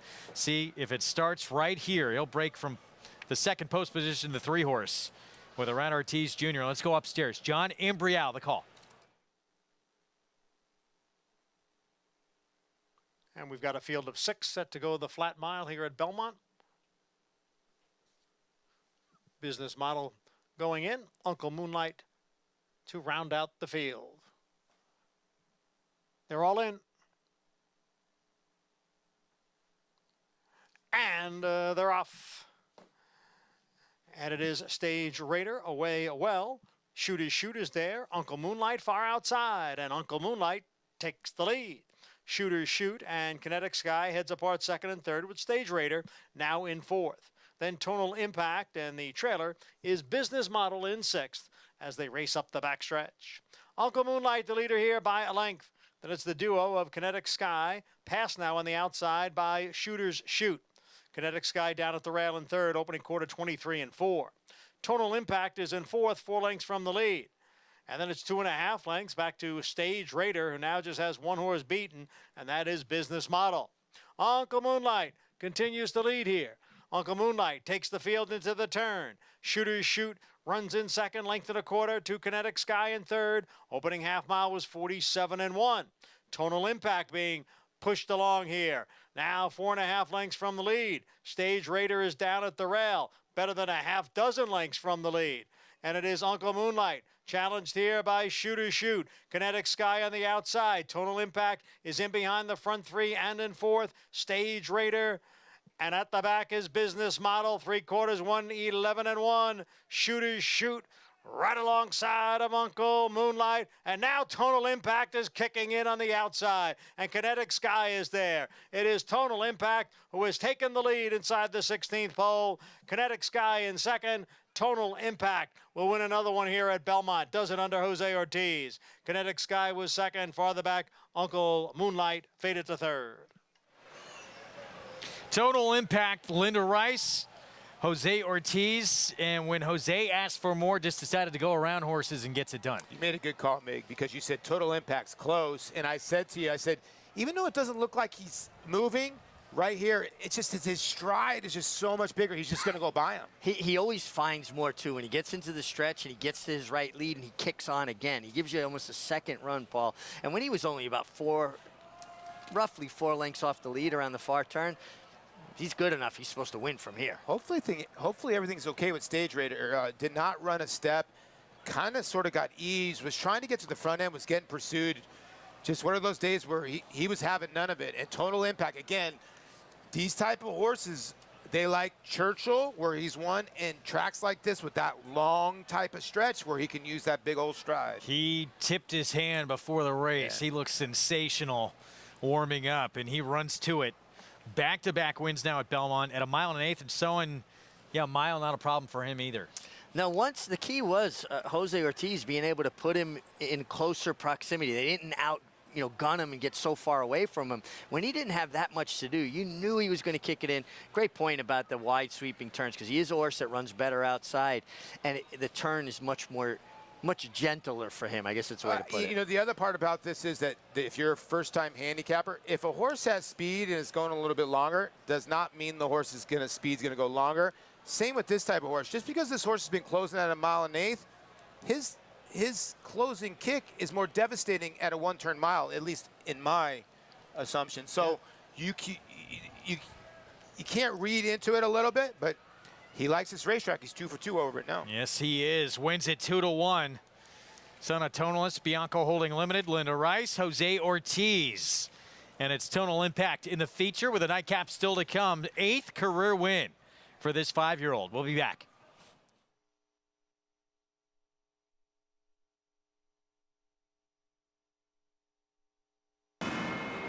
Catholic Boy, a Grade 1 winner on both dirt and turf, including this romp in the run-happy Travers Stakes. He's so impressive today, the others didn't even have a prayer! This 6-time graded stakes winner was the fastest 3-year-old of his crop over 10 furlongs.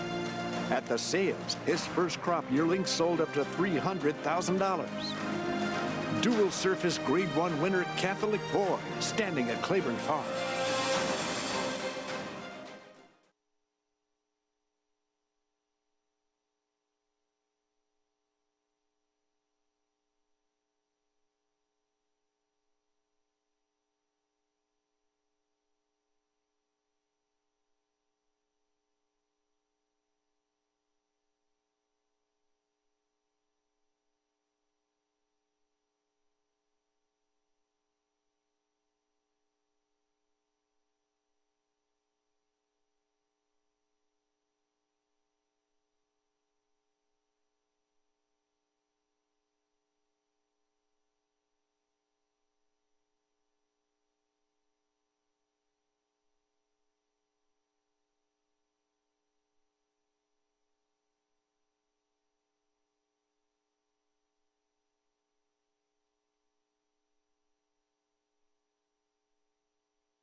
Back on America's Day of the Races on our FS2 coverage, Tonal Impact running to his looks. Back-to-back wins now. Our winner circle lead-in brought to you by the Fasig-Tipton July sales of selected yearlings and horses of racing age, July 10th and 11th in Lexington, Kentucky.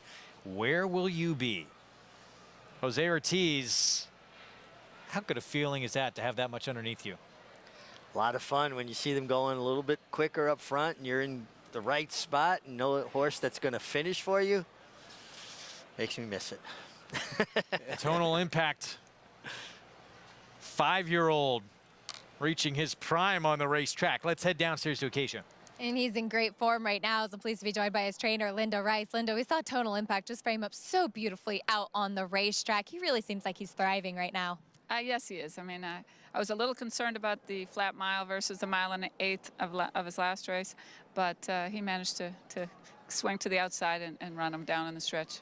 He's such a tall horse, as you and I were talking about, but it seems like even a little bit shorter here at Belmont, a track that really suits that big, long stride well. Yeah, I thought that maybe the large Belmont turns, you know, the 1.5-mile course might allow him because he's got such a long stride. He's so tall and leggy. And, you know, Tonalist ran very well on this track, too. Yes, of course, winning the Belmont Stakes. And distance is obviously the friend for Tonal Impact. But more than anything, it's when he can make a late run. Could you talk about mapping out a campaign for a horse like him who sometimes can take himself out of the race a little bit? Yeah, he's had, you know, he's had some inside trips. He oftentimes makes an outside sweeping move. I've been concerned in the past if there would be, you know, enough pace in each race to allow him to be effective, but he's won some races where there was no pace. So he's just a nice horse. A cool horse that's doing well right now. Congratulations. Thank you. Thank you. Tonal Impact making it 2 in a row, and obviously the big turns at Belmont suiting him quite well, Greg. Yeah, loving it here at Big Sandy. And hitting his best stride now, mid-year of his 5-year-old campaign, as just one favorite has won in this Pick 5 sequence. That's always going to lead to good things if you're still alive. Yeah, they're not bad. If you have the favorite in here who's going to be Robin and Eli for Chad Brown, $358 is the worst you can do for 50 cents. The 5 Red Butterfly, 805, and the 8, 575. If you have the 9, 10, or 11, go light a candle. 40,000, 46, and 30,000. What? Yes. Wow. Look at the current odds. Yeah, Chad Brown's Robin and Eli, a lot of money. 8-5 right now. From that inside post, Manny Franco will be aboard. Take a timeout. History made in the 155th edition of the Belmont Stakes. Jenna Antonucci, groundbreaking performance. We'll be back.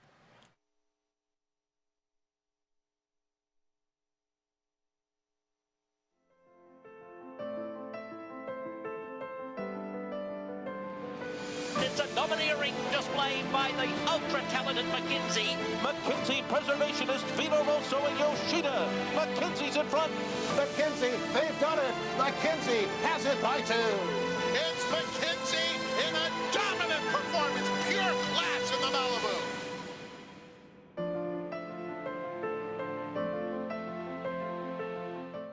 Experience the adrenaline-pumping, suspense-filled action of the Sport of Kings no matter where you are with Naira Bets. It's fast, easy, and secure. Download the app today and start winning with our lucrative weekly promotions, thrilling handicapping contests, and a one-of-a-kind VIP rewards program. Don't just watch horse racing, be a part of the action with Naira Bets.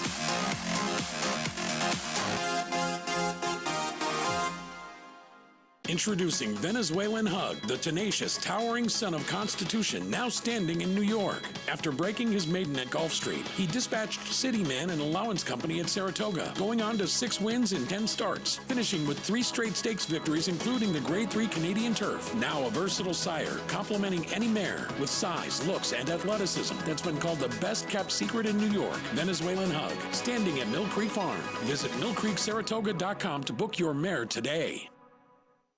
There's a big, bold, beautiful world waiting to be explored by you and your friends, of course. But not just any friends, the best of friends. The kind of friends who let you do you.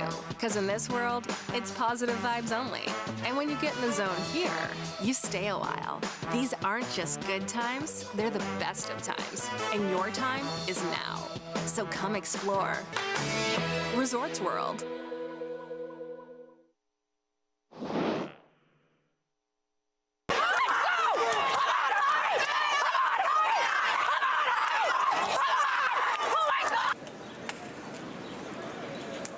We are at the beautiful Belmont Park in Elmont, New York, and it is the third jewel of the Triple Crown for Belmont Stakes Day. Just like in a groove right now. You know, got past morning, horse went out for a little stretch of the legs, and now we're just kind of riding the day. I'd like to say my hard work is done at this point. I just have to put a saddle on him, which could be hard work. He's just a big adolescent. He loves to have fun. He is a kid that we have to give him his breathing room to be that kid, because he has to be serious when he's out there. I'm not a very good woman-forward person. I'm gonna bust my butt at whatever I'm doing, no matter my gender. And so I've said often, we may have to do it twice as good for twice as long to get half the credit. But if you're quantifying your success on other people's approval, you're gonna fall short in so many things in life. I will be the benefactor of my horse showing up and running a huge race and Javier having a great ride, and I will be immensely grateful and appreciative of what that brings for me and as an accomplishment in my career. But I can't do any of this without the people and the team that we've built over the last decades, and that's what all of this is about. I love you. I'm proud of you. Thank you. Proud of you. Killing me, Smalls. I haven't cried all day. Well, maybe once this morning when I lost it, but you know. Let me see your arm. Right here. Before every race, he has to bite somebody. And the bite this time was Giovanni, his groom, who's become his chew toy. This is Giovanni's mom. This is Rosie. When I lived in New York full-time racing up here, Rosie was my forewoman. And the assistant from County Kerry, Ireland. Look at that. Bringing up a Belmont horse. That's pretty cool. Phone answerer. Personal assistant / business partner. This is Katie Miranda, my business partner with Horseology. John Ebert, the owner of that guy right there. Arcangelo, and my fiance, Manny Martinez. Security's behind us, but Paul. Paul, we're walking out. Serious face. Serious face. Don't enjoy it at all. Serious face.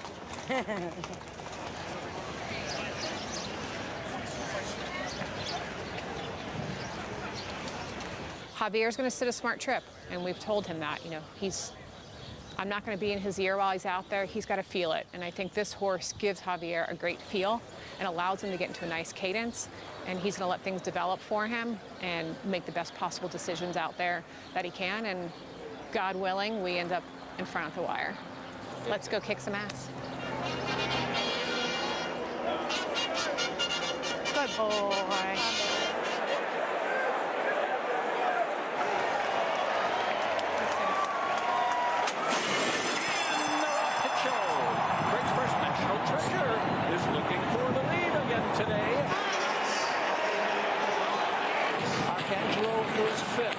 Surrounded by horses is Forte. He's 6th.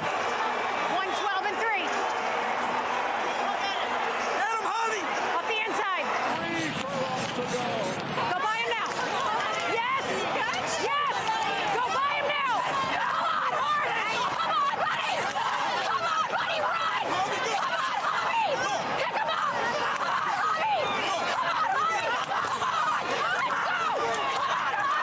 Come on, Bobby! Belmont Stakes.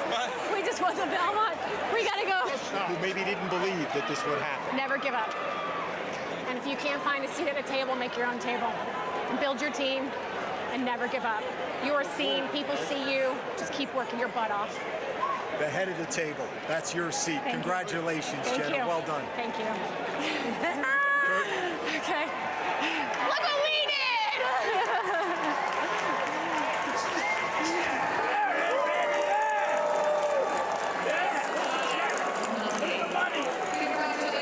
I'm not crying if you're not crying.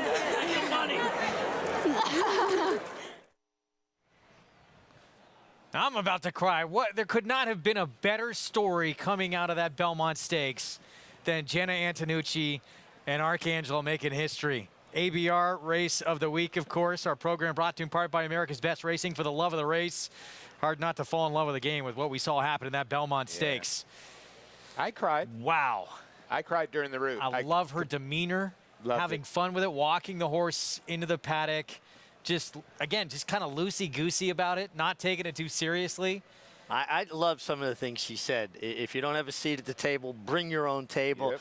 We might have to work twice as hard and twice as long and get half the credit, but keep at it, keep working. I thought that was brilliant. The positive words. Let's kick some butt. She was ready for this stage. She really was. She was not scared of it one bit. Did incredible, too, by this horse, who she was so patient with. Didn't force anything on the horse. It was a late foal. And look how it pays off. Let's go to Acacia for more. I know, Acacia, you have known Jenna for quite a while. This had to feel awfully good.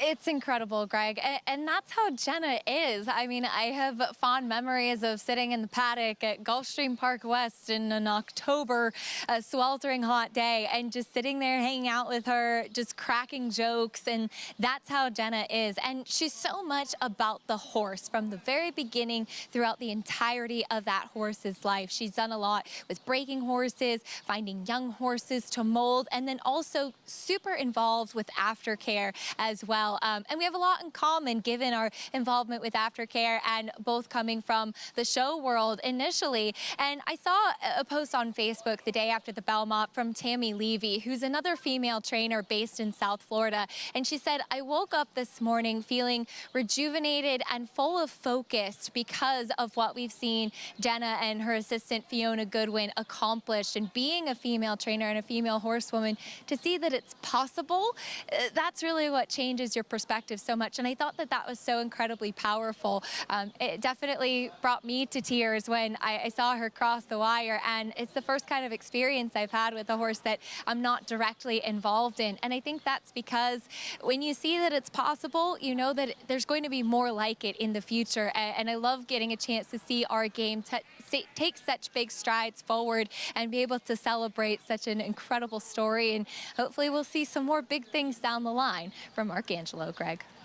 Yeah, from Arcangelo, and no question from Jenna Antonucci, a very talented trainer. She has forever changed the history of this sport. Just incredible what she has done. It's so perfect what she said as well in that after-race interview about, and you said it as well, make your own table if you can't get a seat at the table. I just think that those are words that both men and women could listen to and kind of take inspiration from. You know, you're not always going to get the accolades or the compliments you desire, or you may not get the position you desire, but keep working at it.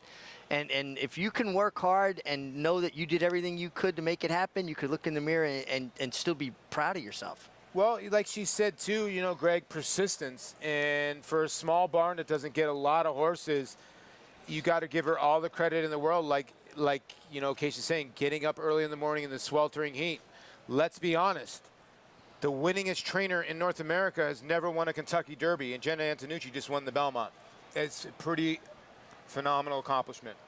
Really is. And yeah, you said small barn. Got to think that barn size is increasing quite a bit in the months to come. Let's go back to Acacia.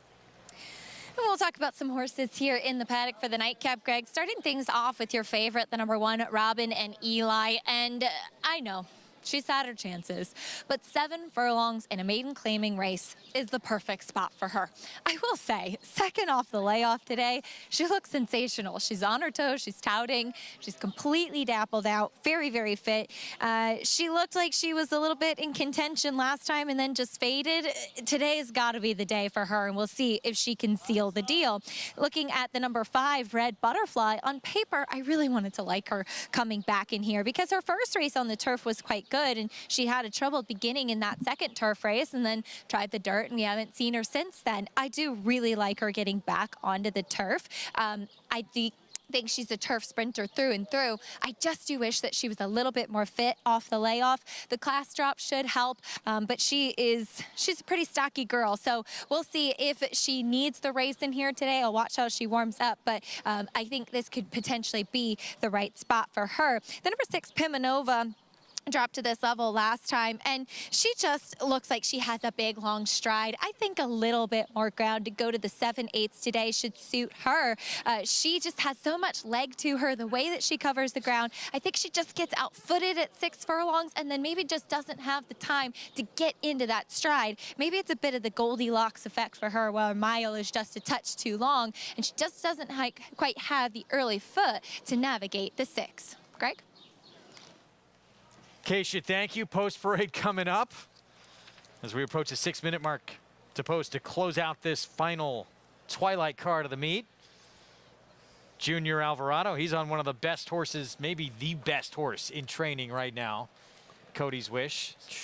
What a performance in the Met Mile to circle a quality field like they were standing still around the turn, you know, 8 wide or maybe even wider. I mean, we had some amazing races. Not even close, right? Most dominant performance? Oh, my goodness. 100%. I mean, to literally wheel the horse out on purpose and go 8 wide saying, I'm 10 lengths the best and win by 6. Wow. I am so looking forward to him stretching out. So that storyline coming out of that weekend is one of the great things for racing too. The most dominant horse probably in training right now saying we are going to go for the classic. He's already won the mile. He's already won the Met Mile. They can only enhance his value. And let's be honest, guys, he ran about 1 1/16 miles the other day. Yeah. It's going to be fun to watch. Here's the 11 to kick things off. Altarina, 45-1 with Katie Davis. Yeah, first-time starter. There is some turf pedigree there. I'm not taking any money early in the post parade. Back to Robin and Eli, 8-5 favorite for Chad Brown. Certainly a deserving favorite, but a horse that feels like she had her chances, and I just don't know that she has that killer instinct at crunch time. Follow the Fed. Second try, I should say, on turf. Ran 4th at this level last out. Yeah, I think it's a positive that Flavian sticks. This horse got left. I'm so used to front run the Fed. This is follow the Fed. Front run the Fed was a good runner. It's still running, if I'm not mistaken. Ran against Caravel. Yeah. Beautifully Wicked. Leah Giramati with a first-time starter by Wicked Strong, and that's where Junior Alvarado is, right there. Yeah, let's see how she hooks up with the pony. I always watch that because I feel like they're facing so many new things, young horses, but she looks like she's good with the pony. First-time starter, we try to let the board help us, not taking a lot of money on the board. Finney's Harbor, first time on turf, showed some speed and then backed up, but that was against Better. Yeah, well, at least you get Javier Castellano, who's hot as can be, but really tough to see this filly by Central Banker. Red Butterfly debut was against a little Better, ran second, beat a length and a half. Yeah, if she runs back to her debut, she's going to be a handful here. Gets Lasix for the first time coming off the layoff. Pimanova, Danny Gargan trains Kendrick Carmouche aboard. 14-1's way too high on this filly. I know she's 4 years old, but her last start, she got left in the gate, and she's got a little bit of talent for 14-1. Because I'm Elegant trying grass for the first time. Yeah, Mara's not produced any turf winners. Here's Daddy's Boss, Little Lady. Debuted at Gulfstream. Yeah, not a bad effort at Gulfstream with Paco Lopez taking a little money here. Striking Melody, turf debut, came at Saratoga last summer, didn't show a lot. Yeah, it's going to have to turn it around in a big way, would be a surprise. Bandaloo Queen, Elijah Greenidge, an opportunity here. The sire here, one of my favorite horses, Frank Conversation, but at 51-1. This horse has beaten 1 horse in 5 starts. Altarina, we saw. Here's the 12, Maggie to the outside, 701, Trevor McCarthy. Another filly by Central Banker, and here gets Lasix for the first time. and is going to sprint on the turf. Did try the turf going long, did not help, but now going to go 7 furlongs off the layoff here for John Kirby. 3 minutes to post. Nightcap on this Thursday twilight card. And Robin and Eli, nature of this barn, taking a ton of money. Here's the 8, though. This is Daddy's Little Boss Lady. So that 5 furlong turf sprint in the debut at Gulfstream early January. And now comes start number 2 and a drop in class. Well, that was against Open Company going 5 furlongs. Now she gets a little more distance, and she gets in against New York Breds, dropping in for a tag. And she wasn't badly beaten. 4 1/4 lengths for everything, Paul. I think she's a major player here. Yeah, and Rob Falcone's numbers are very good second time out. He's about a 30% trainer, so look for this horse. Been off a while, so I would think a better break would probably be in order for her as well. She's been working at the training track, has some sharp drills, but I'm kind of with you, Mig. I like that she still had kind of interest at the end of this race. Yeah, she cut the corner nicely, sifted out to the clear, but she's finishing steady. I wouldn't say she's finished one of the flyers, but she's going forward. Now she gets 7 furlongs to work with.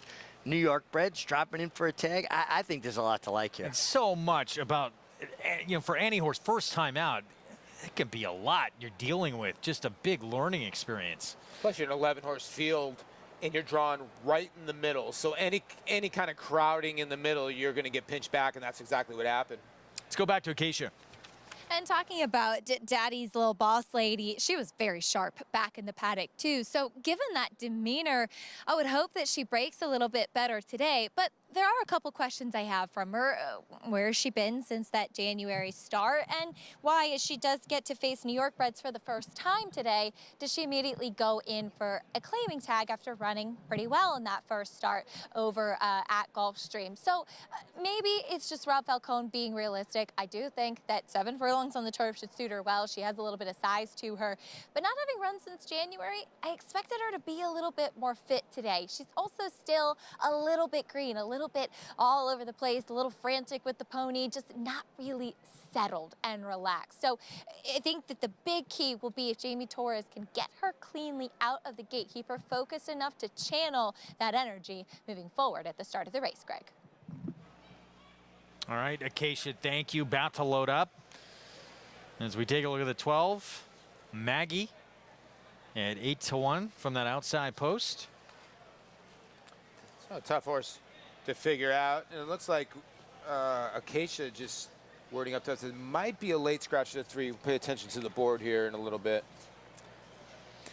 And they've already taken the 3 off, yeah. All right, so the 3 is a late scratch. So fix the correlating numbers above each starting gate stall. They won't leave an empty space because horses tend to run to empty space.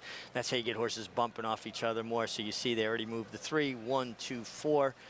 Interesting, when Maggie ran second last fall, was beaten by Maggie T. So all Maggie Exacta. So we're sitting there before the show today, and I said, hey, Maggie Wolfendale, you gonna bet Maggie today? And she's like, I can't bet Maggie today after it ran Maggie and Maggie T and I had no money. It's like, she's like, how I didn't have that. It's like going to the wedding. Now I'm going to go to the funeral if I bet the horse to win. But she didn't have that exact Maggie T over and Maggie. They both were big prices. They were about that 27-1 and like 6-1. We were on the air that day. I remember that. That's the day you. I'm a big believer in hunch plays. Yeah. Well, I throw anything. Well, we all have Bellas. I throw anything with Bella in there just in case. Yeah. So. All right. So the 3 back to the barn. We'll wait to see the debut for Beautifully Wicked another day for Leah Germati's barn. So Junior Alvarado, his work done for the evening. Yeah, and what people need to understand is there is an attending veterinarian stationed at the starting gate, and a rider that feels something that he's not particularly fond of in the warm-up, maybe the horse doesn't feel quite right to him, goes to the examining veterinarian, and the horse is an automatic scratch in New York. There's no conversation. There is the examining vet we're talking about. Better are on the side of caution. The horse will have to go through, the protocols to be okay, to physical exam, work for the vet, blood test, before the horse will be cleared to start again. And that's one of the things that protects the horses, the jockeys, and of course the betting public. Even money, Robin and Eli has been at this level before. Did drop in for State Bred Maiden 40. Had a pretty tough trip that day. Plenty of excuses on why she got beat as the favorite on that occasion. She's run very good against better company, including stakes competition. It's today the day. Start number 8. With a powerful Chad Brown barn with Manny Franco from that inside post. Let's go upstairs. John Imbrial with the nightcap from Belmont.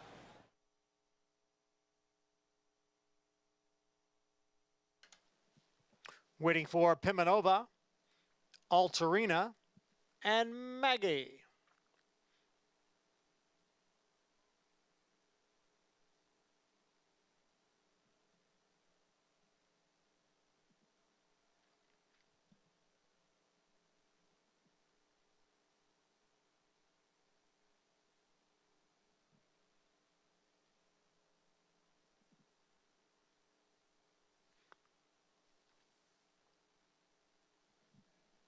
Set for the start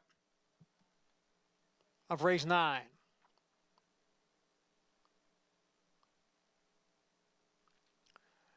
And they're off. And here comes Finney's Harbor to challenge for the lead with Red Butterfly. Red Butterfly narrowly. Finney's Harbor runs in second. Pimenova is next in third. And on the outside is a Bandaloo Queen in fourth, followed by Maggie in the white blinkers far outside fifth. Robin and Eli now advances at the rail in sixth. Follow the Fed in between horses in seventh. Daddy's Little Boss Lady is next in eighth. Then comes the gray Cossam Elegant, followed by Striking Melody and a big break back to Altarina. The quarter went in 23 seconds. Finney's Harbor and Red Butterfly, they are heads apart for the lead. Bandaloo Queen next in third with Pimenova not far behind in fourth. Robin and Eli continues to advance down at the rail, just 2 lengths from the lead. Then comes Daddy's Little Boss Lady. Far outside is Maggie and Follow the Fed. Now Finney's Harbor is dropped out of it. Red Butterfly is the leader, but room on the inside for Robin and Eli. And here she comes now. Robin and Eli up to challenge for the lead with Red Butterfly and Pimenova on the outside. Then Follow the Fed and Daddy's Little Boss Lady. Right now it's between Robin and Eli and Red Butterfly. The two of them are together. It's Robin and Eli on the inside, Red Butterfly on the outside. Robin and Eli now prevailing. So it will be Robin and Eli and Manny and Chad to win the Thursday finale. Robin and Eli, even money favorite, takes advantage of that opening on the inside. Manny Franco, the victory in the nightcap.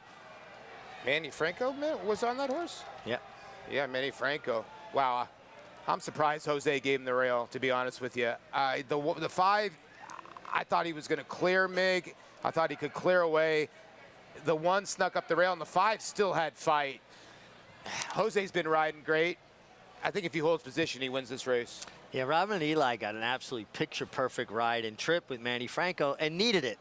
Because even when she popped in front, it looked like she was kind of waiting on Red Butterfly. If you make her come around you, maybe she hangs on you. But Red Butterfly ran extremely well, homebred for Barry Schwartz, off the bench for Horatio De Paz, who is shown to be very proficient with horses off of layoffs. And it took Robin and Eli at even money all of that perfect trip to get it done. By the way, if you had the 3, you get the 1 in the pick 5. That's scratched. And went off post-time favorite. Yes, thank you, Paulie. Robin and Eli, 8th time out, breaks her maiden. At a short price here, even money. We can take a timeout. We'll have the prices, see what this pick 5 came back when we return, and look again ahead to the return to New York of your filly and mare sprint champion. Good night, Olive, getting ready to line up in the bed of roses on Saturday.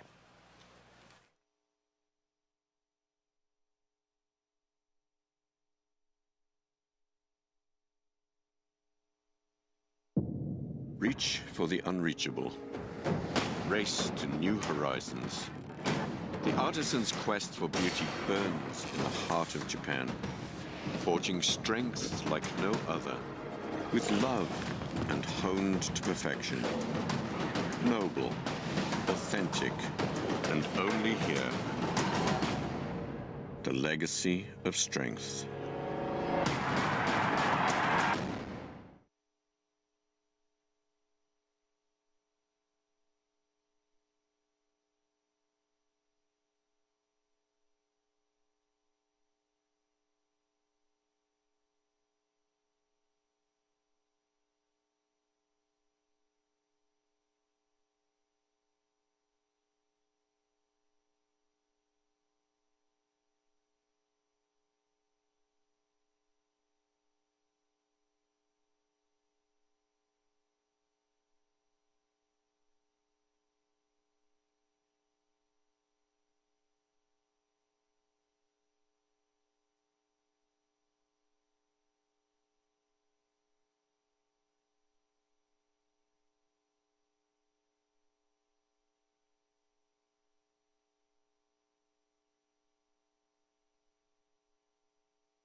Back on America's Day of the Races on our FS2 coverage, Manny Franco and the Silks of Michael Dubb. Manicat Stables owns Robin and Eli as well. And Chad Brown with this 4-year-old filly breaks her maiden career start number 8.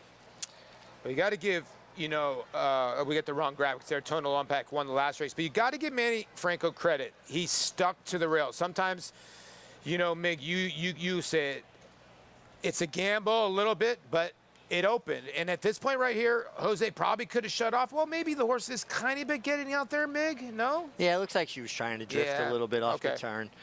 But, you know, listen, when you're on the best horse, you got post 1 and the rail opens, that's the dream trip, right? That's easy pass. And she got it done. Listen, she was best. She's a maiden that's earned going in today $71,000, and now she's closing in on $100,000 by just winning 1 race. It truly does pay to have a New York bred, right? Yeah. So Robin and Eli, was she taken? That's a good question. It's a good question. Maybe for 40. Yeah. Where would you go though? Off Chad. That's tough. Well, the only thing is, you know, you're getting a horse that's been well cared for. 100%. Right. Yeah. And has been competitive against better company in stakes races. $4.20 for the win. Red Butterfly, Pimanova, second and third. See what that pick 5 came back. It was $350 some odd, but you had to swallow the $335. Not that bad actually. And if you had that pick 6, wow, 7,700. Who won the first leg of the pick 6, Greg? The one favorite wins in the sequence. 24 Mamba, who got bet down. 11.20, biggest price in the sequence. Wow, that excelled it big time, huh? Jeez. Right? Wow. Still a great wager. I mean, wow. Did not have to come up with a lot for 335 there. No. And again, it got hurt a little bit with that late scratch, as you said too. So card in the books on final Twilight card. It was great working with the two of you guys. We had a good time up here, and we still have some great action coming up this weekend. Again, Bed of Roses going to see our Philly and Mare Sprint champ returning in our ABR Race of the Week. Good night, all of that happens on Saturday, trying to erase that rough trip that she had in that the Derby City Distaff, I should say, against Monterey and Wicked Halo. Yeah, she's going to be the one to beat. Caramel Swirls in very, very good form. Wicked Halo is the kind of horse that just sticks around and is always there at the wire. And Beguine, you know she's going to show her usually lower speed, Mig. Yeah, she's quick and should be, I think, the main speed here. Goodnight Olive's got to get a trip. You know, she got a bad trip last time in the Derby City Distaff, but look what she can do when she gets a clean run. In the Breeders' Cup Sprint, Philly and Mare Sprint last year. Just a dominant force last year. Yeah, she really was. Her coming out party was at Saratoga when she blitzed that field. And then she won this. You see Wicked Halo, the gray, is going to end up finishing 3rd. And I would think Irad would want to envision this, him being clear and not bottle up like he was in the Derby City Distaff. Yeah, that was a tough trip for her last time and a frustrating trip, I'm sure, for Irad. And we're going to get a look at it here. He's in behind horses here, and he was looking to get outside, but the path is taken there by Wicked Halo, right? So he's like, all right, maybe I can split them, or maybe I can go to the inside. The horse on the lead drifts towards the rail. The hole closes because Tyler Gaffion and Wicked Halo keeps his line. He didn't come in. He didn't do anything illegal. He held his line. And now Goodnight Olive is basically bottled up here, and just an unlucky trip. It's not the jockey's fault when those things happen. You can ride a perfect race and be unlucky, and you could ride a bad race and get lucky. I think that was just an unlucky trip. And we should say Better Roses, owned by Alfred Vanderbilt, by Rosemont, out of, I think, Good Thing, Bed of Roses. Kind of a clever name. Yeah. Back tomorrow, 1 Eastern start time till 2:30. Then we're on again 4:45 to 6. That's all on FS2. We saw some potential future stars today. Angelique may have a very big future. This New York bred filly. She's now 2 for 2 for Todd Pletcher around Ortiz Jr. But she blitzed that field. And Ella Kid, his comeback back on the grass as a 4-year-old. Very impressive. And how about Randy Hill? 4-win day for those Silks. Incredible. And Tonal Impact. Back-to-back victories. Linda Rice and Jose Ortiz. We'll see you tomorrow.